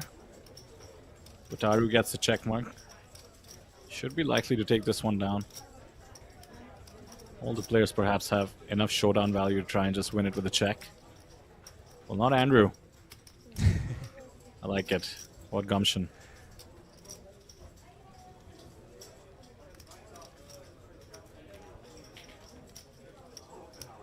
It's a good price for, I could imagine Wataru just calling here. Of course, I don't see... I could imagine him raising. This is Wataru we're talking about. Oh! He doesn't like calling. But what a great bet there by Andrew. I mean, no blockers. Just a good... Wataru would not have checked a queen. Realizing that most of the 9s should come paired along with something that should feel comfortable firing on the turn. Just decides to represent and take it down. Nice little pickup. What do you think about the fold there? I know you jokingly said he doesn't like calling. Yeah, of course, blocking the straight could tempt you into making the fold, but when the out-of-position player bets, I mean, first off, you need to give them credit for bluffing into 2 people. That's exactly what Andrew was doing, but it does take a certain kind of player, and you have to reduce the frequency of somebody doing that. The small blind is also the player that can convincingly make the case that they check twice despite having a strong holding. So I think it is a marginal spot. That's fair. And he might have a little bit of redemption here as he wakes up with ace-jack in the +1 position.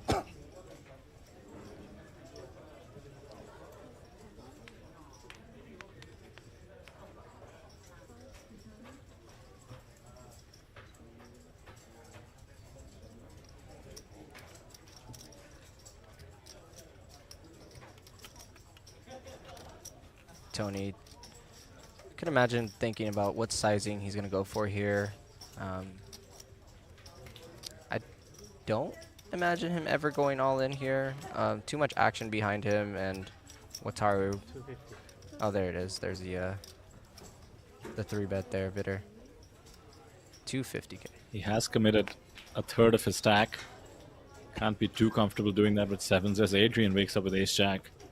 Will likely have to fold, but great news for Tony, just in case this hand goes all in. An ace and a jack eliminated. That was another ace eliminated. Oh. Oof. Queens.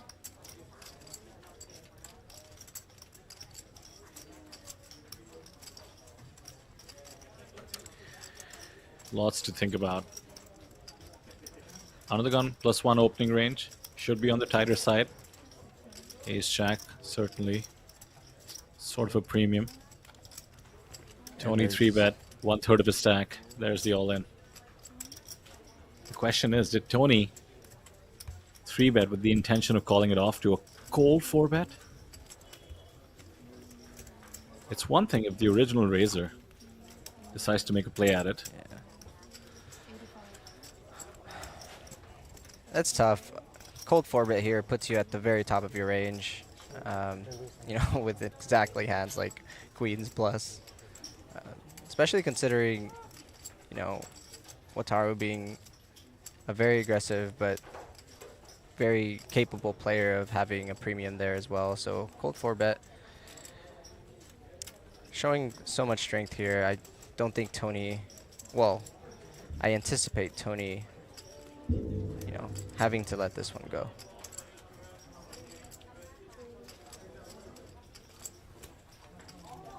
Nicely done.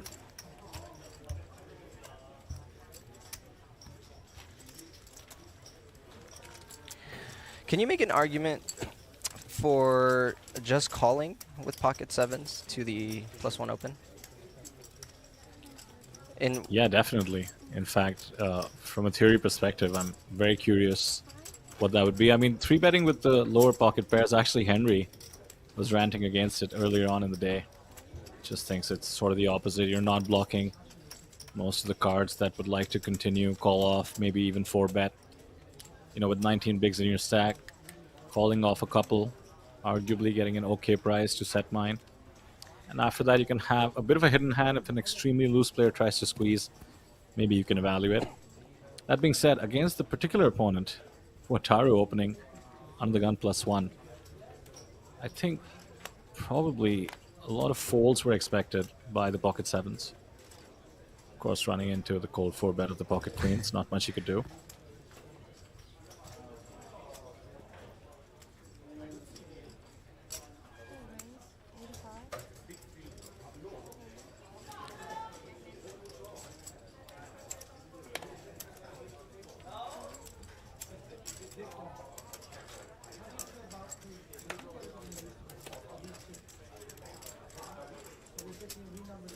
I believe the graphics are catching up right now, Vitter. What do you think the action is? There The it correct is. action, that is? So, so Napat raised, and it wasn't revealing his hand yet, and he takes it down pre-flop with a raise with 9/7 suited there. Just wasn't showing the correct action. We're good.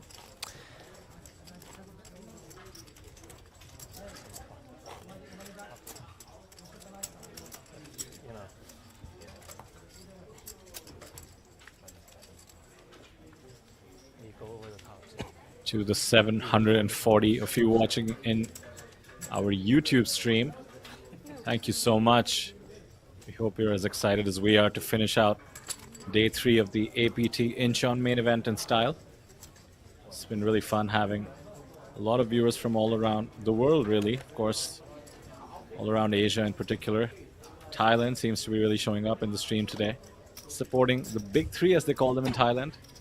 Punat Punsri, Pachara, and of course KT, who's been dominating on one of the outer tables, previously on our feature table, also known as Tent. But let's not forget Napat on our table, one of 3 Thai players still in the mix. The last one, I believe, goes by James Uton.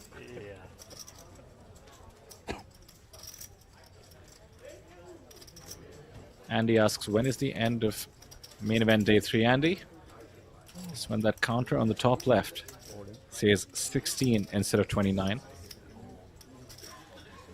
And I should point out, I don't know if you're familiar with this, Lama, is that once we reach the final table, as per APT rules, we reset the blinds such that the average big blind is 30. I did not know that. Wow. So we roll back the levels if needed. And by the way the average blinds are going right now, it just might be because, of course, the pace of play likely to slow down towards the end of the day. Of course, no final table bubble, but still, there is a lot of incentive to just make it to the next day. That's right. Makes a lot of sense.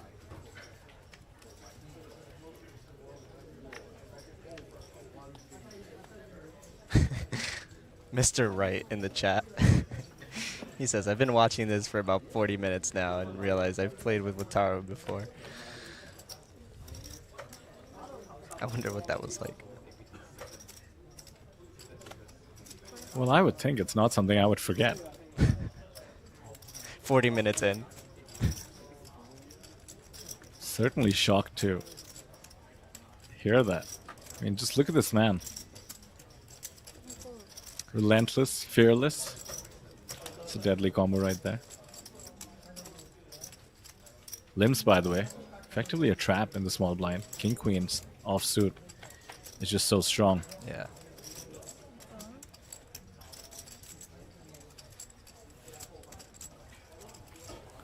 King High still good here, and he's going to lead out with it and take it down, of course.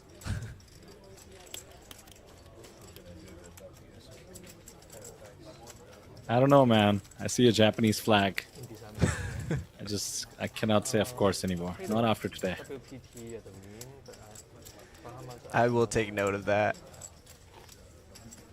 I'm telling you. I mean, I've covered maybe 5 APTs, but there's something in the sushi out there.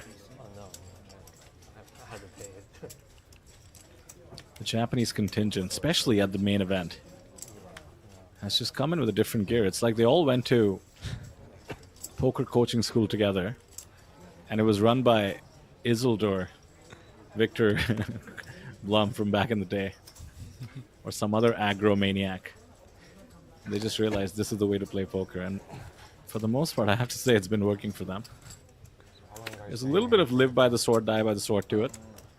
So Shoei comes to mind. His most recent punt, I would say, was to min raise representing top full house, and he ran into the hand that he was representing.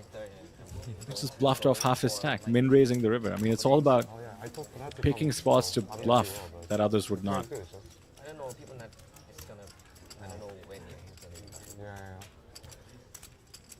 Sounds fun. Incheon's boring. There's nothing else to do there. In my opinion. I didn't have any time to. Is this the spot? He goes for And it. it is. Yes, it is. We're gonna see a call. I've been going out every night.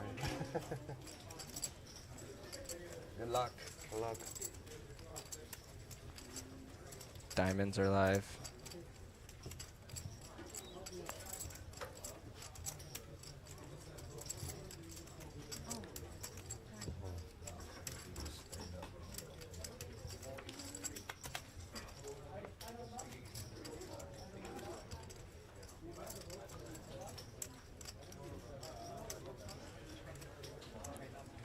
Ace Queen well dominating here.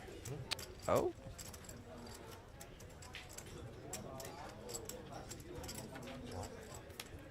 Opportunities. Oof, the absolute brick. The worst card. We lose another player in the form of Tony Huang. Chips going the way of Zhang Hui, who's up to over the 2 million mark. 53 bigs at this stage is a huge stack. Was most recently the beneficiary of that ill-timed ace-high check raise. Now eliminates Tony. Slow and steady. Climbed up. Chip leader on the table.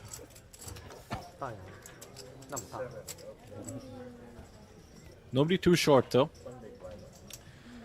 No, absolutely. There's still anything can happen. Energy here. Congratulations, everyone. Grass hill.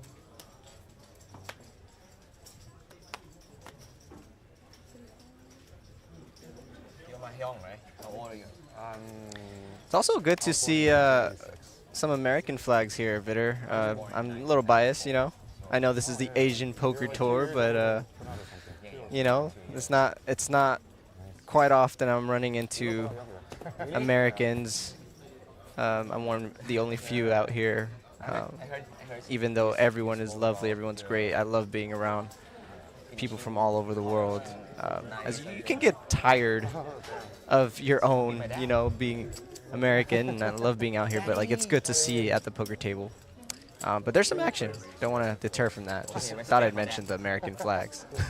Oh, for sure, for sure. Well, I will pause you in terms, I mean, you paused yourself rather, but look at the action that we're talking about.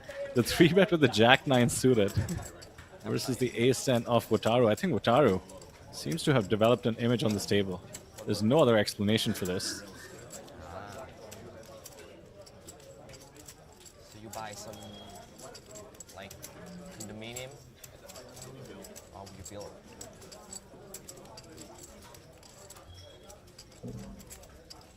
Is there an empty space? Wataru takes the spot. Look at that. Gets the insta-muck. Wow. What a play. What do we call it? Offsuit. What a read.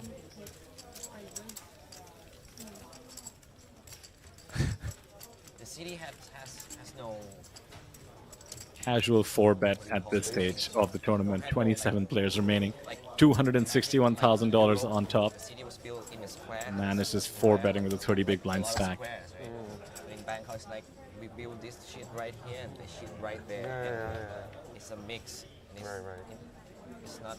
By the way, speaking of the US, where exactly are you from? I lived in the US for 10 years, by the way. Hence my code switching accent over here. Yeah, I'm from the West Coast, California, but I live in Vegas now, of course. I've been in Vegas for about a year and a half now. It'll be 2 years and 4 months. So the mecca of poker, if you will. Northern or Southern California? Southern California, about 45 minutes from Los Angeles, but I've lived everywhere in California. I've lived in San Diego, Orange County, and then the Bay Area, you know, San Francisco area. Got my first corporate job in the Bay Area, so. But then after that, I made a trip to Seattle, Washington, and lived there for a year in the Pacific Northwest, if you will. And then I moved to the opposite side of the weather, which is Vegas, dry desert, because, you know, Washington, for those of you who don't know, Washington, Seattle, Washington, Pacific Northwest is very wet, rains a lot. And then Las Vegas is a desert, very hot, dry. Although the weather has been just crazy lately. Sorry, excuse me, but yeah, the weather all around the world has been crazy. And we've recently gotten a lot of rain, and there was a tropical storm in the West Coast recently, so we got some rain. Well, you're officially in the belly of the beast, not that you live in Las Vegas, of course. I actually lived in the Bay Area myself for a few years. Everybody thinks the weather is fantastic there, but most people actually hate it once they come, as you would well remember. By the way, viewers in chat, perhaps as usual, asking how many players from Thailand left. Unfortunately, Tent, or KT, did bust in 27th place. Walks away with over $7,000. He's the kind of guy who would be taking every spot he can to secure himself the win. Certainly would be the higher variance approach. So we still have 2 players left. One of them on your screen on the left at the moment. Napat. Queen 10 suited in the small blind. Plenty of action behind. 2 premium holdings. And under the gun open. 1. Finding the jacks after getting cooler with the aces. Ace 10 suited for Adrian. The flat call, by the way, respecting the under the gun opening range. Not jamming with the 13 big blind stack. And 6-4 comes along for the ride.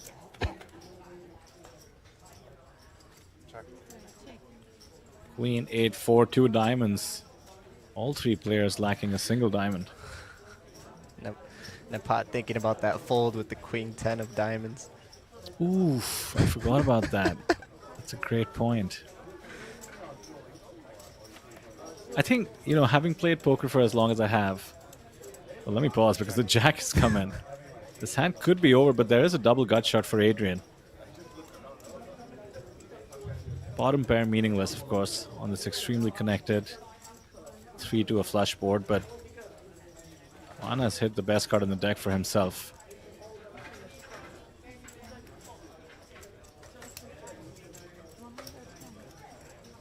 He fires. It's an interesting one. It's tough to represent a lot of value if you think about what hand you would check on the turn, on the flop rather, and bet on the turn. Nah, the ace-10. Not having any of it. Did not jam pre-flop. Did not get tempted into peeling. Very, very disciplined. Good timing, too. Well, thinking back to Napat's grimace, I suppose, with the Queen-10 suited.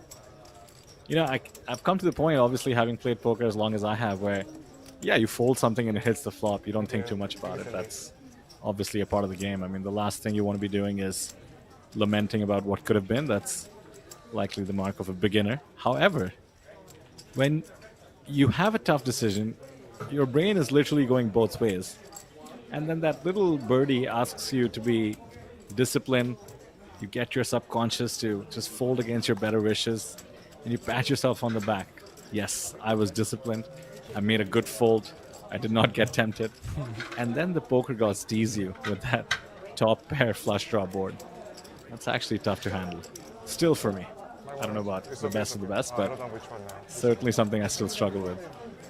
Yeah, I think that's a very natural, I would say, human instinct when it comes to connecting or correlating the excitement to the game, if you will. So, we say don't play results oriented. We can't think like this, which is very much true and valid, but it's very hard to ignore, especially in a tournament like this. Just from me playing poker personally, I know, don't play result oriented. But it's always, especially when you fold a decent hand pre-flop, In this case, the queen. Yeah, it was certainly close. By the way, we're simply moving seat 5 for a redraw. 25 players left, by the way. We're playing down to 16 of 8 players each per table. So we're playing down to 2 tables, and here we are about to hit the 3-table mark once the next player is eliminated. Until then, I believe we're 5-handed on our table. 5-handed on 5 tables, I suppose.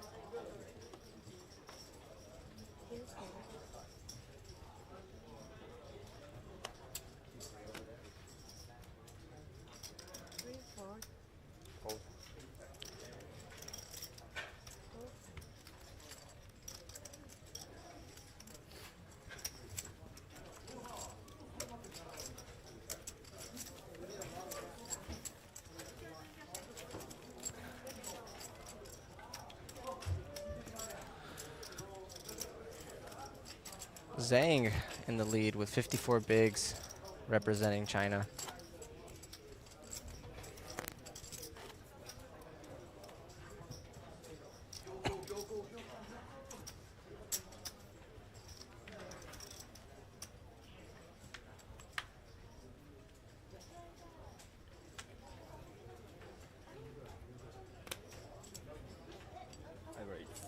So what's it like living full-time in Las Vegas, by the way? Because obviously the reputation of Vegas is, it's fun for a few days, then you want to go home. No, yeah, that's a fair question. When you say Las Vegas, everyone just thinks about the Strip, but most people actually don't know that there are, other cities and neighborhoods outside the Strip. There's a civilization, if you will. There's schools, shopping malls, great roads, parks, everything. Indigenous populations and natives.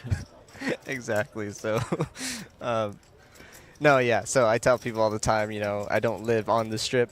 It's not what you think. And most locals try to stay away from the Strip. That is me included. After moving there, sure, you're excited. You're trying to go play every daily. You're trying to go play every cash game. But, eventually you start taking it easy. You think about the drive. Although there's not that much traffic compared to California, as we were talking about earlier. Just not a lot of traffic, easy to get to the strip. One good tip, if you're ever going to live in Vegas, try to move somewhere where you have access to the freeway. It's so convenient living by the freeway because, you know, you hop on and you can get to the strip really quick. I think so, yeah. that's like a good philosophical advice to begin with, or perhaps like a life hack. Always live next to the freeway. By the way, lots of demands in chat to bring Juan back, also asking why Juan G was moved. It's completely random, folks, obviously. We protect the integrity of the game. Completely random draws. 5 tables of 5 players each. Once we get down to the final 24, just one more player out, we will actually redraw again and have 3 tables of 8 players each. So don't worry, it's random. Should be seeing him perhaps shortly. And there we go. We actually have 24 players left. Perhaps a few more hands as we head towards a short break in a few minutes to actually have 3 tables going on of 8 players each. There it is. Yeah, 3-table Reichu, redraw. our marketing manager, announcing the 3-table redraw. So there it is. We will cut to a short break, just 10 minutes or so. When we come back, we will be down to 3 tables here at the APT main event. We are playing down to the final 16 today to end the day. Coming in tomorrow in the final day and playing down to the winner. Do not go anywhere. My name is Vidar Singhal, and for Poker Llama along with me in the booth, we will see you shortly. Okay, okay. Tennis like number 2.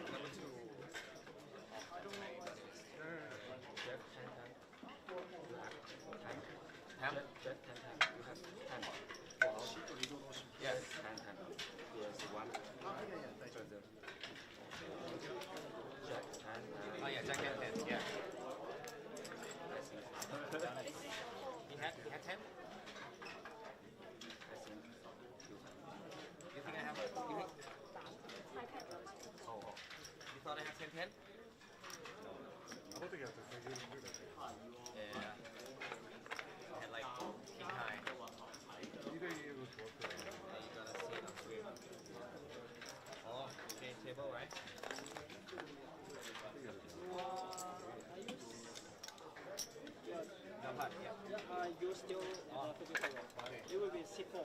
C4, okay. Do you have Andrew? Alright, this is table 3, okay? So don't, what other tables do you have? What numbers do you have? What number? What are the other numbers of the table? 3, what? No.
If you could play poker against anyone in the world, heads up, who would it be and why? Gregor's all interviews. If you could play poker against anyone in the world, who would it be? Yeah, Alex Foxen. Alex Foxen, yes. Yeah, good player, so I respect you, so I won it. Fader Holtz. No, because I'm subscribing the poker code, so he's kind of my like idol hero figure. You're gonna get demolished though, you know that, right? I want to play with the Jungle Man. Daniel Cade's Jungle Man. Daniel Case, yeah, because Why? he is the strongest hands-up player in the world. learn something from him. Amazing. I would like to play Daniel Negreanu because he's been my idol since I started playing poker. Daniel Negreanu played Jojo Tech heads up. It'll be a great game. Doug Polk. Doug Polk. Why? かっこいいから because he is handsome. Because he's handsome. Thank you. What is your name and where are you from? Yeah, my name is Olin Bancho from Japan. I want to play with Itsuko Yoroi, famous ladies mixed player. Played with her 3 days ago in a Worlds event, but I busted by her. You want to play her again? You want revenge? Revenge! Revenge! Revenge! Revenge, yes! Who would it be? Phil. Helmuth or Ivy? Helmuth. Why? He is very almighty. You know, he can play everything. Who are you The thinking? guy who's the Jim Carrey. Yes. Jim Carrey? Yes. Yes. Oh. He's really good with the face, right? Right. So I want to see his poker face. It'd probably be something like this. Really? What do you think? What do you think his poker face is? Ready, go. That's a tough question. What will be? Pigeon? Pigeon? Pigeon. Who is Pigeon? My coach? My boyfriend? Oh, okay. You know, if you can beat your coach, it's a good success. Yeah. And also beating your boyfriend too also feels good. Yeah? Pigeon, watch out. Maggie's coming for you. Thank you, Maggie. So, if you could play poker against anyone in the world, who would it be? Of course you. Me? I like you so much. Oh, thank you. What are you doing later? Welcome to APT Incheon 2023. I'm Elvin. Today, oh, wait a minute. Wow, now it's better. Today is women's event. Let's go check it out.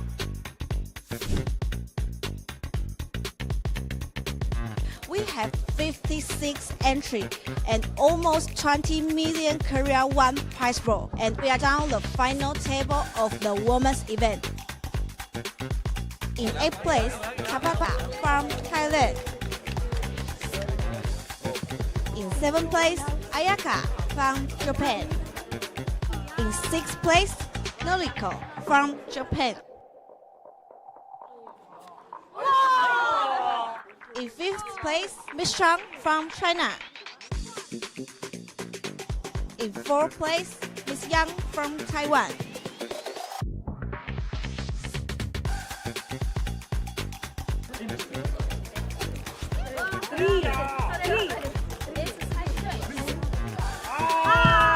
In 3rd place, Tamao from Japan.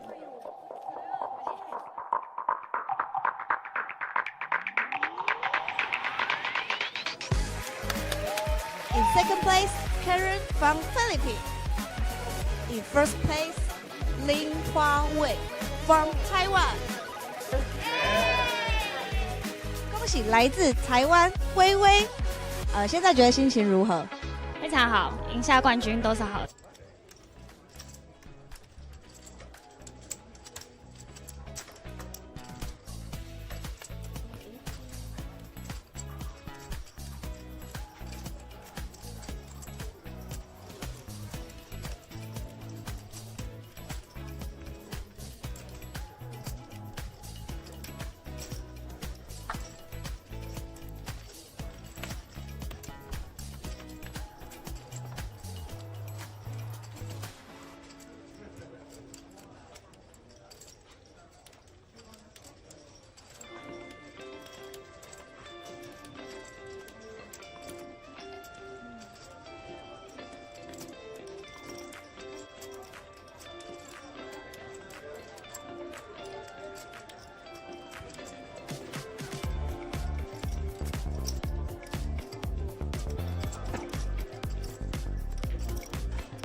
Oh, sorry.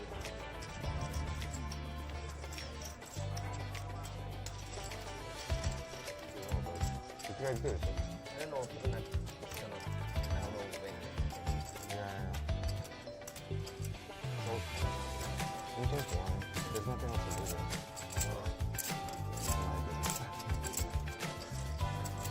And they have any time to go outside this casino in Grand Hyatt here. Oh, really? I've been going out every night. Good luck. Good luck.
That's why standing up and put off your mind.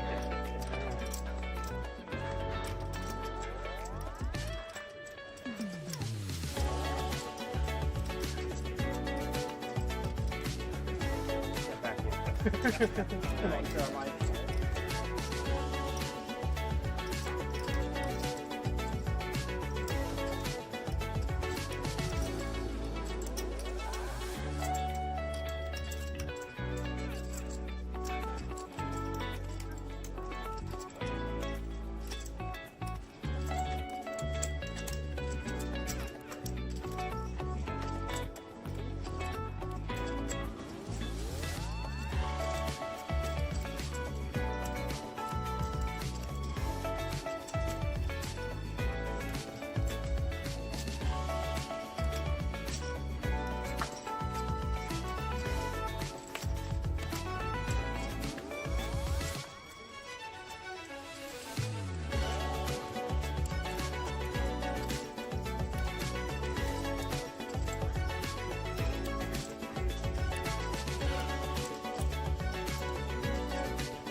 Welcome to Asia's largest online poker room. Our next generation poker software is now initiating.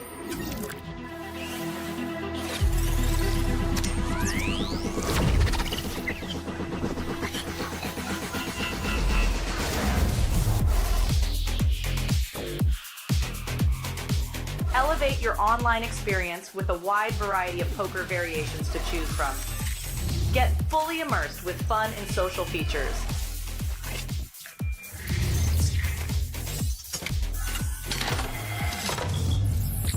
Level up your game with PokerCraft and Smart HUD. Unlock a wealth of rewards including cashback, bonuses, and jackpots.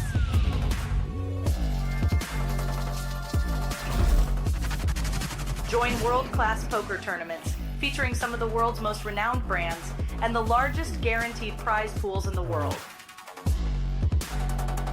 Experience the best in customer service and hassle-free transactions for a seamless online gaming experience. With online poker available on all your devices, you'll be able to play your favorite games anytime, anywhere.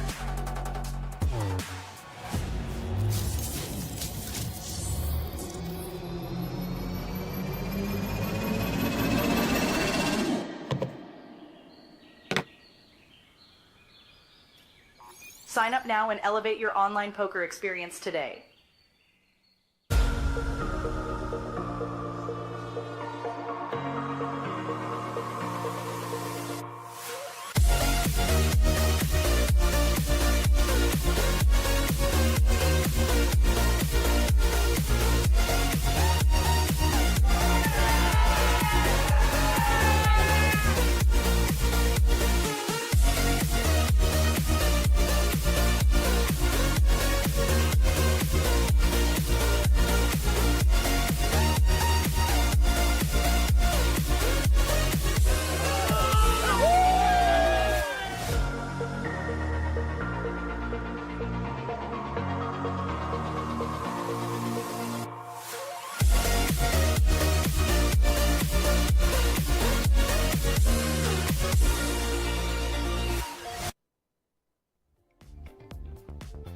Very warm welcome back, ladies and gentlemen.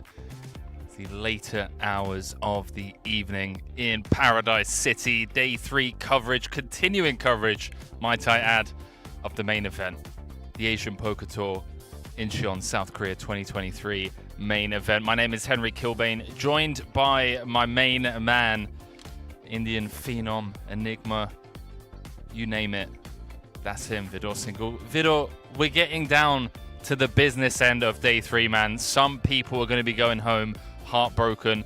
Others are going to be going home adrenaline through the roof, and likely a restless night for the players that do bag dreams of coming back tomorrow and winning the $261,956 that will be going to the champion, my man.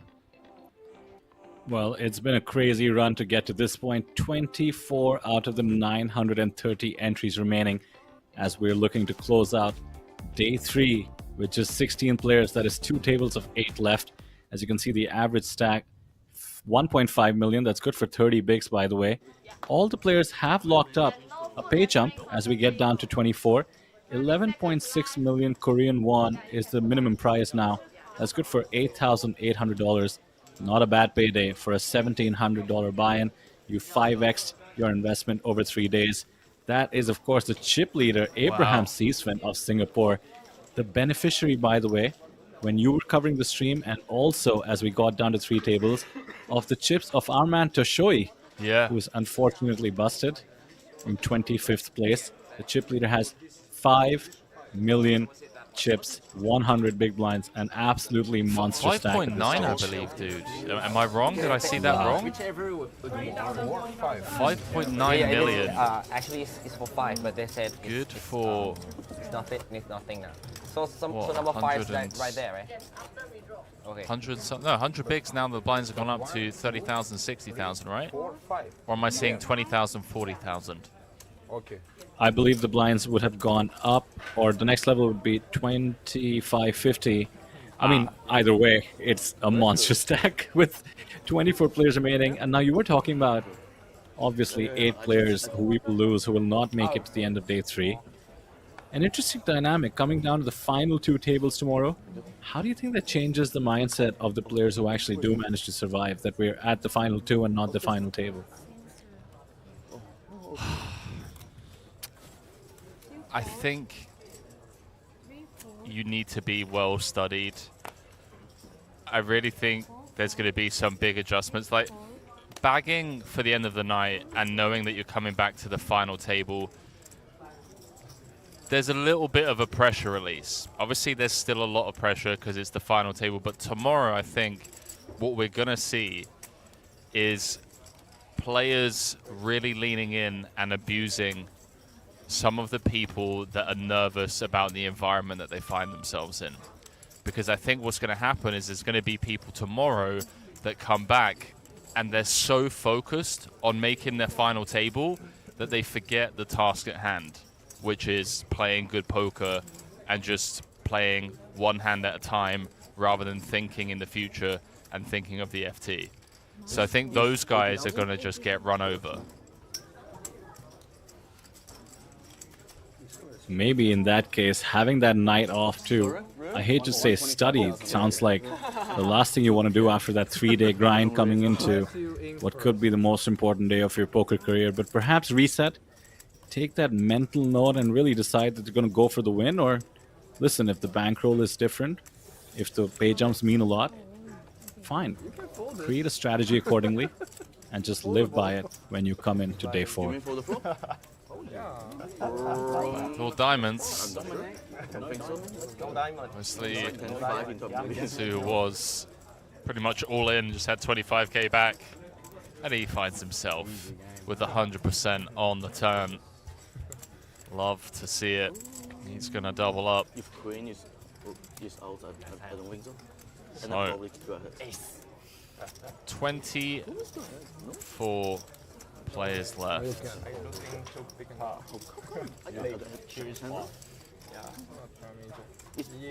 That is how things stand.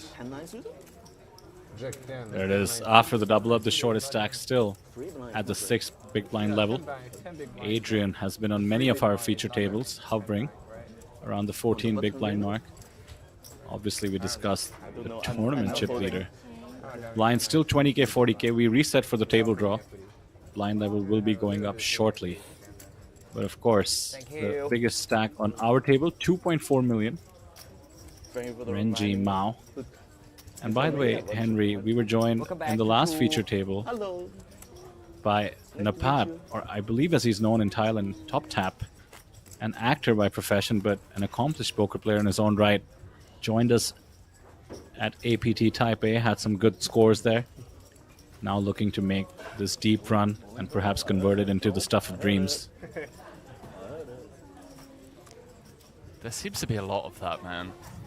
There really does. I love it. I'm all for it.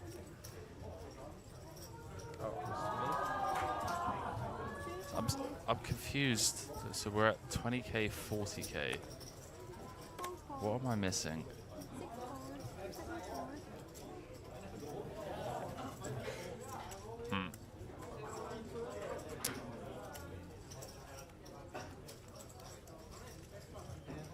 Unless the blinds are going up any minute now. So it's the final 3 table redraw, right? Exactly. Okay, so the blinds are going to be going up very shortly. Next level, 25,000, 50,000. Pretty reasonable increment there. Yeah, that'll drop the average down to 30 bigs. How much? 100? 100k. Okay. Now, looking at the payouts, see 24 left. So that's $1 million. We are on a pretty sizable pay jump, my man. Everyone currently guaranteed 9.7 million. 23rd is going to be going home with 11.6 million. Biggest pay jump of the tournament so far. Not quite, but almost a full buy-in. Definitely meaningful. Another all-in from the tiny stack. 270, right? Queen 10 off, finding the spot in the cutoff. King Queen, surely looking to call it off. Nice timing. He's going to have his opponent dominated. Round two. Do I have a guy to want to join us? I'm on, just right. Adrian soaking up that TV time perhaps with the King 4 suited. Has been the short stack on our feature table for a while. Yeah. I love the King 4 suited. I don't know why. It's my gambling hand. Here we go. To looking to find some diamonds, some spades, or a 10. Stay alive. Everyone else rooting against him, of course, with the pay jump. Imminent. Should Tsang hold a couple of spades? Yeah, the King 4. Queen of spades, okay. All of a sudden, hope on the horizon, but not to be on the 4 of clubs. Run out. GG's, my man. GG's. 24th is one of those that will leave a bitter taste in one's mouth, Vidor. Final 3 tables. End of the night kind of situation. What could have been, but for now, If you fold, just going to have to head to the pay desk and pick up the 9.7 million. Yeah, that's different. Good Certainly for just a shy of brutal reality. 7,500 USD. Apologies for cutting you off there, my man. My apologies. I was just saying, just echoing your thoughts. Brutal reality of tournament poker. Nobody except the winner leaves too happy. But perhaps when you zoom out, take a couple of days, maybe only a couple of hours, you realize what an incredible run, what an incredible score, the 7,300 or so odd dollars. A great return on the 1,700 buy-in. Hopefully a great experience as well. I don't know about experience, Vidor. I don't know if I'm busting a tournament in 24th, if I'm even thinking about the experience that I've had, dude. Maybe after a week, I look back and I reflect on my time spent. Well, we played some PLO? Oh, okay. Yeah, maybe after a week, I'm like, you know what? Maybe a week. I had a great time at the Asian Poker Tour. Really enjoyed myself. The experience, the people, the staff, the atmosphere, the way it was run. But in the moment, heading home in 24th, I'm seething, dude. My blood is boiling. Maybe you're right. The APT main event might take a week. I was accounting for a couple of days for perhaps more ordinary events. Such is the life we've chosen, as they say. It is indeed. Adrian now. Surely finds the shove. There we go. Queen Jack suited all in. More or less chips.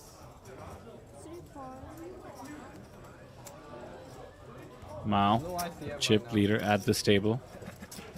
Of course, we had a lot of viewers following some of our friends on the previous feature table. Juan G comes to mind. Of course, Napa still around on this feature table. We do have Milos, by the way, as well. You mentioned you bumped into him out on the floor. There we see him on seat 5, I believe, rocking a healthy stack of 1.5 million. Winner of the APT Super High Roller here at APT Incheon. Absolutely carrying the momentum.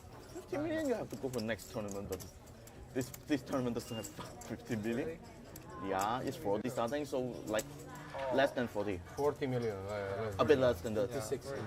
Yeah, Henry, we joke about playing the rush, as the godfather of poker, Doyle Brunson, used to call it. When you win a hand, perhaps, you play the next hand. The adrenaline is pumping. You're more likely to make better decisions. I think that applies to back-to-back tournament wins. Well, just regging tournament after tournament when you're on a rush. 100%, dude. Morale always high after a win. Interesting, by the way, I was listening in to what Renji was talking about. And we've spoken time and time again about different people's perceptions on what exactly ICM means. I've heard Renji saying there's no ICM pressure right now, which, depending on who you ask, there are some people out there One straddle, one cross straddle. that would strongly disagree with that. Something to keep an eye on. We just discussed the pay jump, a full buy-in. That's at least a little bit of ICM pressure, and of course, when you're talking about $261,000 for first place with just 23 eliminations between you and that monstrous figure, there's always going to be some ICM pressure. It's fine. You can still straddle. Rarely people are limping, so you can just blind race to big blind. Yeah. They cannot do a straddle, so it's a blind race. Really Literally, interesting because pot the now. rule doesn't allow it. The straddle, I guess. Yeah. I'm going to try and not talk over the conversation going on, but this hand could develop into a big one. Yeah, you know Tony Ling. Open-ender for the Serb. When he was in Vegas, as long as the first two levels, his table is always Three ways. So he's doing that. 555,000 in the middle, Vidor. Enable the effective stack. Look at this, Milos. The pre-flop aggressor. Firing a double barrel. How he straddles, it's how he flats, how others straddle together. Tends to get out of there. Yeah. And because it's actually very loose. Surely, Napat cannot dream of releasing yet. You mean his style of playing first? Yeah, any straddle in the yeah, of course. Does that invite the raise from the Thai player? No. I just come with call. What's it? The blinds or the buy-in? No, buy-in, 25k US. The biggest pots the night so far. Straddle, let's go. As Michael Adamo straddle. Milos bricks out. Napat did not want to improve to top two. Fun guy, very fun. And he loves to game, right? Calendar. Has to be. Buying the 10k no limit 2-7 single draw. Yes. And study the game on the table. Locker time. This is dangerous. I love this with the Jack Such of a legend. Spades. No gamble, no gamble, no future guy. It's a no gamble, no future fan. And when you all in, On the one hand, I know what you mean, Henry. Of course, it should absolutely be difficult for your opponent to come over the top. Gets the fold from the queen high. Very nice block bet, but I was worried for a moment. He must be first, he must right? Does open the door, could induce some action. It does, but I don't think it opens the door in the sense that we get to just blast off with reckless abandon. I think having the Jack of Spades is so crucial there. Such a key card, right? We're blocking, you know, Queen Jack of Spades that backdoored, Ace Jack, King Jack, Jack 10, all of those big hands. So unless Milos was barreling with, you know, an Ace Deuce of Spades, 400k or something. doesn't seem. Side bet. Oh, maybe King, yeah, King Queen, King 10, Queen 10 of Spades. Oh, funny. But he doesn't have a single one of those cards in his hand, so. And DJ. He doesn't lose that much. A full-time actor, by the way. Napat, or Top Tap, I believe, as he's called. But what an incredible poker mind. Has done really well for himself. Not just on this table, but other APT stops. But trust me, the way he plays, if you were facing him on the table, you would likely think you're up against a poker pro. 250? Yep. 250.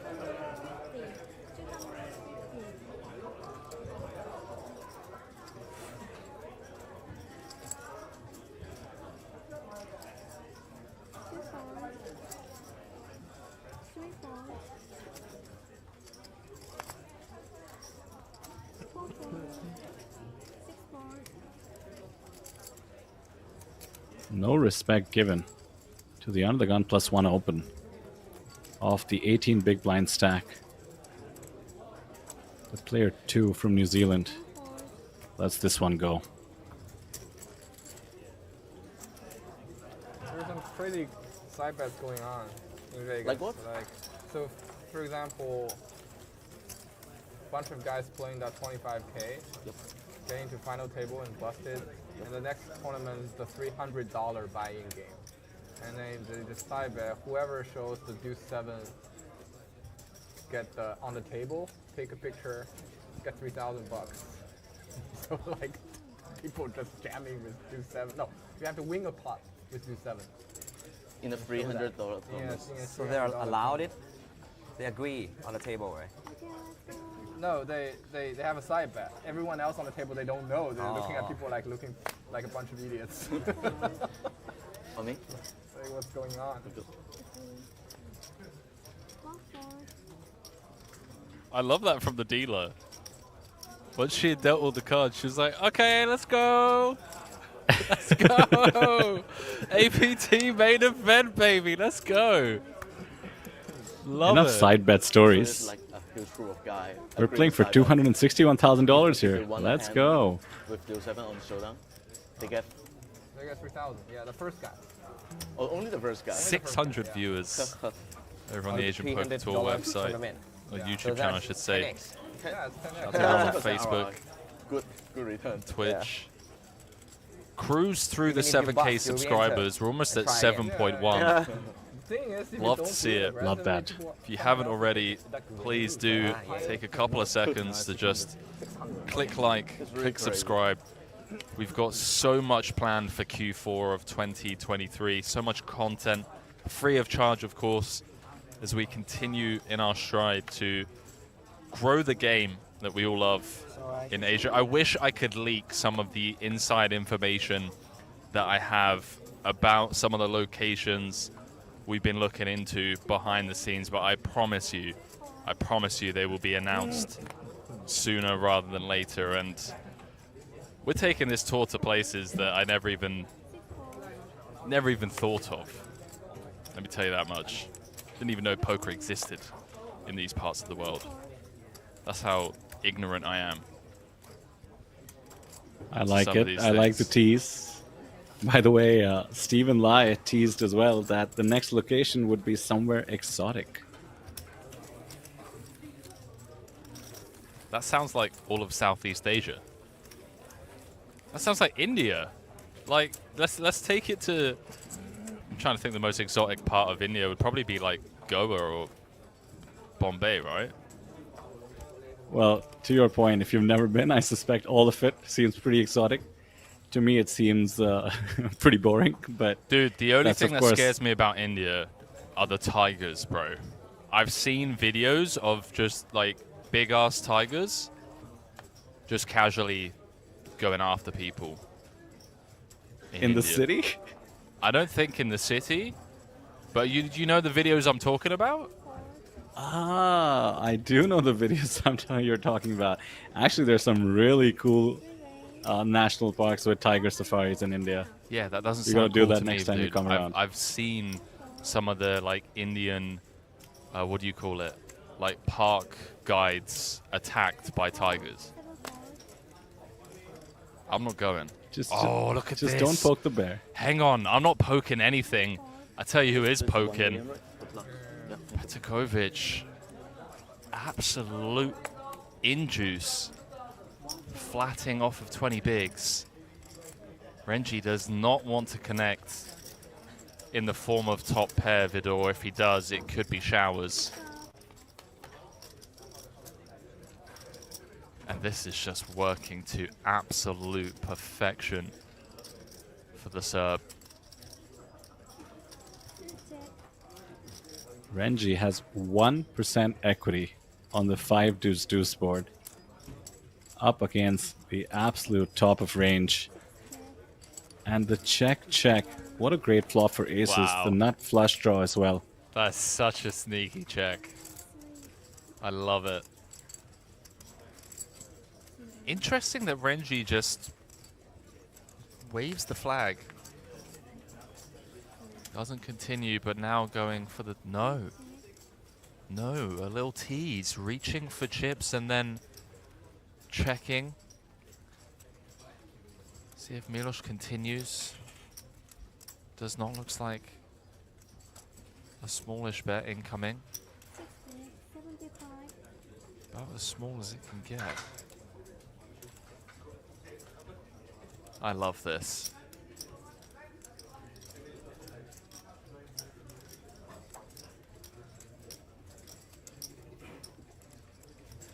Really giving him the rope.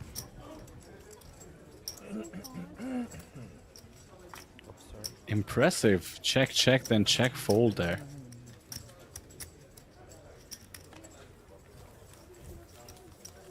Very surprised at the line chosen by Renji, but absolutely correct. Perhaps some history, as these players have been playing with each other for the better part of the day.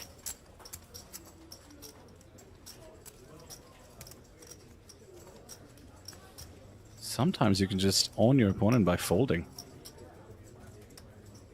Or in this case, by not betting.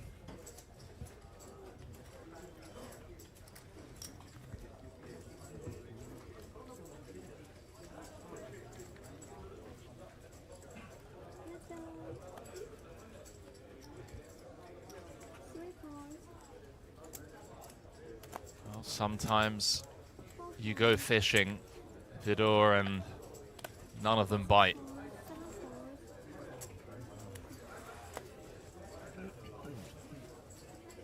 $23 players remaining, by the way, which means we have hit that pay jump you were mentioning, Henry.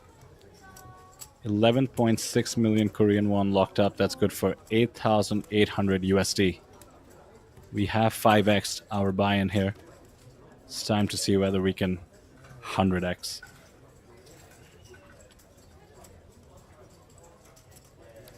As Adrian finds the ace-9 suited on the button against the button shove, surely this is a call. Happens to be behind, but against the wide range of hands, excuse me, that 2 might do this with. Ace-9 suited is going to perform very, very well. Uses a time bank. I suppose this is the time to think about it. Will be calling off for his tournament life. This would be very, very difficult fold to make.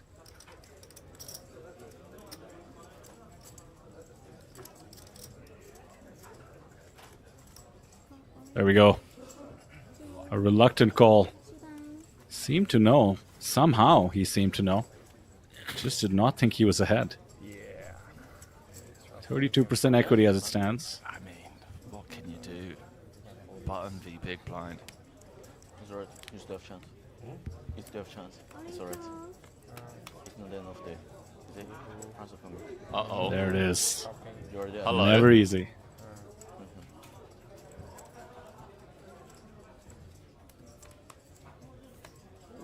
Hello. Gets there the hard way. The 9 on the turn. Jack. 95%. Non-heart There it 10 is. needed. 480. Tran Sorry, more 5. absolutely crippled Let the dealer count. It's fine. after getting sucked out on. You still have chance. Anyways. Nice one. Down to just 2 bigs. What a spot to get unlucky.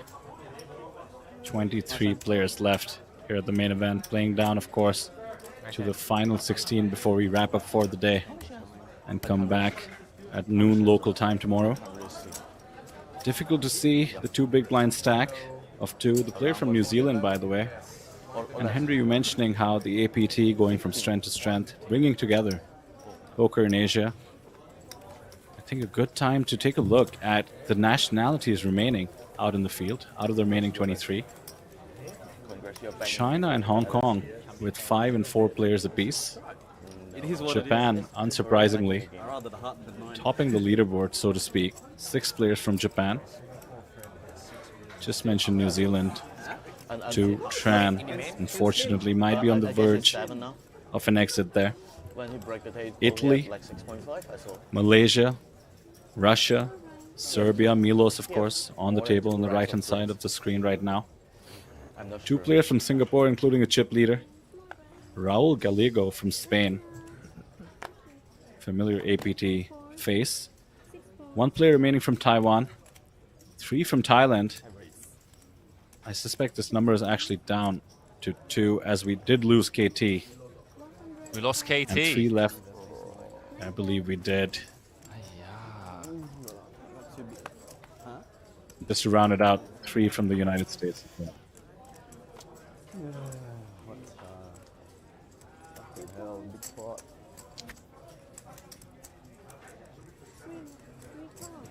Still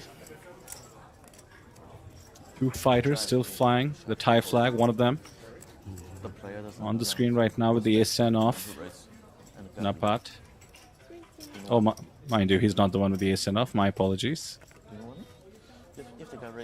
Mao actually in the hand with the a3 suited and the ace-10 belonging to Inaba. Continuation bet on the queen 9 4-2 diamonds. His opponent actually is the one with the flush draw. The nut flush blocker could certainly come into the picture as we proceed with the hand. Mao making the call. If you're it's fine, it's fine. Because to me, it's just like whatever. Yeah, just give game. Just do it easy. 5 of spades shouldn't change anything really. A second flush draw does emerge.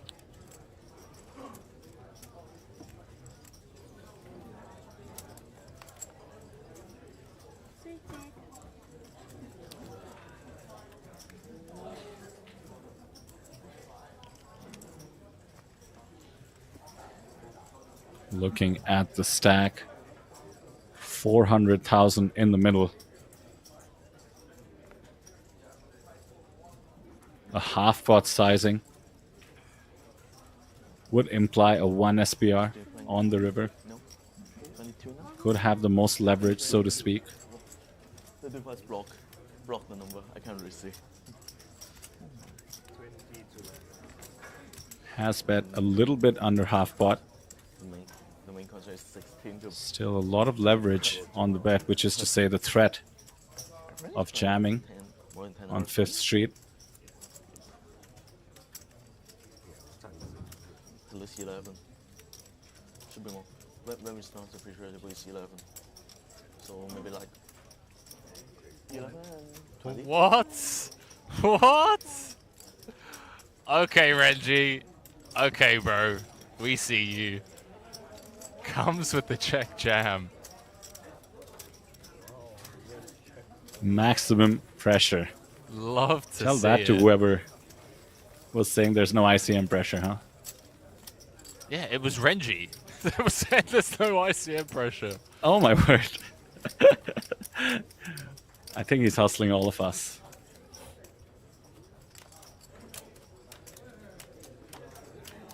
The check jam. Just found the sizing, I suppose. A little bit sus. Took the 8 high semi-bluff. Absolutely dominating his opponent. 22 remaining now. Did lose another player. No pay jump for the moment until the 20th player. That's going to be for almost another full buy-in. Did lose the last Italian player. Niccolo, I believe he was on the feature table as well. Fun presence.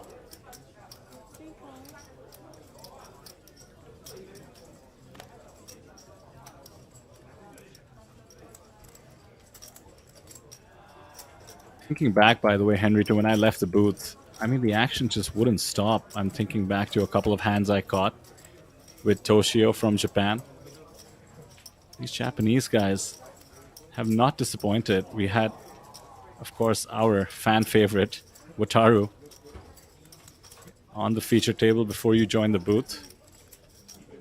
I counted 1 4-bet, 1 bluff jam. Right as I was telling Poker Llama how Wataru is capable of all kinds of madness, he just would prove me right every time.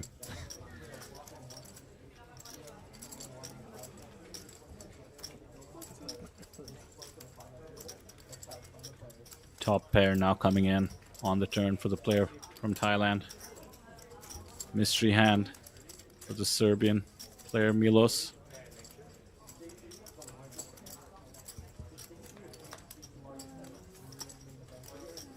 Wow, How about it's top gonna two? be- Yeah, it's going to be tough. 275 out there.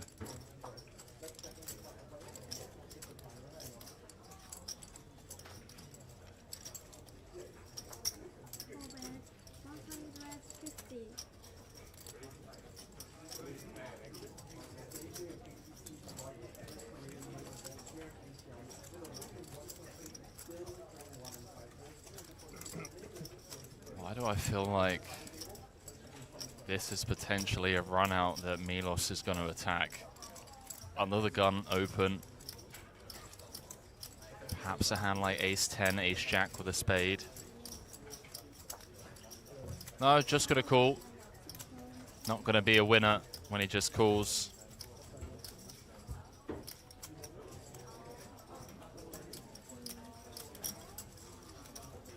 Perhaps a king or an 8 maybe might play that way.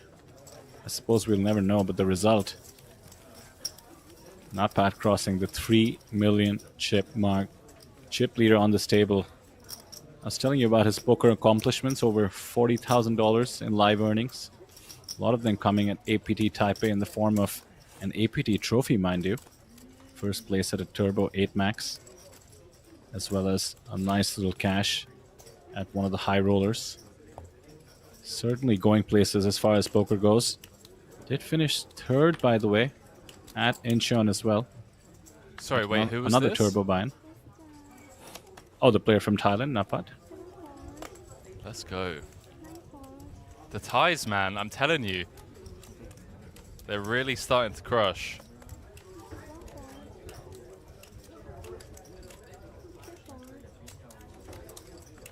$650 odd people watching on YouTube alone.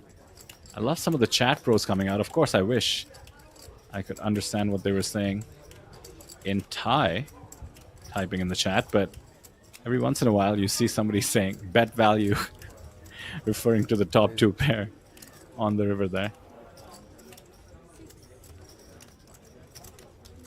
And Milos has had enough.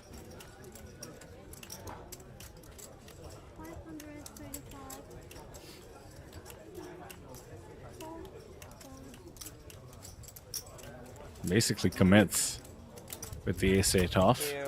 Thank you. Pretty theoretically sound to do so.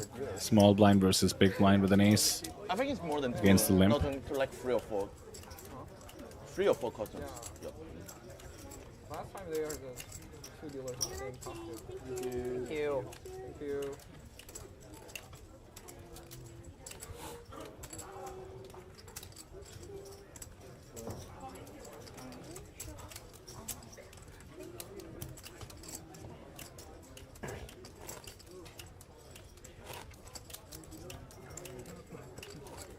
Some polite thank yous to the dealer, I believe, as she takes her exit. And a familiar dealer pops back in. My apologies, I'm not familiar with her name, but we did have people in chat explain how her hairdo might be something to do with, was it Korean dramas or Korean pop, maybe?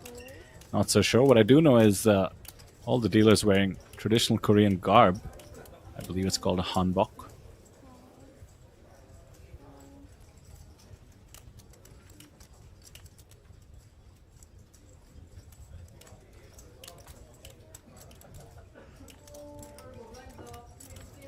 Two, finds the queen 10 off, has to commit. After all, would have been almost auto all in on the very next hand, putting up the blinds and the antes. This way he gives himself a chance to not just double up in case somebody calls. In this case, ISO'd by Adrian with the ace-4 suited. The blinds also in the mix, so he could more than double up here. 415,000 in the pot. Not a bad opportunity, 42% equity. Good luck. Good luck, guys. The 10 high board is exactly the hope that 2 needs to keep the dream alive here at the APT main event. Now only an ace on the river, the Barry green sign needed. Otherwise he will find the double up to 9 bigs. There it is. Too early to take off the view of mic. Someone coach me that one. Ah, he'd used Henry. There's a new move in town, by the way, the mic off equity. Still works. Standing up.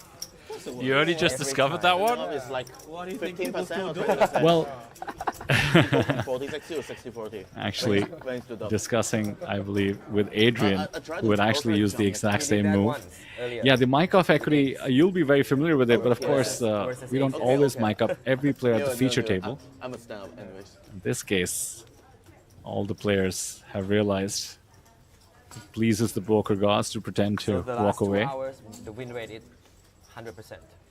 Off stood up. Yeah, I've stood up for the last 2 hours. 100%? 100% win rate. Okay. Big sample? We will break it next time. Both players stand up. Then the win rate is not 100%. Jump. Okay. No, I mean. Who stand up first? Yeah. You have to be behind. You have to be a short step. Oh yeah, you have to be behind, right? Oh yeah. Good luck. Oh yes. Oh. I'm at risk. Here we go. Trans go for it again. Another 15%. Back to back. 50% off. Take off your mic. I didn't put it back. 85%. Oh, okay. Okay. Standing up, mic off. 966, pretty clean. No longer clean. Of course, the 8s added is out. Some chops. You can see 11 total, but the spades should help. No chop. Queen gets it done. What a spin up. 16 pigs all of a sudden. The chip and a chair in full force.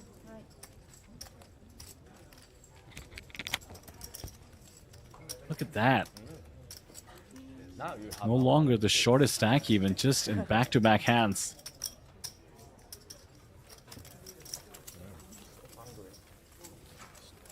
I ate nothing. Milo's crippled. Still 14 bigs, plenty to work with. This morning? So we're 7-handed here on our feature table. 22 players remaining. I mean, what are you doing for an hour? I had a coffee. Ah. Instead of eating. Right, like right now? No. During the dinner break at the cafe. At the cafe inside the shopping arcade. You had a what? Iced coffee. Oh, iced coffee. I heard COVID. COVID. Yeah. I heard COVID. Like right now? I'm like, Iced what? coffee, COVID. No. Had iced coffee, okay. Not iced coffee. I got iced coffee during dinner break, right? Yeah. I got COVID. No, not now, but dinner break. Yeah. Okay. But it happens to be you taste it on dinner break. What? Okay. My bad. My accent is poor. Me too. It's embarrassing the way I live in London for a few years. Oh. How many years? 4 or 5. UK resident. Go to playing US. 0 tax rate. Yeah. Get it. Only UK? How about EU? Only UK, Luxembourg, and South Africa. This man knows his stuff. Oh, You part of the tax-free bracket too? No. No random UK passport? Can you get a tax refund? Huh? Can you get the tax refund? Like, you can claim your expenses, like, but you cannot say, like, you're losing 200K, 300K in your cash game, right? If you get audited, you're fucked. So, Okay. you can do some reasonable, aggressive Claim. Yeah, expense. What's he saying? Like, if you play in Villaggio 5100 game every day, you can claim that loss, that's reasonable. But if you only play like once, you play like 5-10 cash games, then it's not reasonable. So These guys talking about 5-10 cash games whilst everyone battling it out.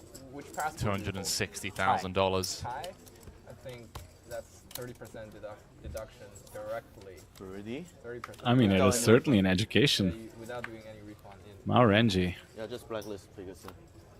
giving out the nuggets. 3 brackets. What do you mean by brackets? So US. Country with tax treaty with US. And You like how he had those countries right off the bat? 0% tax on winnings. UK, Luxembourg, South Africa. Change your information with the local government. And they give you the full money back. You report tax at your annual. But the procedure of getting your money back costs very long time, right? Half a year to 1 year. I mean, it's fine for me. I mean, I would just wait the money to come and I play next year. So you have your cash flow there already. Potential hand developing here as Milos says. Oh, yeah, he got it. 3-bet +1 against under the gun. Do you respond ASAP? Is he ever 3-betting to fold here, Vidal, with just 9 bigs behind? Yeah, if you don't get significant cash. I mean, doesn't he have to if jammed upon? Yeah, but assuming he'd be flipping at best. There's a limit, right? If you cash Yeah, like you see the grimace 10K or below only. on the Serb's face. 5K. So if you don't cash any Something 5K you mentioned earlier on in the coverage, Henry. The structure of this event could make all the difference in these marginal spots. 7-handed table, 1-hour levels, small increments. Maybe he thinks 9 big blinds is enough to find a better spot. Such a Has to be thinking. Wow. Quick fold. 3-bet folding off of 14 bigs. Oh, so you only see, okay, there will be pay jump. Okay, jam. Well, well, well. Oh, if you hit the pay jump, Plug that one. You got less money actually. Yeah, you get less money if you hit the pay jump. Obviously easy for us to be here and be results oriented. I think that is the stone bottom of jamming range. So if you're like 15 to 18 you paid, In Minos' defense, I think it's a good fold. So you lose another 2,000 points. Long term. Weird. It's weird. Weird ICM. Tax ICM. And what a result for the chip leader on the table. Gets the same hand to fold after putting in a huge percentage of his stack. Napa just seems to not be able to make a misstep, even if he tries. His opponent's caving to every move.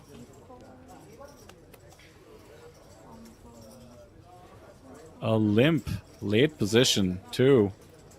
Perhaps feeling a little bit attached to those spin-up chips that he just gathered in 2 all-ins. Can he induce a family pot here? Indeed. Pocket ace going to the flop. Ace, king, high. Best hand pre-flop. Officially out-flopped. And if you limp with 8s, chances are you're not stabbing. Well, never mind. A whole different strategy. He wants to figure out if he can take this down with 1 big. I guess the queen 10 to fold. Don't think king 3 backdoor nut flush can go anywhere. Backdoor will.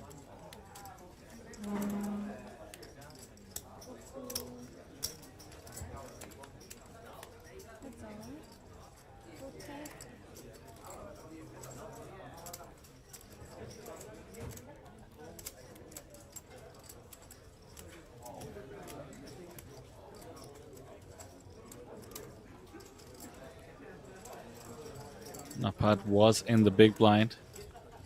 2 could convince himself that his opponent is not likely to have an ace. Maybe try bluffing at it. Not for the moment. Respect. Bit of a misstep there. Got a bit gun shy. Pocket 8's extremely strong. Certainly don't want to be limping with those. Still 13 big blinds left in his stack. The shortest stack actually Milos after that unfortunate 3-bet fold.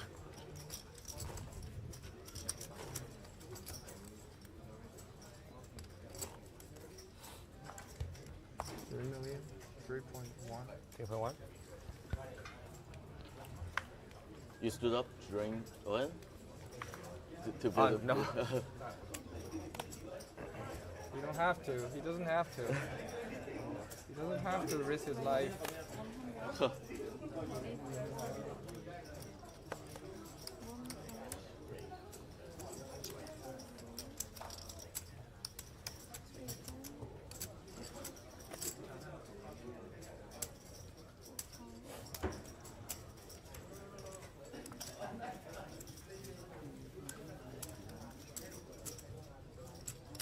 Katsuhiro, ace king under the gun, has been fairly patient. 225,000 in the middle. Would love to add that to the stack uncontested. And all in might be in order here.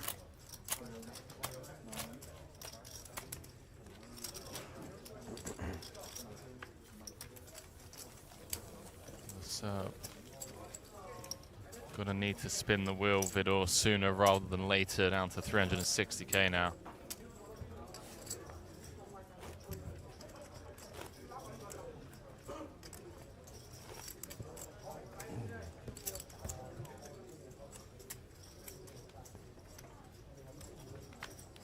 Six players away from ending day 3 of the APT Incheon main event. 6 more dreams need to be crushed before we call it a day. Such is our job. Yeah, it is rough. You've grinded the better part of 12 hours today over the course of 3 days. So close to the finish line of day 3, but really only just approaching base camp, if you will, Vidor. If we're staring up at the summit of Everest, these guys are hiking up towards base camp. They've got a mountain to climb tomorrow. Whoever it is that does go on to emerge victorious in this one, it's going to be a long day.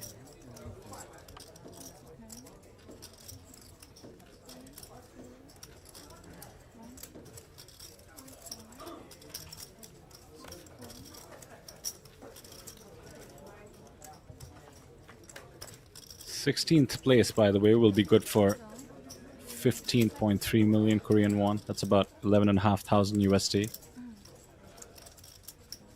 That's what everybody will go to sleep knowing that they have secured.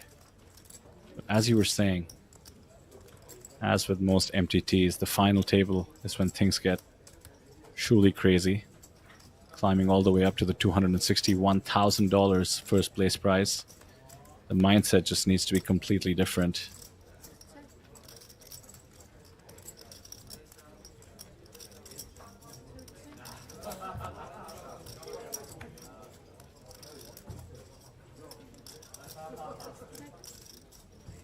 What a turn card it would have been for Milos, by the way. He's going to be so thankful that he bricked.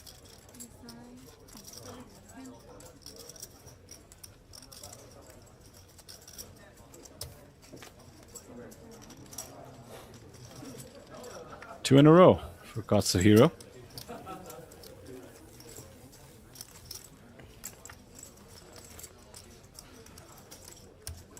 So a few short stacks on our table.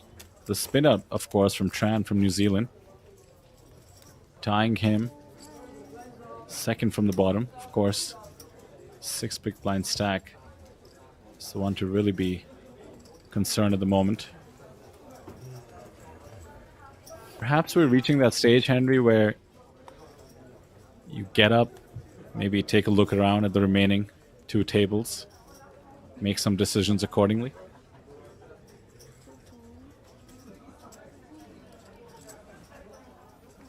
Especially if you're one of the middling stacks, of course, the huge pay jumps, as we just mentioned, aka the true ICM pressure, comes around usually at the final table, but to the extent making day 4 has some additional equity in your head, which is to say, maybe the mental reset would favor you.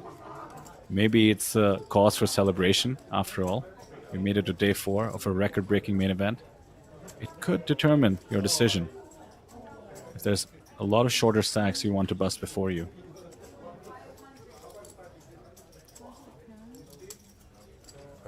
Great situation here for Milos. Pocket nines. Mao has raised to 110,000 already. The pot odds being offered. Likely too great to give up. Faction works its way back to Mao.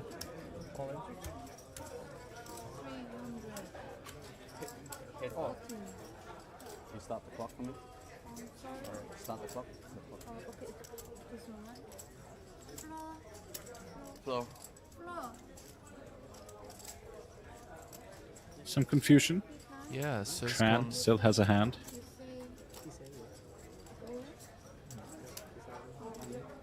She needs to stop the clock. Oh, I see. She needs to stop the... Yeah, I didn't see. Yeah, that's okay. But can you stop the clock, please? Yeah, that's fine. That's all. Okay, cool. No worries. Okay, so the clock hadn't. No, I think Henry Mao acted out of turn there. Had not realized Tran still had cards. Oh, that really changes things. Okay. Oh, okay, but Tran's just got 5-4. Okay. Well, what's the confusion then? You know how it is, Vidor. Sometimes it Yes. just gets confusing. I do know how it is when you're 6 away from making it to day 4 of the main event of the APT. Incheon now. 9s versus 4s will certainly not help the cause, most likely, when it comes to those 6 eliminations. Milos in great shape. A 4, of course, already eliminated. Ace, deuce, 6, 2 hearts. Hearts Yeah. also covered. It's going to take that case 4 or a 3 and a 5. Now just that 1 outer and the deuce of clubs on the river seals the deal. Milos finds the double up. The spin up story begins. A comfortable, relatively at least, 15 big blinds now in his stack.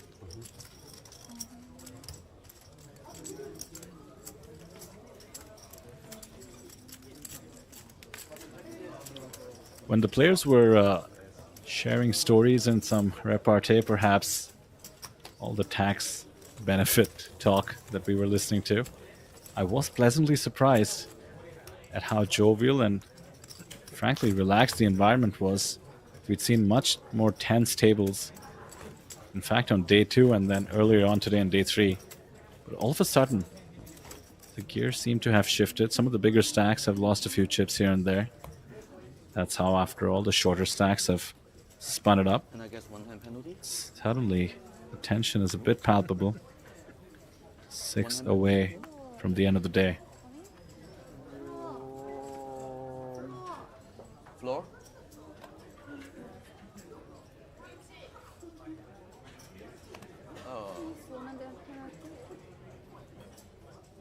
The 1 hand penalty, I guess the player. Okay. Before his turn. Players certainly do not decide who gets a penalty.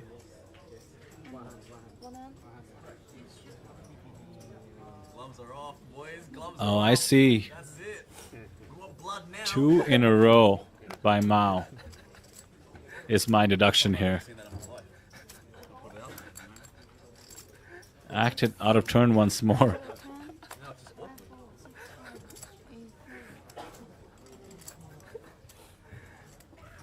I mean, I'll take under the gun +1. It's fine, right?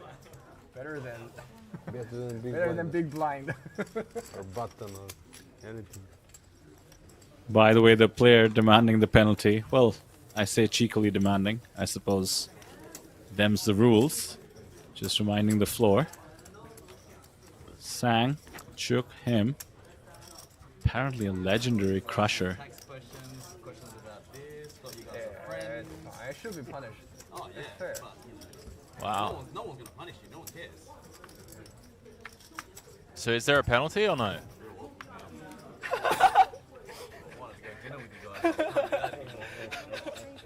I guess not. Guess not. Probably just a warning for now.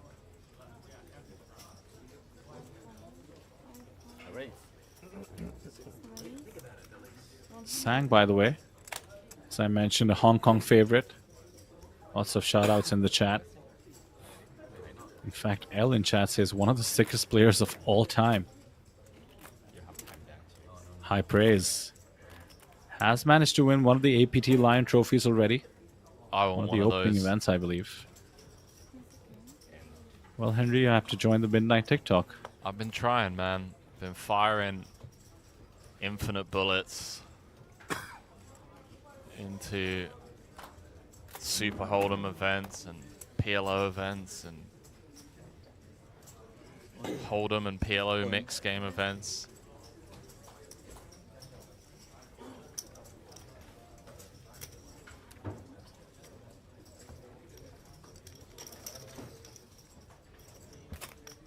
Small blind falling. Not like this. As we lose another player on one of the outer tables. Now down to 21 players. Which does mean, technically, on another pay ladder, 13.4 million to the next person out. Has been locked up by 20 of the players out there. One of them, of course, walking away with the current $8,800.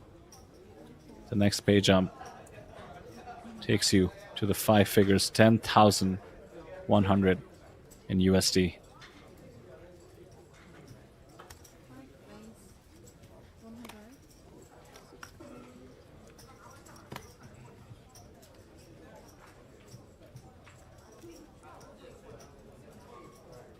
What should I do if I want to watch a washroom? Yep. What should I do? お手洗い行きたいのどうしたらいいですかマイク。What?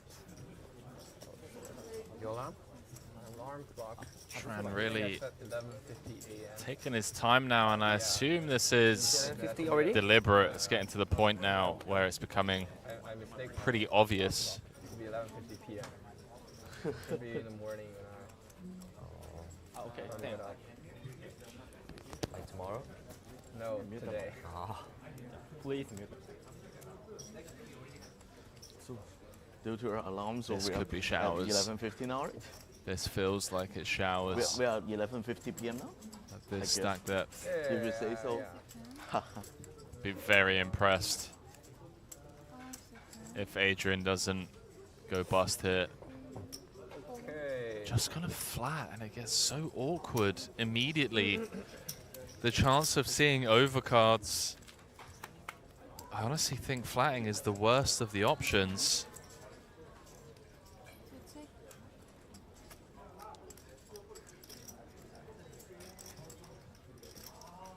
See what Milos does now. Very awkward spot. A flat out the small blind. In my mind, alarm bells would be ringing. Is this guy trapping me with aces? Kings? Is he flat a hand like king, queen, queen, jack? Just really shouldn't have many flats from the small. And I can understand the check back. That being said, Henry, I think Milos, with his incredible poker intuition, has been on the table with Adrian for a while, has seen Adrian grind the short stack. He could have a sense of the fact that Adrian would take hands as strong as pocket sevens, not precisely perhaps, but in that range, actually flat with them in the small blind in an attempt to lower variance. The ace on the turn actually could be the opportunity to steal the spot, or so Milos thinks. There we go. We didn't see the graphics catch up yet, but I can only assume Milos betting with his ace. There we go. Knowing that the ace is just too much of a hand, too much of a card on the turn, so to speak, for Adrian to continue with the most, I mean, most of his range, including hands as strong as queens in that spot. You can just tell. Adrian, and you just pointed out Tran, making it to day 4. getting it in good, confident that they have the best hand. These things are just very important to them at this stage. It's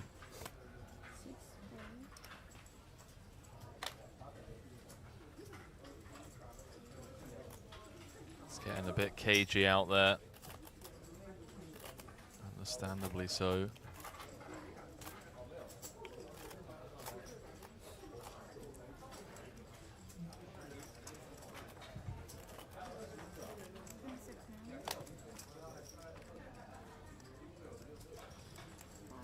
There's the tank.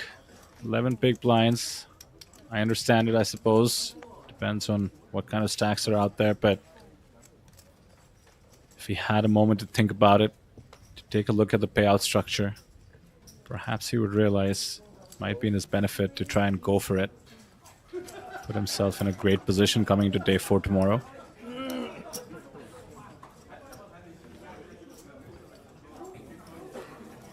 I mean, if we zoom out, Henry, it doesn't really make too much sense trying to tank your way to the top 16, does it? It's one thing when it's for the final table. I agree, but I think there is always that end of day 3 bubble in people's minds, and they kind of end up shooting themselves in the foot, playing a bit too tight, just trying to get to the end of the day. And this, for me, and we've spoken about this at previous festivals, this stage of the tournament in particular is the tournament the part of the tournament I love the most, because it's where you get to see the true elites separate themselves from everyone else, the people that are here to win and the people that are really going to go for it. And sometimes, obviously, that means that great players end up busting, 18th, 19th because they run into it or they play a little bit too aggressively in the wrong spots. But more often than not, the cream rises to the top. And you see players emerge with larger stacks and abuse the people that are playing too tight. Could not agree more.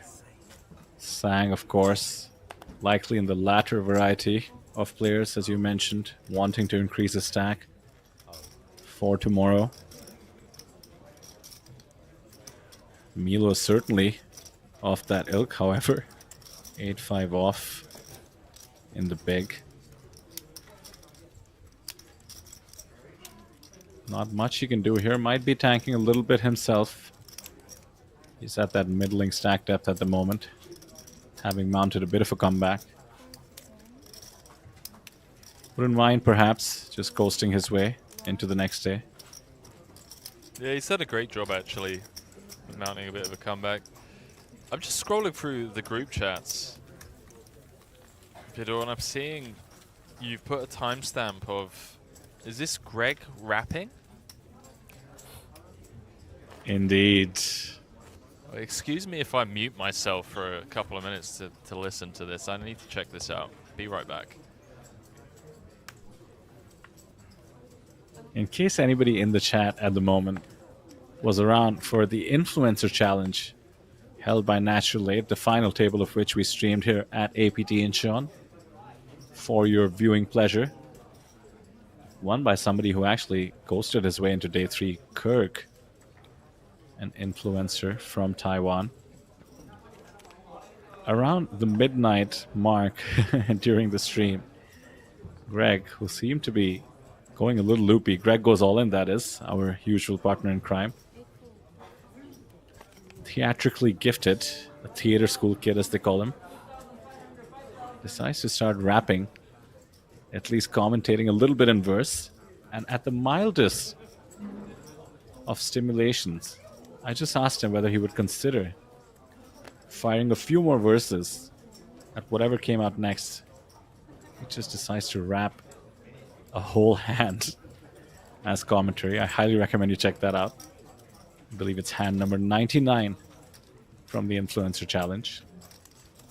And a huge shout out to the multi-talented Greg Goes All In out there on the floor at the moment.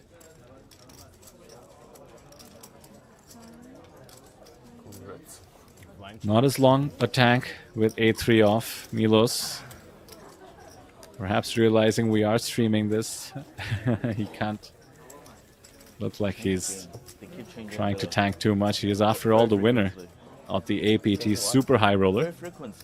It's not the kind of tanking you want from super high rollers. We understand it from amateurs, for whom the bankroll, and of course making it to day 4 means a lot. Maybe little often, I think. Really? Maybe 30 minutes? Maybe 30 minutes, 40 minutes. So it's the same. Maybe.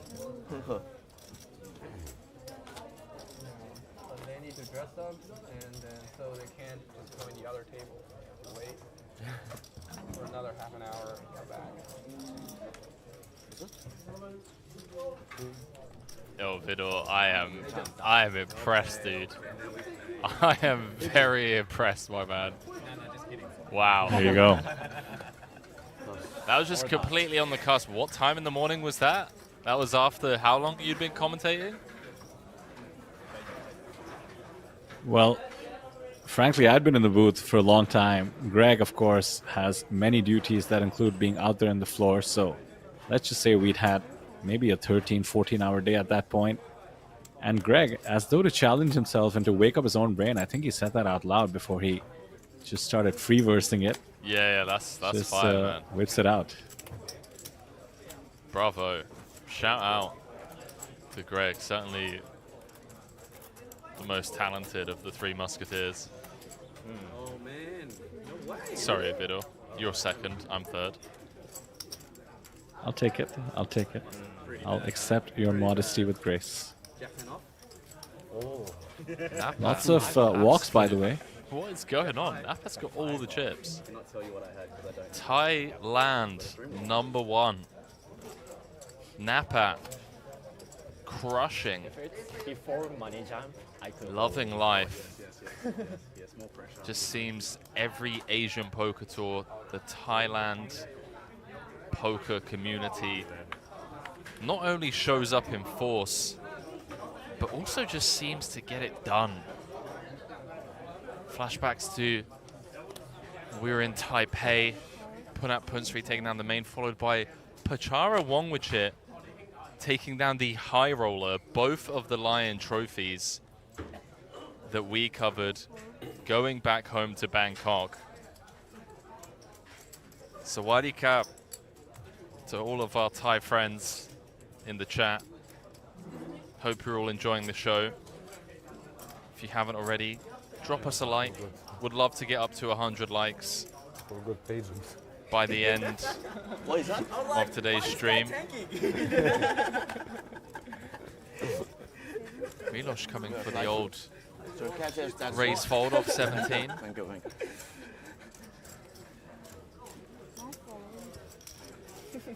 Milos is just too situationally aware. He's seeing how much people are folding, giving walks, including some of the middling stacks, such as Shang Chuk. Like, I don't buy it. Raises the weak ace from the cutoff, takes it down. Each addition to the stack, so crucial at this stage.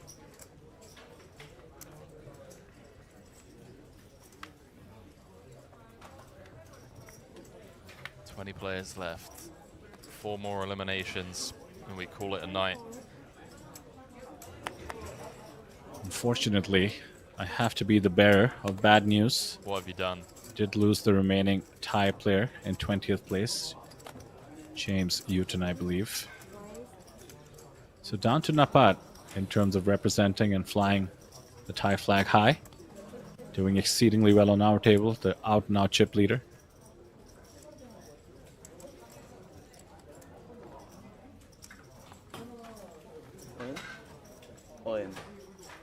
Owen. Yeah.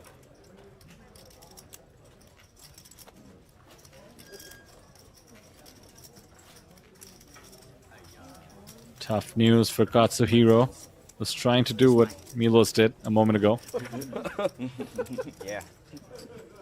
You say that with small blind? Sang waking up with the ace queen off. Still blind.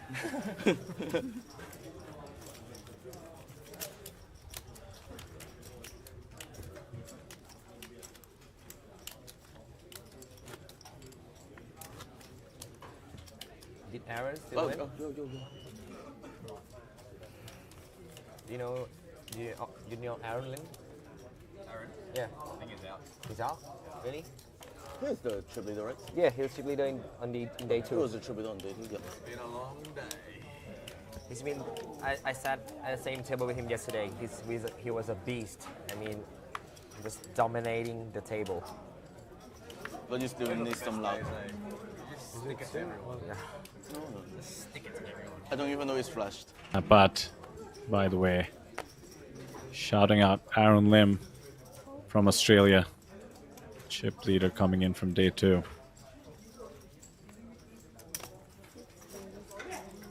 Acknowledging how he was a beast on the table. For me? Good. Pass.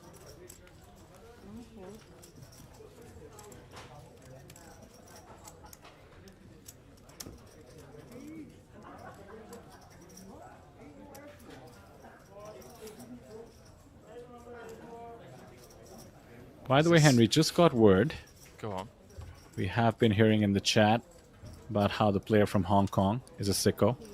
Let me just pause there because Adrian, of course, has woken up with the queens, and the question is Milos bot committed with the king-queen suited? Yeah, it's called off. 1 over and hearts working in his favor, but not the hand he wanted to see. Yeah. Don't forget to stand up. 36% equity. Do you have a bag? With the backpack on too. Pull off the mic. Maybe that's why. Nice flop.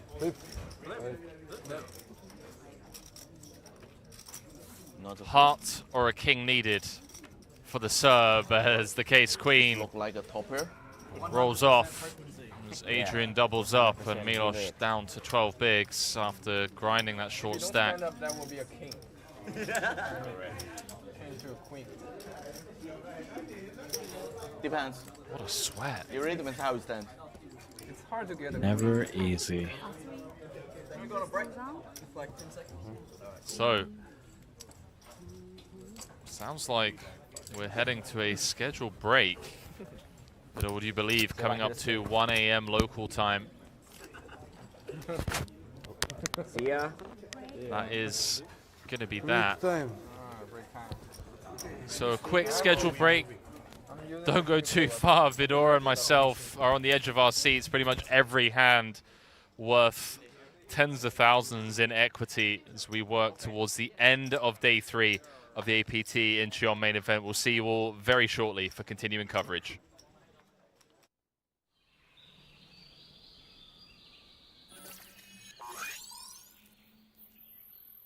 Welcome to Asia's largest online poker room. Our next generation poker software is now initiating.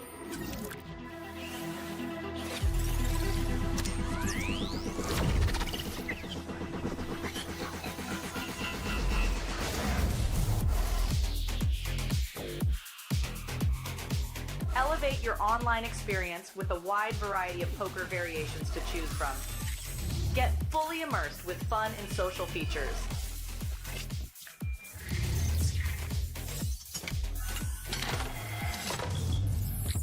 Level up your game with PokerCraft and Smart HUD. Unlock a wealth of rewards including cashback, bonuses, and jackpots.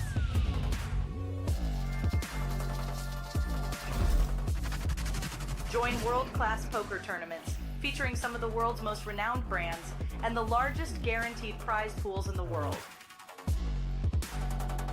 Experience the best in customer service and hassle-free transactions for a seamless online gaming experience.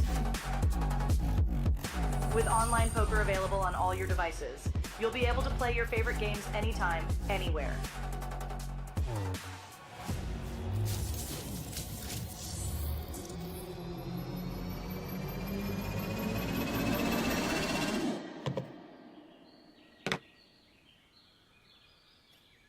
Sign up now and elevate your online poker experience today.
Sorry? Really? 125,000.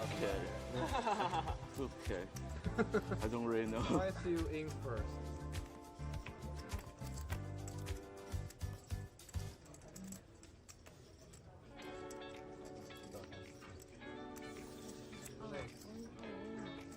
You can fold this. Foldable. You mean for the floor? Oh yeah. I'm not sure. I don't think so. No diamond. It's like 10-5 if I'm million.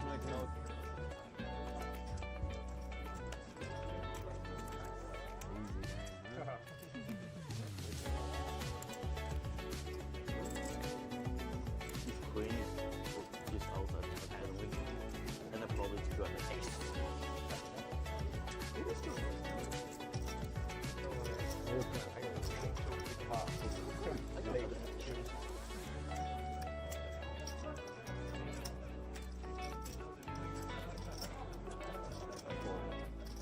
Good luck.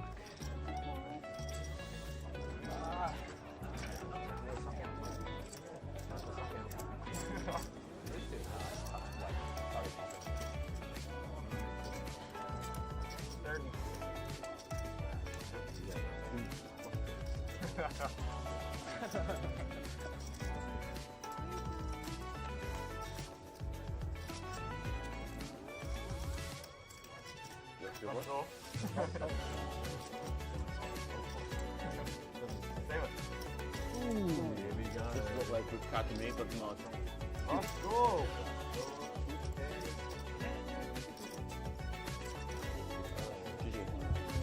I win? You win?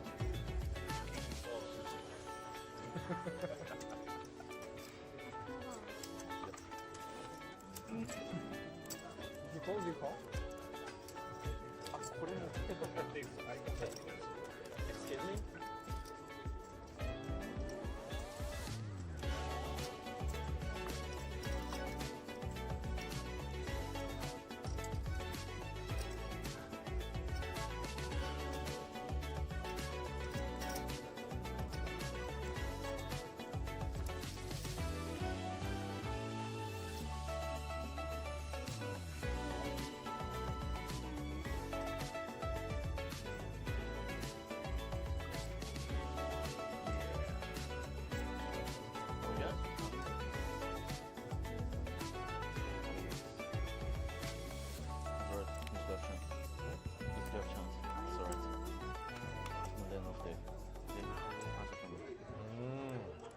You're already ahead already.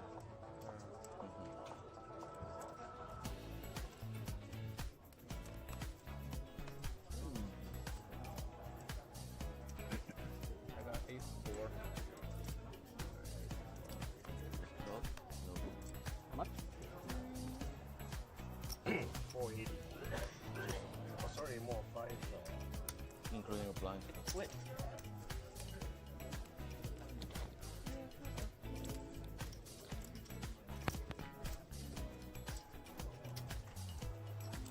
Good luck. Good luck, guys.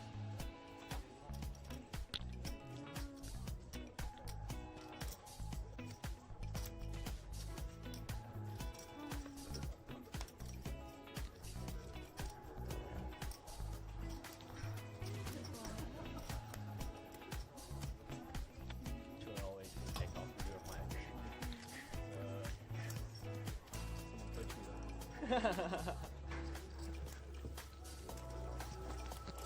Still At work? first, like, You have to be behind. You have to be a short step. oh yeah, you have stand to be up. behind, right? Oh yeah. Yeah. Good luck. Otherwise, Oh, yes. Oh. I'm at risk. Alright? 60. What's that? Another 15%, 80% now. Take off your mic.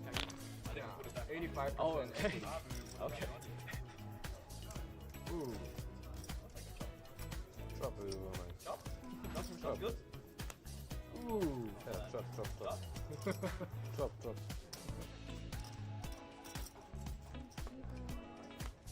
No chop. It's beginning smooth. 305.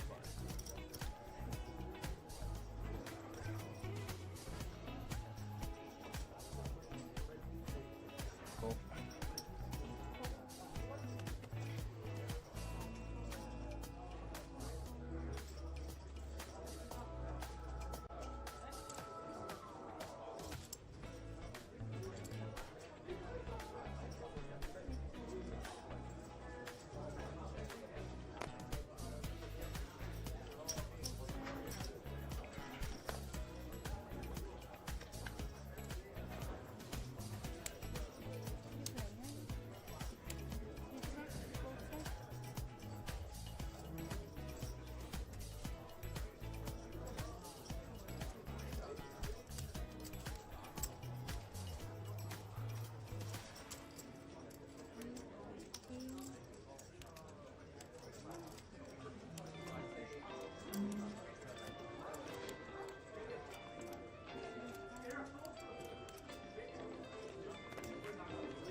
Welcome to Asia's largest online poker room.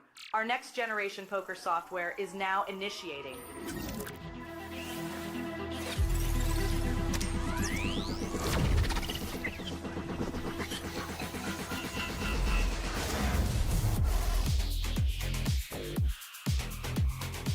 Elevate your online experience with a wide variety of poker variations to choose from.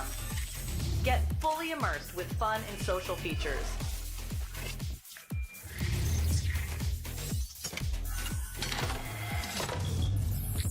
Level up your game with PokerCraft and Smart HUD.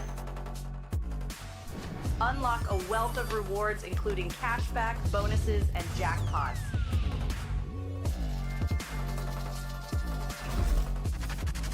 Join world-class poker tournaments featuring some of the world's most renowned brands and the largest guaranteed prize pools in the world. Experience the best in customer service and hassle-free transactions for a seamless online gaming experience. With online poker available on all your devices, you'll be able to play your favorite games anytime, anywhere.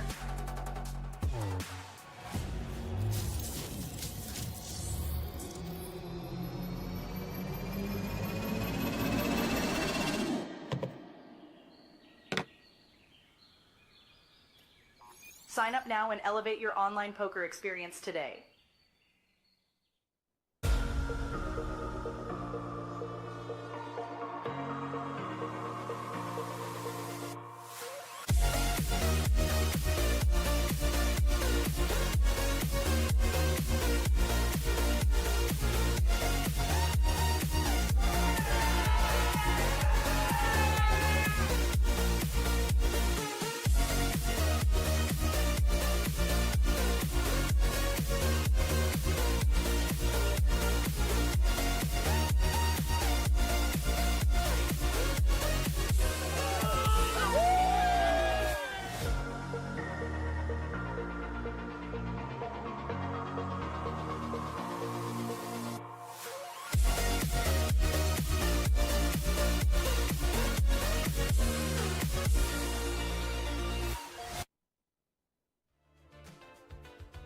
We're back, ladies and gentlemen. The business end of day 3. It is, of course, the APT Incheon, South Korea main event, live from Paradise City in partnership with Natural 8. Henry Kilbane in the booth alongside Vidor Single. And Vidor, 4 of these final 20 players gonna go home more heartbroken than I was at the end of the Titanic. There was room. There was room on that door, okay? Don't you dare tell me there was not room on that door. Solid 1999 reference, Henry, but jokes aside, I think you're right. It is soul-crushing to make it down all the way to the final. 20 players out of 930 entrants to this incredible record-breaking field. As we see on the screen in front of you, the players remaining 20, of course. The prize pool from those 930, an incredible 1.4 million USD, leading to the first place prize of $262,000. No small feat to try and win this. An incredible $250,000 score up for grabs. For now, the milestone to hit. We are playing down to the final 16. That means 2 tables of 8 will remain as we wrap up day 3. Of course, that means 3 tables at the moment. I suspect all the players will be eyeing stacks on all 3 tables as they make what could be some of the most important decisions of their poker careers. Yeah, couldn't put it better myself. Crunch time. This is the stage of the tournament where the elites get to separate themselves from the rest of the pack. Who's got the mental stamina? Who's got the physical stamina? Who's been putting the work in away from the tables to remain focused, to remain sharp, and outplay everyone else after 13 hours? We all know the brain can get a little bit delirious, but now is the time to really buckle in and just try and bring, if not your A game, at least your B game, to be one step ahead of everyone else. What? How dare you mention B games at a time like this? Well, you know, Hopefully the break. some people's B games is better than other people's A games, so... That's true. That's true. I will grant you that. Milos, of course, the man who was on the screen a moment ago, could be exactly an example of that after all. Shipping the APT, super high roller. Meanwhile, Tran, one of the shortest stacks, finds the ace-king, Ooh, gets hello. it in tens for the chip leader. Could we have an elimination? First hand back from the break.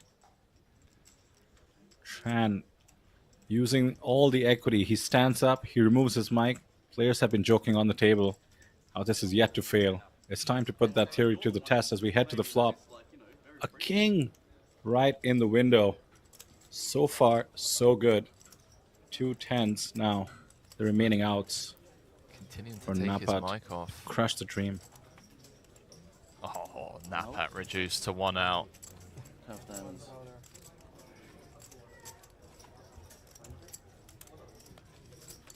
Gets the double. Trips for dessert. For Tran. Back up to 16 bigs. Mike back on. See Greg in the background. Shooting a bit. So kind, giving me those ones. God. This is the upswing right here. Wow, he's been given the plaques. The 100k plaques, of course, in play now. The upswing, because look how short it is out there. Jesus Christ, Vido, I didn't realize how shallow it had got. Was that 5 sub 20 big blind stacks? Precisely. Things are getting dicey out there. That double up, I mean, one struggles to imagine what that double up meant in terms of equity for Tran there. Tens of thousands of dollars.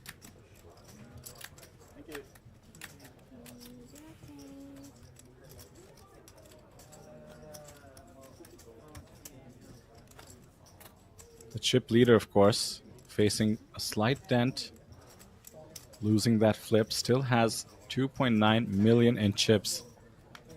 The superstar in the making and the actor from Thailand, Napat, I believe goes by Top Tap in his home country. Second in chips, comfortably so, 26 bigs, 1.6 million for the player from Hong Kong. There he is. Goes by Jackson, by the way, Jackson Sang. Apparently a local legend. Many supporters in chat mentioning how he's one of the sickest players they've ever played with. There's one of the shorter stacks, Mao. Down to 11 bigs, finds Jack 10 off. Seems to know what to do with it. Min raises.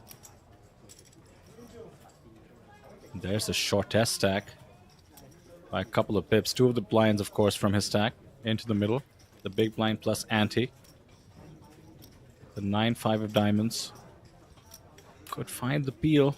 The pot odds very favorable.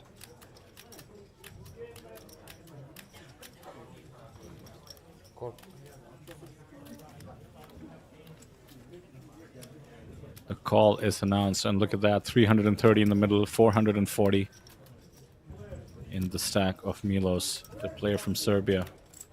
Insane, given how shallow they are. That we're even entertaining these pots. Renji down to 9 bigs himself. Short stack on short stack violence occurring here. The C-bet from Renji might absolutely handcuff Milos with the 9 high. Think back to when we saw him 3-bet and fold ace-jack off from a 14 big blind stack. If he can make some moves with 7 big blinds in his stack on the king 8-8 board, he deserves to win the tournament. Oh my. Oh. The fake. Made me flinch. Not aces this time? Not this. Made me flinch. There you have it. 5 sub-16 big blind stacks. I mean, we could get down to the final 2 tables any minute now. It's not going to take much Flat me with aces. at that stage of the tournament. And who's lying? Dude, I'm a big fan of this haircut. It reminds me of like 80s and 90s rock stars. Exactly. It's giving me, Exactly what like, I was thinking. I want to say Freddie Mercury in Break Free, the music video. I haven't seen that in a while. I'll tell you exactly what it reminds me of. I mean, considering your roots, Henry, you must be familiar with This Is Spinal Tap, the mockumentary mocking rock bands from the 80s. I think they all had that haircut. I can't say UK rock, very can't say I'm popular. familiar with too. it. But if you just type in "We Will Rock You," the Queen official video on YouTube, Freddie Mercury rocking a similar hairdo. There we go. I just did it. You nailed it. Absolutely nailed it. Do I still move or I wait for the clock? We should probably wait for the clock. It's While you're at it, by the way, type in "This Is Spinal Tap." Well, I'm just trying to find other groups. There's one group in the front of my mind that I just cannot. Not Slash. Is it Slash? No, Slash from Slash had AC/DC. the- No, he had the curls, didn't he? Yeah, Slash from Guns N' Roses. Blasphemy, what you Oh, just sorry. said, by the way. Sorry. It was blasphemy. I do apologize. Playing France before? Motley Crue. That's it. I was thinking Motley Crue as well. last year's, I guess, not this year's. Yeah, I dig it. Motley Crue. With your friend. Producer Victor, who are the guys that used to have their faces painted with like red and white? Kiss. That's what I'm thinking of as well. Give me like Kiss vibes. Yeah. That's our man right there. Loving the cut. Potential 3-way affair here. Potentially not. Milos just taking the jam spot. Given that Napat flat. Some extra money in the middle. Yeah, when the lockdown just opened, the first thing I do is to Just a call, apparently, Henry. And an even better result. Just flops most of his opponent. So thin.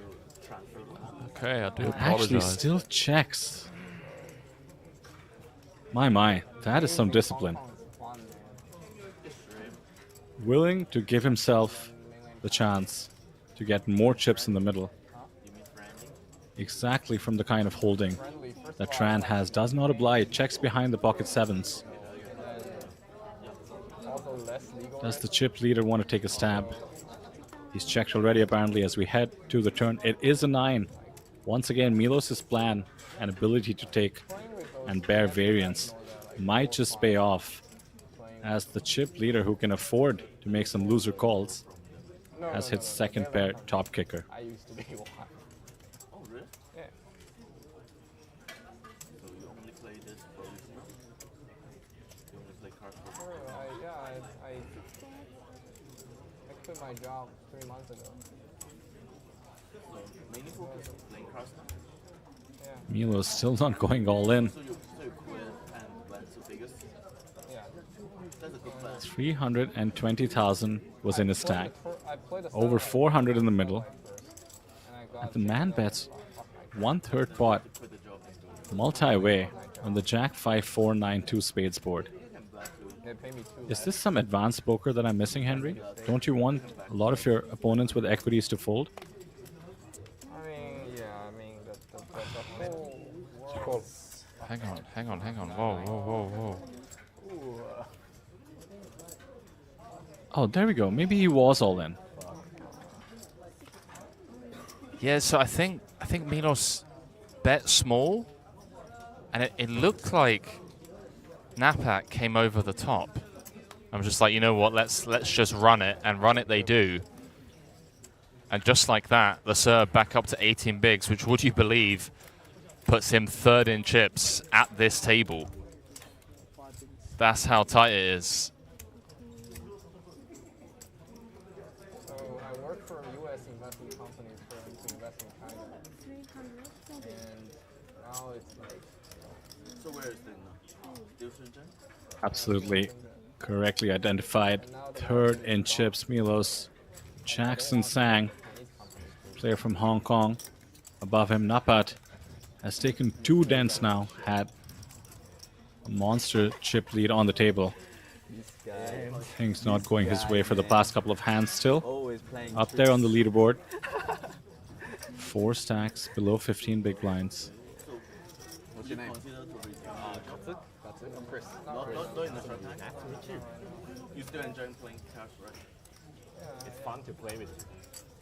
When I have my job, I play like 40 hours a week. You sell your soul. Now I play like 100 hours a week. And I multi-table when it's not a featured table or something. So Did you say you multi-table live? No, I mean no. I play online cash. Oh yes. Okay, that's normal. I thought you were multi-table live. Man, you must be a quick runner. Yeah, that's also. Well, we heard the bona fides of Maharenji there. Said he played 40 hours a week when he had a job. That's basically like having 2 jobs. Now he plays 100 hours a week. You can't force yourself to go to gym, but in this situation, you're forced to run. It's different, right? Gym, okay, I want to sleep today, so I'm gonna do this. But you Sounds like a true grinder. Said he ordinarily would be multi-tabling by playing online while playing live as well. Yes, send it. That's 2 walks today. How good's life? Do you saw? Huh? Of course not. Why would you look? What? See, aces get tilted. 19. Yeah, 19. Suddenly, I can believe that Tran is from New Zealand. Could hear that accent. Forever on there. I think we should play the winner. No? No one's in? Alright. I would take play to dinner. Play till dinner? Yeah. Play to dinner is a good routine. And like this guy can play 100 hours a week. These guys, they're ready to play to the winner, mate. Are you ready? I just got a coffee. Let's go another 12 hours. Let's do it. If they're ready, we're ready. That's for sure. Runner. 19 remaining, by the way. 3 away from the end of the day, unless the players form a union and insist to play till the winner. All in from the hijack, maximum pressure, risking somebody waking up with a monster behind. Staring at my stack. I know you're doing this. So far so good, but there we go. Because I fucking folded. Jackson seems surprised, and yet I was so happy.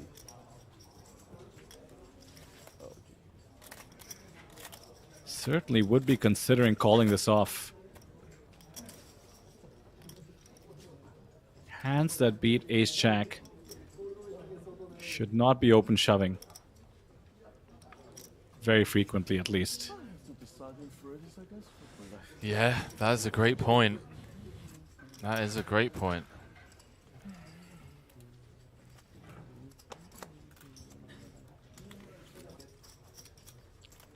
Is he willing to flip with the slight chance that he has his opponent dominated?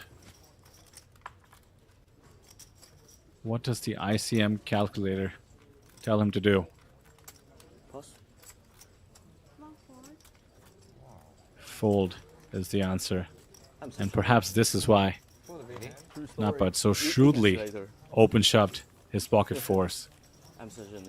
Got away with one. But certainly some thinking behind that.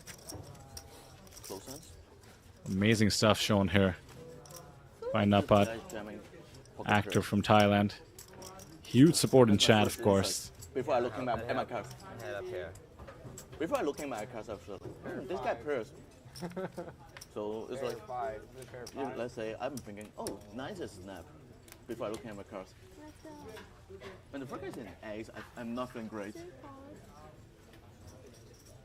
Napa divulging some free information. Obviously could be bluffing, but does say I had a pair. How good does it feel? I'm all in. Never mind. There it is. Wow, fours hitting the mark. Just coming a shove fest now. 18 left. Understandably so. Just asking for a count. 18.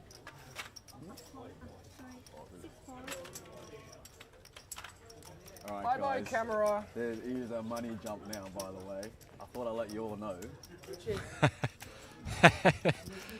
Let them know. Hey, guys. Make sure no one gives you penalties over there, yeah?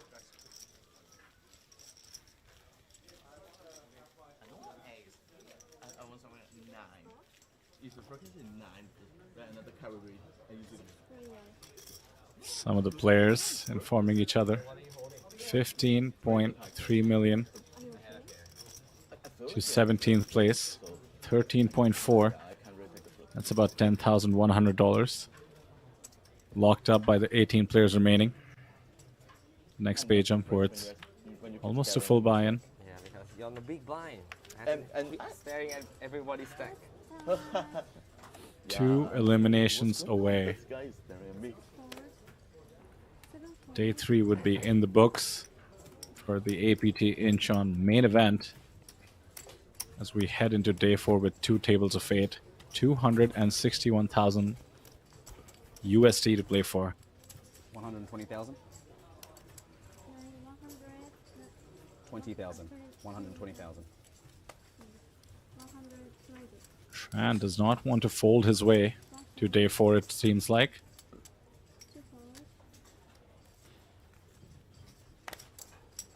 How much are you starting with? Video, I'm going to have to push. Double check. The final push of the night, perhaps. I started with 840. As we're on 75 likes over on the Asian Poker Tour YouTube channel. We crossed the 7K subscriber mark today. Huge milestone for us.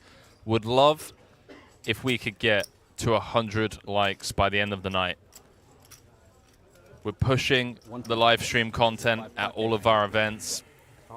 We're increasing the amount of streams, influencer challenges. So much content going on behind the scenes with some of your favorite players in Asia. And of course, free of charge as we continue to grow the game in Asia. I mean, records being broken at every stop. Couple of seconds out your day to click like would be truly appreciated as we work our way down to the final 2 tables here. Tran on a bit of a spin.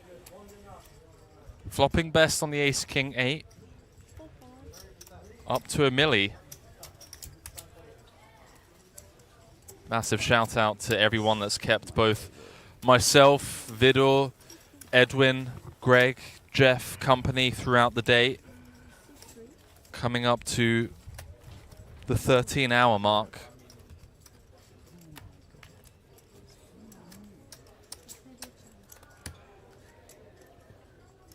Thinking back to the previous hand.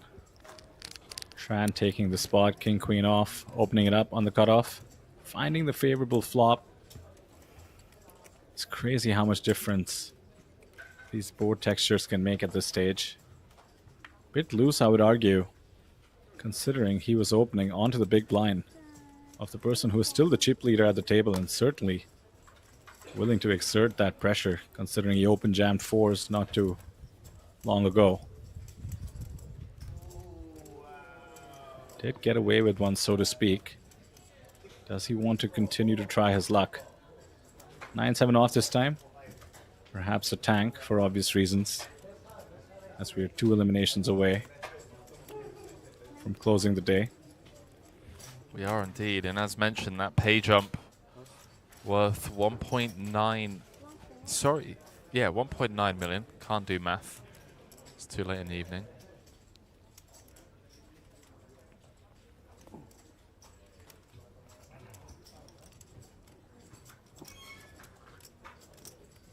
Main event, of course. 2.3 million buy-in. Almost a full buy-in in the pay jump. About 1,500 USD.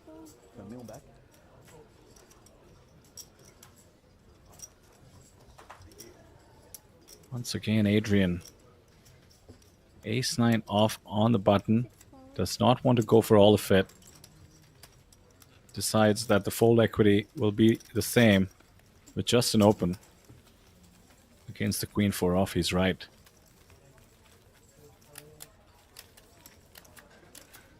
So these short stacks at such a high pressure stage of the tournament, making it look kind of easy, I have to say.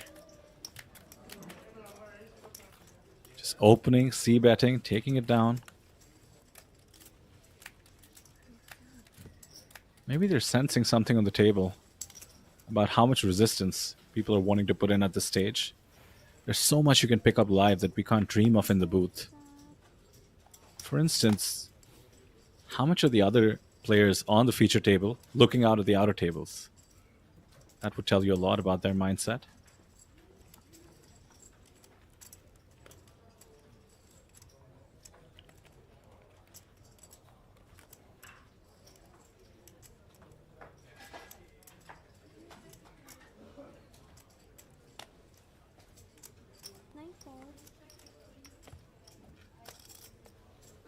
Jackson sang ace-3 off, second in chips on the table. Chooses not to utilize that fact as it falls to Adrian. Surely not considering doing much with the ace-6 off.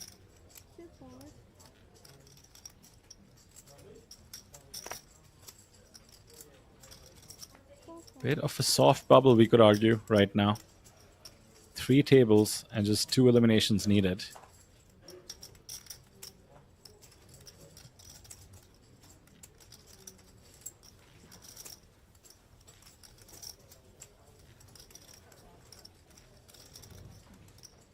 Blind v blind. What does the Serb want to do here? Gotta come in with a limp. Talk about timing. He's got Katsuhiro dominated pre.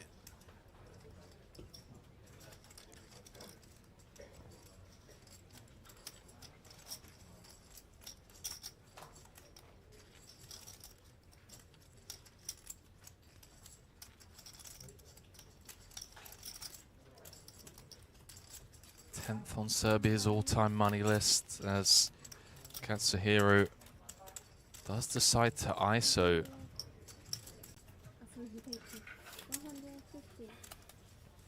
Action back on the Serb. Note the sizing, by the way. If it'll just 2.5x, that's the awareness being displayed of how he can leverage the ICM pressure at the end of day 3 looming. Doesn't need to go big to put that pressure on the Serbian. But he's come for the limp 3 bet, and in the bin it goes. Super impressive, as always.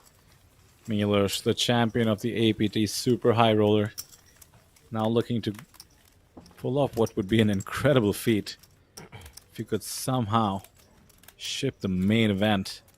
Imagine Henry walking away from a festival with 2 of the huge Lion trophies, and not just any, the main event and the super high roller. Would be incredibly impressive. He would move up to 8th on Serbia's all-time money list. He is here in town with his good friends Darko Svesko, and also got my good friend Milos Grbic, second on Serbia's all-time money list, also here for this APT Incheon festival.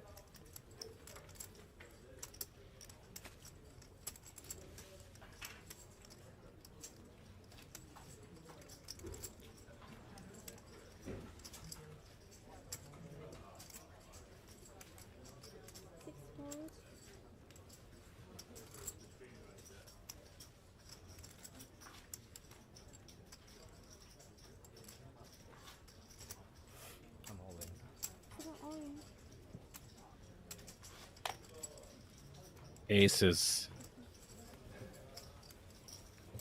Never gonna get called. Tran will use the time bank. Waiting for somebody on the outer table to get eliminated. But perhaps more importantly for the moment, a healthy pickup there for Katsuhiro. The Fred Mercury of our table. Looking at the updates from the outer tables, by the way, something all you folks in chat are welcome to do. Our live reporting team is too smart, never spoils anything. On the feature table, of course, we're on a 30-minute delay here. Of course, Abraham Seasfin was the out-and-out chip leader when we came in after the break. Still holding on to the chip lead. Tied now with Bellary Pack from Belarus. 2 players above the 5 million chip mark. An absolutely incredible stack at this stage. Over 80 bigs.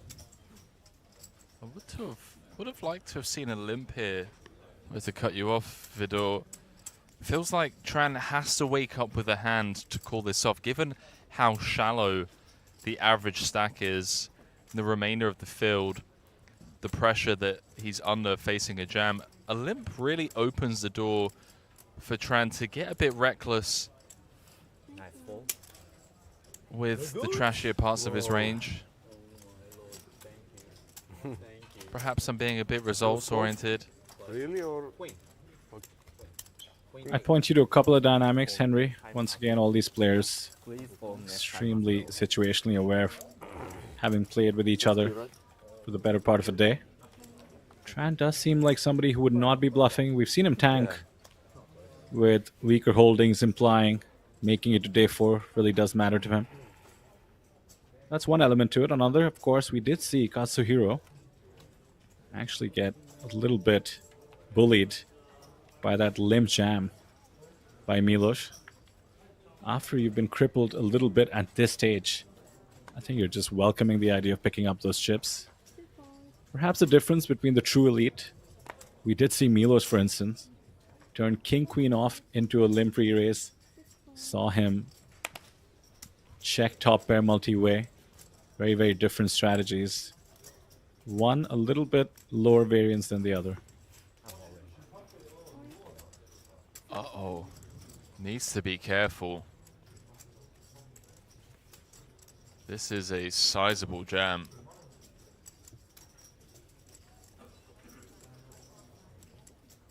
And a bit reckless at that for my liking. 14.5 bigs. Perhaps I'm being a bit results oriented or a bit too critical. I think I'd rather raise fold. Yeah, I was holding my breath. That was a sweat. You get called there and you just crushed more often than not. Look at this. Chip leader with 38 bigs. Tran with 15. Really is anyone's game. I mean, all it takes is a flip between chip leader and bottom of the pack to switch roles, kind of.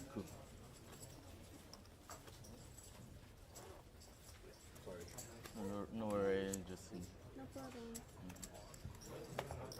60. Blood and sweat, 60.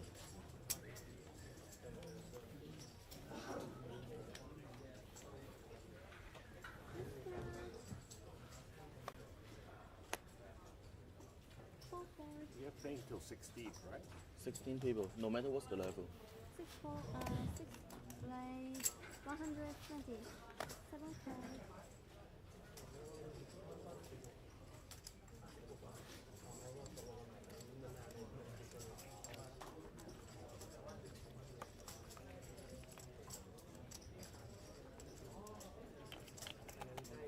Tran likely to use the full 30 seconds with 9-6 off, or as they call it, the big lick. Here's number for 1.3. 1.1. 1.1. The night shift has officially commenced. We've crossed that watershed hour, haven't we? No Yeah. kids watching. Yeah, we have. We indeed. You know, they told me 11:30. They were like, Henry will be done by 11:30. I won't name any names as to who said that. And I turned to the person who said that and I said, no, we won't. And they're like, yes, we will. I was like, no, we won't. Trust me, I've done this before. Here we are, 1:30 in the morning. Not trying to rub it in or say, you know, I told you so, but I told you so. Well, you know what to do next time. Just put some money on it. At least get a nice little payday out of your conviction. Yeah. Here we are.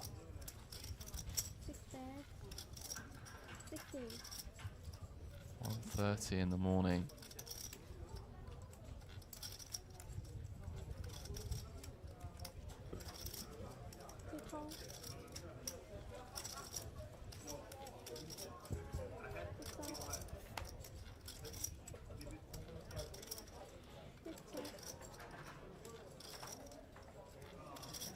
The board getting spicier and spicier. On the one hand, Adrian has top pair. Very strong holding, considering the circumstance. Underrepresented as well. Called pre-flop. Check called the flop. Milos decides to realize his equity by checking the turn. Plenty of scare cards can come. That's certainly the opposite. The deuce of clubs.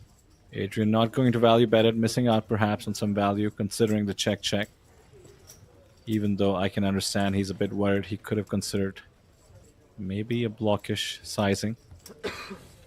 He's going to be happy to pick up what's in the middle, across the million chip mark.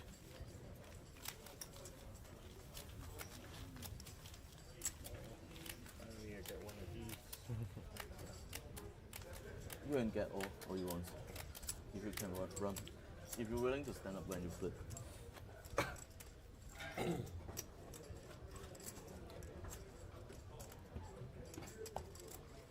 As though addressing something I asked you earlier on, Henry. It has certainly been a while since we lost a player, considering some of the short stacks in the mix. Certainly on our feature table, surely on the outer ones as well. Which does mean all the players must be valuing making it to day 4 considerably.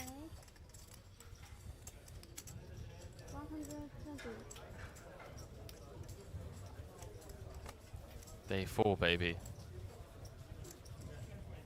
Katsuhiro this time opting to min-raise. Is the plan to min-raise call off?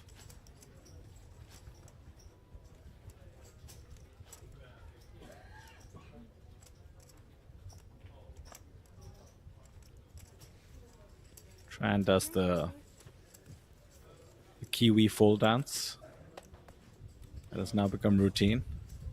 Yeah, we're now aware Once again of the shenanigans, the stalling.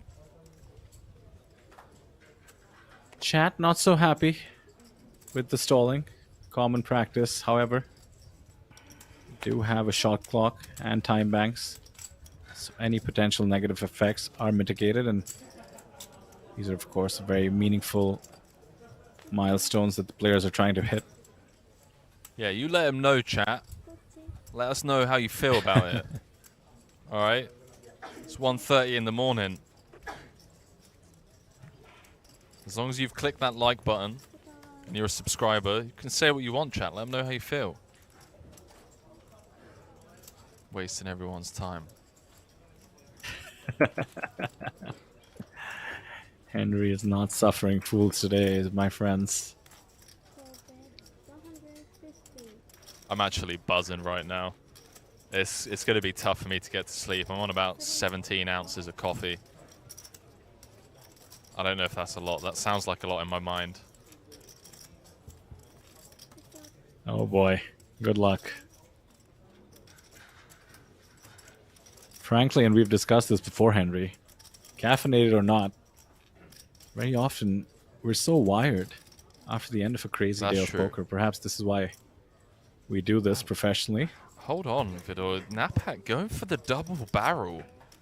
Just reading Katsuhiro for ace high. 300k, it looks value-ish. Half pot. 300 into 630. Aware of the situation, the end of day 3 bubble looming. The final 2 table bubble, of course. Just how valuable these 300k are to Katsu here. If Katsu was to call and was wrong, be detrimental to this very vulnerable 750k stack. Nice close up on the Thai attack team star, the Thai superstar in the making.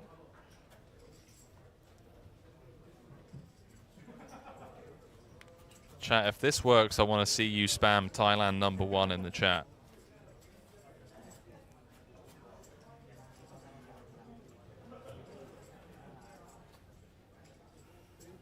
Maybe a slight life tell, the speed with which the bet was fired into the middle.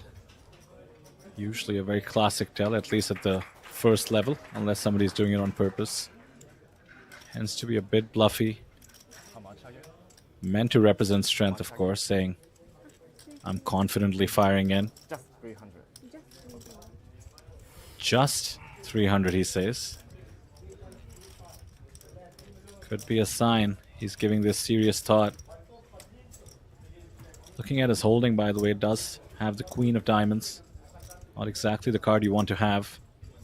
Blocks Queen Jack, or the more obvious draws, and of course the Queen of Diamonds blocks some potential flush draws as well. Yeah, great points. Does seem to just have a gut feeling he's getting bullied by the chip leader here. It's absolutely correct. The 10 does pair on the river. It's actually a great card, reduces the likelihood that Napat had a 10. That being said, perhaps a 10 would value bet the exact same way. Perhaps not. A half-pot bet. Light is my name in chat, says Thailand #1. In preparation for the fold. Such a big I like the name, by the way. So much pressure. Not just this 300k, but future game. Calling you wrong. You find yourself playing 7 bigs, calling you right. And you're up to 30 big blinds with 18 left and 260,000 up top.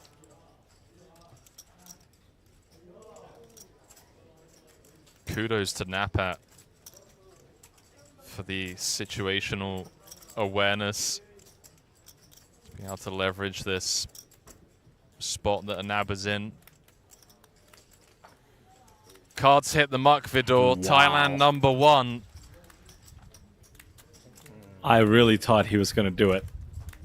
Wow, wow, wow. Napat. Nice bet. Some Bravo, way, bravo. somehow. Thailand #1. Yeah, bring out that accent. Anybody in chat if you don't Sawadee know. Henry Kilbane, of course. Resident of Phuket. Thank you. Thank you.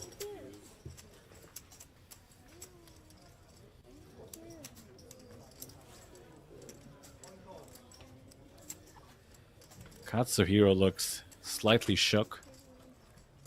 Won't know. Perhaps until we break for the day. Oh, hello. Whether he What's made the going right on here? decision. And all in.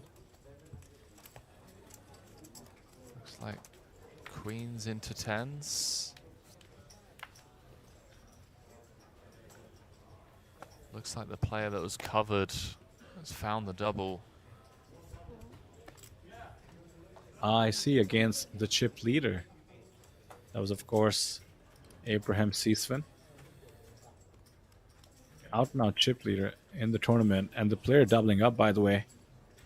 Somebody we were familiar with from the feature table. The player from China, Shanhui Zheng, had a monster stack when he made it to the feature table. As you correctly said, Henry, found the double. Queens v10s. Abraham Seesman still has plenty of chips, 5.3 million. 5.3. Love and life. 90 big blinds. 16 left.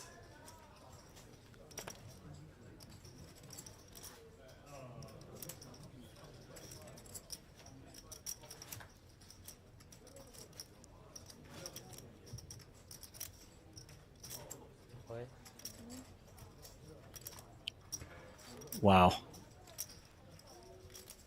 Queen 5. Talk about applying max pressure irrespective of your holdings. It's not theoretically a jam.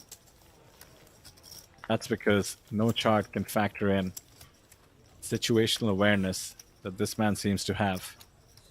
Jamming pocket fours from middle position, getting the ace jack to fold. This time, 13 bigs from Queen 5, no problem. Let's get it in. One from the bricks, maybe like 10 or 11 at least.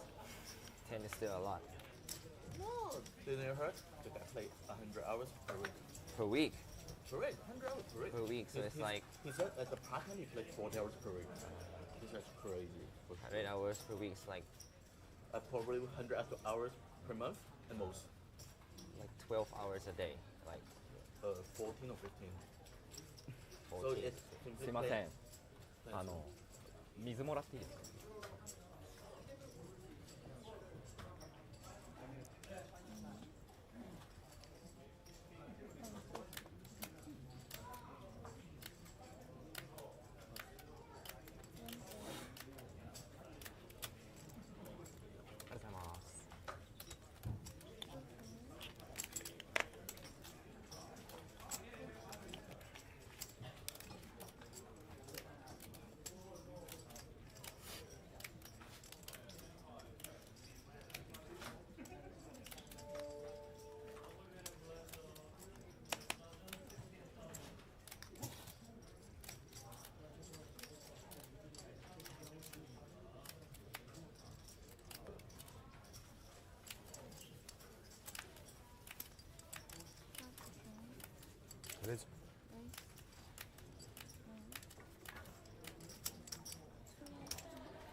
10 bigs. The shortest stack. Katsuhiro made that marginal fold, it seemed like, with the ace queen high. Does preserve himself the chance to make it to day 4 still.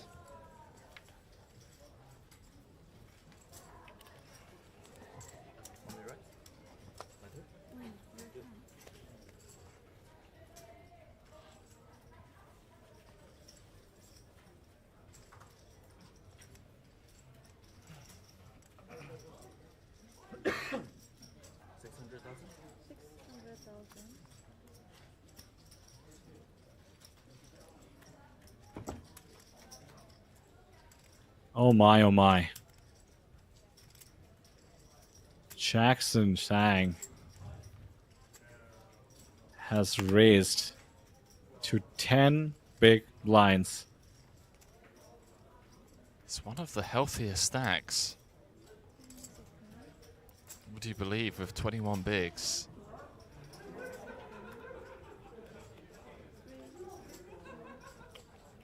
Time bank being thrown out.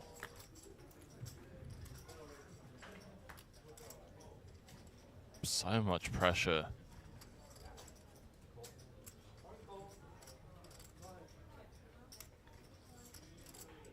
Could Adrian be considering folding this? I personally think that would be an insane fold for 2 reasons. One, perhaps the obvious. Jack's so likely to be ahead. There we go. Does get it in there. Not an ideal situation, of course, considering he's going to be up against ace queen. Jackson, of course, priced in here. And I suspect the chat will be going wild. Plenty of supporters for Sang.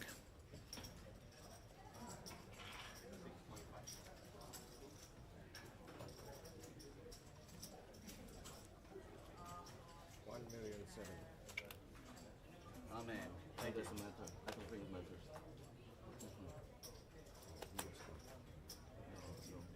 One and 0700. Closer. Good luck. What to call it, buddy? Here we go. It's a flip. We could be down to 17. Yeah, I think this is Adrian. the biggest flip of both of their careers, Vidor. I mean, this is how much in dollar EV? One can only imagine. That's King 10-10. Jack is not. Yeah. Be good now.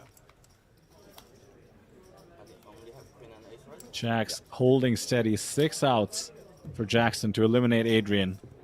Otherwise, Adrian will have a comfortable 40 big blind stack. A 4 of clubs.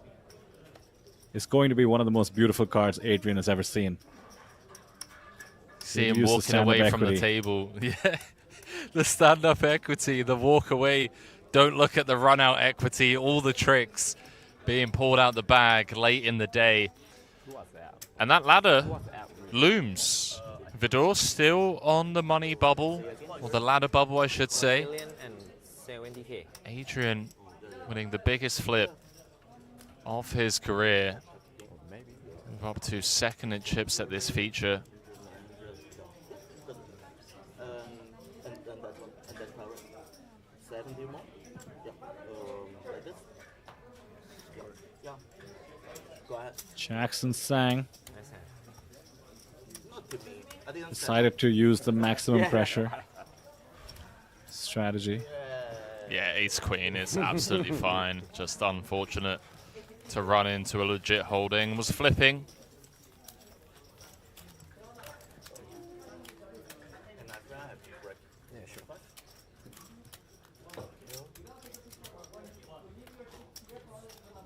210,000. And would you look at that?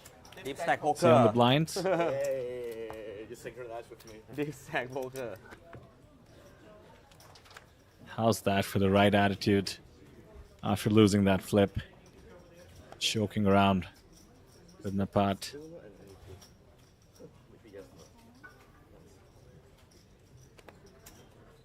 To add salt to the wound. He is indeed on the big blind. Effectively committed, irrespective of his holding.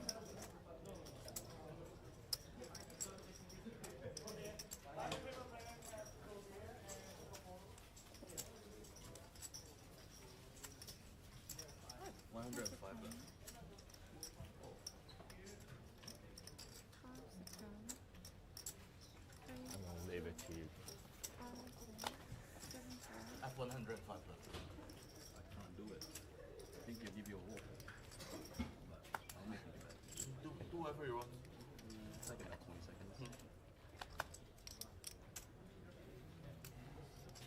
20 seconds. 10-3 tank fold incoming. I cannot decide that. Even against a 2 big blind stack, is that possible? 5. You have a walk, my friend. No way. No way. That fucking bad. I'm not sure. I have a opinion. Would you believe it? Gets a walk while committed blind. That's pretty insane. Double Yeah, you up want to instead. fold. Yeah. For sure. Probably still walk. Because I only have like 100 left. Still walk with 10. If the outer tables are paying any attention to our feature table over here, Yeah, oh, way better. I'm trolling. they should be peering over Jackson's stack, APT, right? Yeah, yeah. Oh. waiting for him to bust.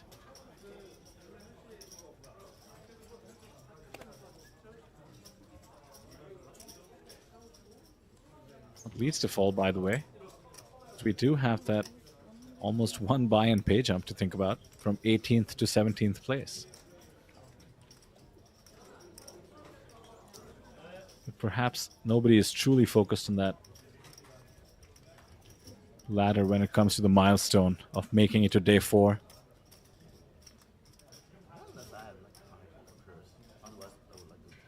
Let's just talk about the day 4, making it to day 4 equity for a moment. Starting with the obvious, perhaps. Yeah, I think always okay. Feel good. We talk about the hand. You've succeeded in accomplishing the task for the day. All the adrenaline, serotonin that probably rushes up to the brain. Still win. But of course, you do get a mental reset. We're talking about being in the 14th hour of play here, if I'm not mistaken. Nobody can be making their best decisions. You get a chance to come back tomorrow, truly give it your best shot. After that, maybe some intangibles. We will definitely, as the APT, do you the favor of taking your photo, putting up live updates. You get to share that with your family and friends. Then, of course, most importantly, you're still in it, looking at that 261,000 prize. All you can do is survive in a tournament.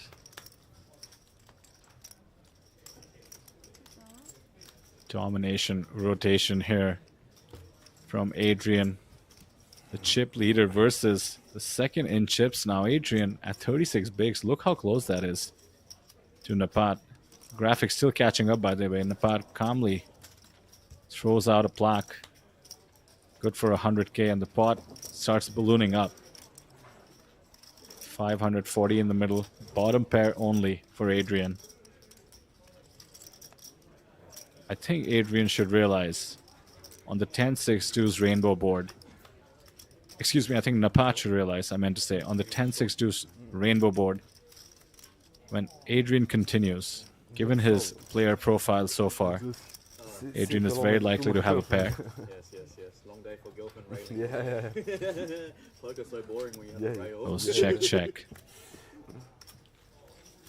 Could it be that Adrian, there it is. Yeah. We have a new chip leader. No, I by got one third big on blind turbo differential. already. It is indeed Adrian. At risk so recently for his tournament life. Jacks versus Ace Queen. And a couple hands later, Actually, I'm a host entirely. Chip leading the feature table. Yeah. I thought you're just here for some like game night content. I'm not expecting you to play the small siphons.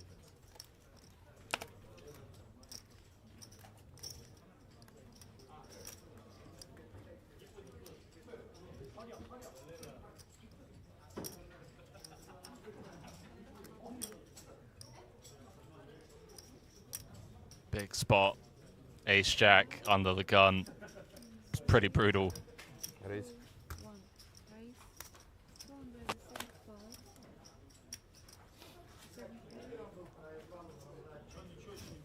Note the sizing. Almost 5x.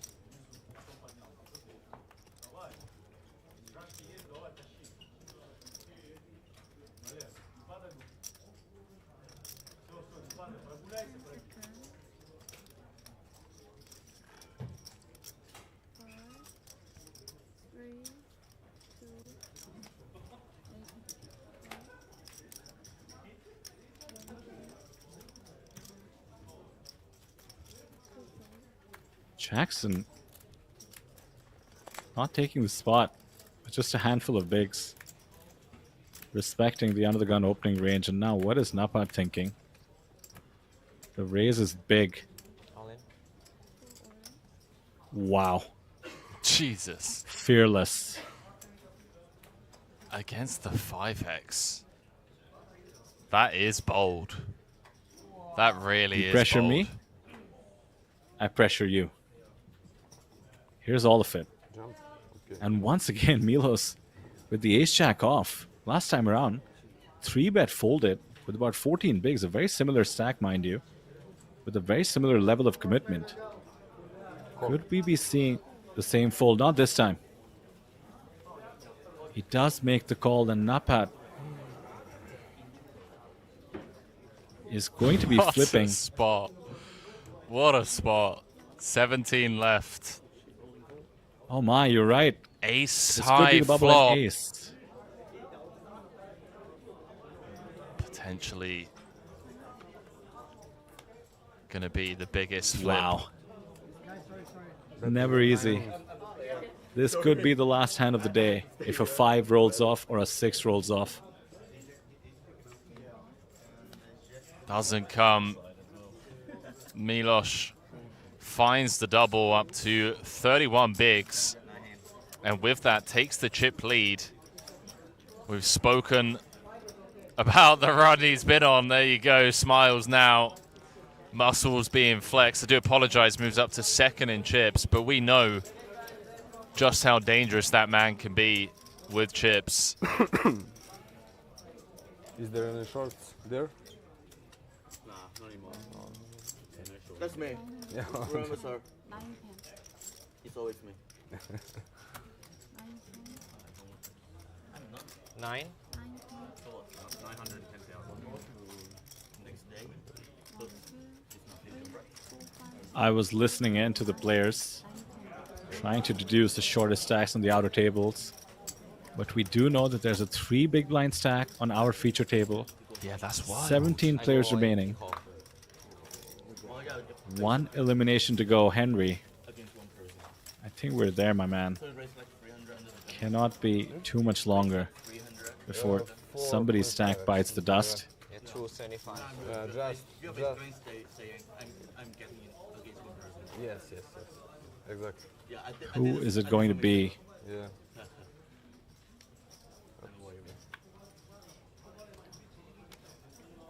Can Jackson Sang spin it up? 3 big blind stack.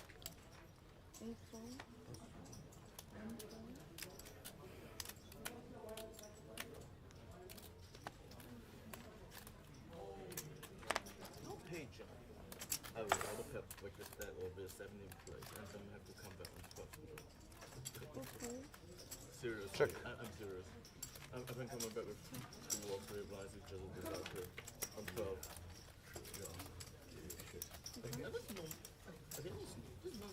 At ace in the showdown between Milos and Napat in the very last big hand. Of course, a dagger through the heart of the Thai supporters. Here we go, Napat does have the best of it. Could get a slight claw back in the small versus big limb situation. 7. Checking all the way. 7. Fair play.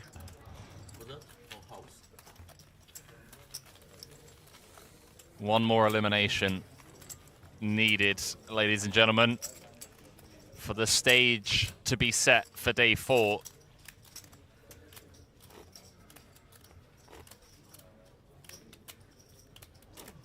Jackson once again approaching that dangerous situation where he's effectively committed blind. Somehow managed to get a walk last time around. In fact, wouldn't have minded. Tran getting in the mix with a weaker holding. 5-4 not going to cut it, so 2 hands away from Jackson being on the big blind. I have a feeling the outer tables have caught on to what's going on here.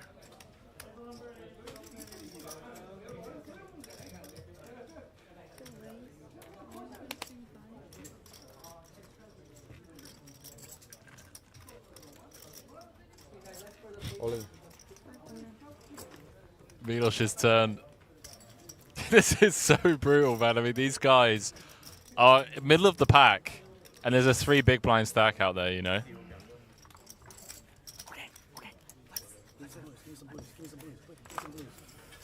Milos is just badass, man. So intimidating. Not just in his presence, but in the moves he makes. Huh? It was 4. I plus 4. Yeah, right. Come on, man. We had a plan. This guy. Right. Throw me under the bus. Money saved, money won. It's all about what you were talking about earlier, Henry. Separating the best from the rest. Milos, surely one of the best, winner of the APT High Roller, Did you even look up at has managed to make the most of a short stack by being willing to gamble it up, going for the win. Under the gun now. Jackson Sang finds King Queen is certainly going to be good enough. 3 bigs find its way into the middle. All in. If you can get a call by King 9 here, Good luck. that would be a great result, and all in. Says Milos ISOing. Okay. And Tran. Tran says run it. Slams the table.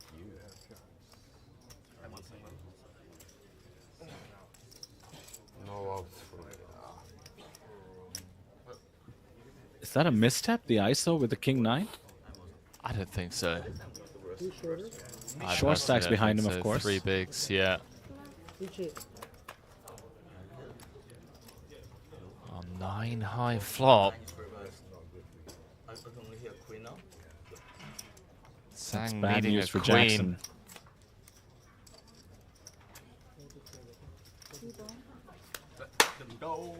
Tran gets the double and then some, and in the process eliminates Sang in 17th, and with that we're down to the final 16, Vidor.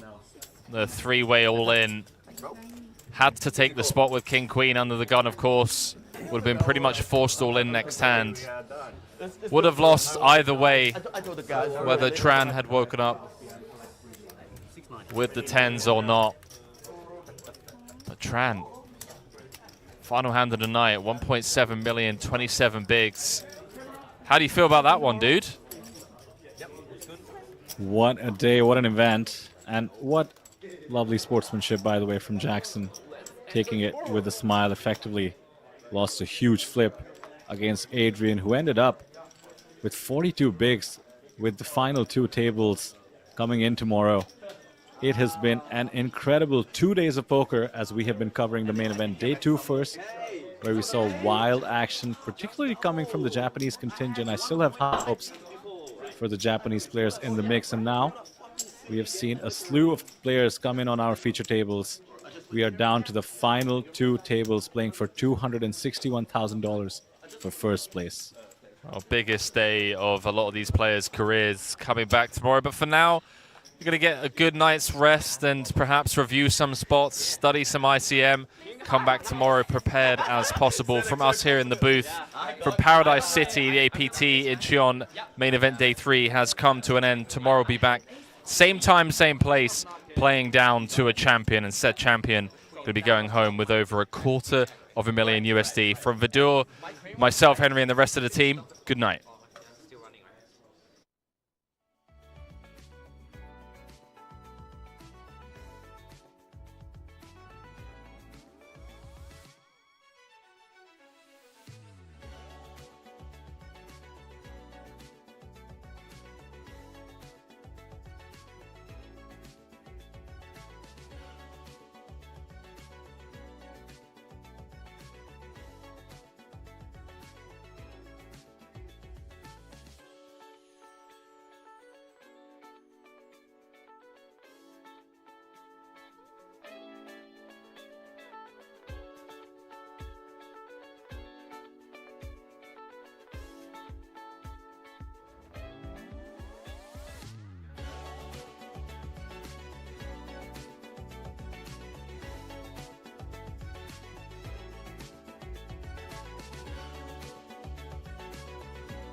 Welcome to Asia's largest online poker room.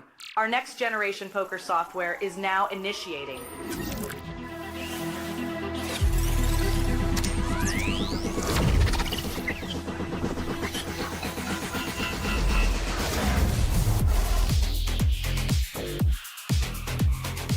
Elevate your online experience with a wide variety of poker variations to choose from. Get fully immersed with fun and social features.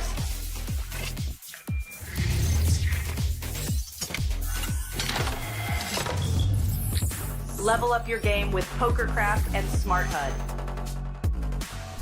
Unlock a wealth of rewards including cashback, bonuses, and jackpots.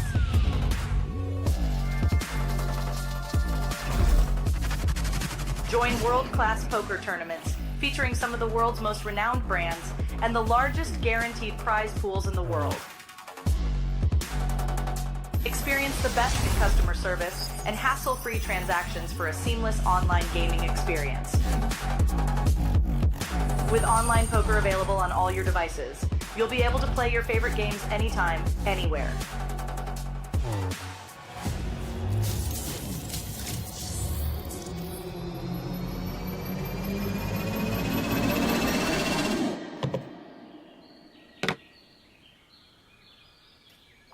Sign up now and elevate your online poker experience today.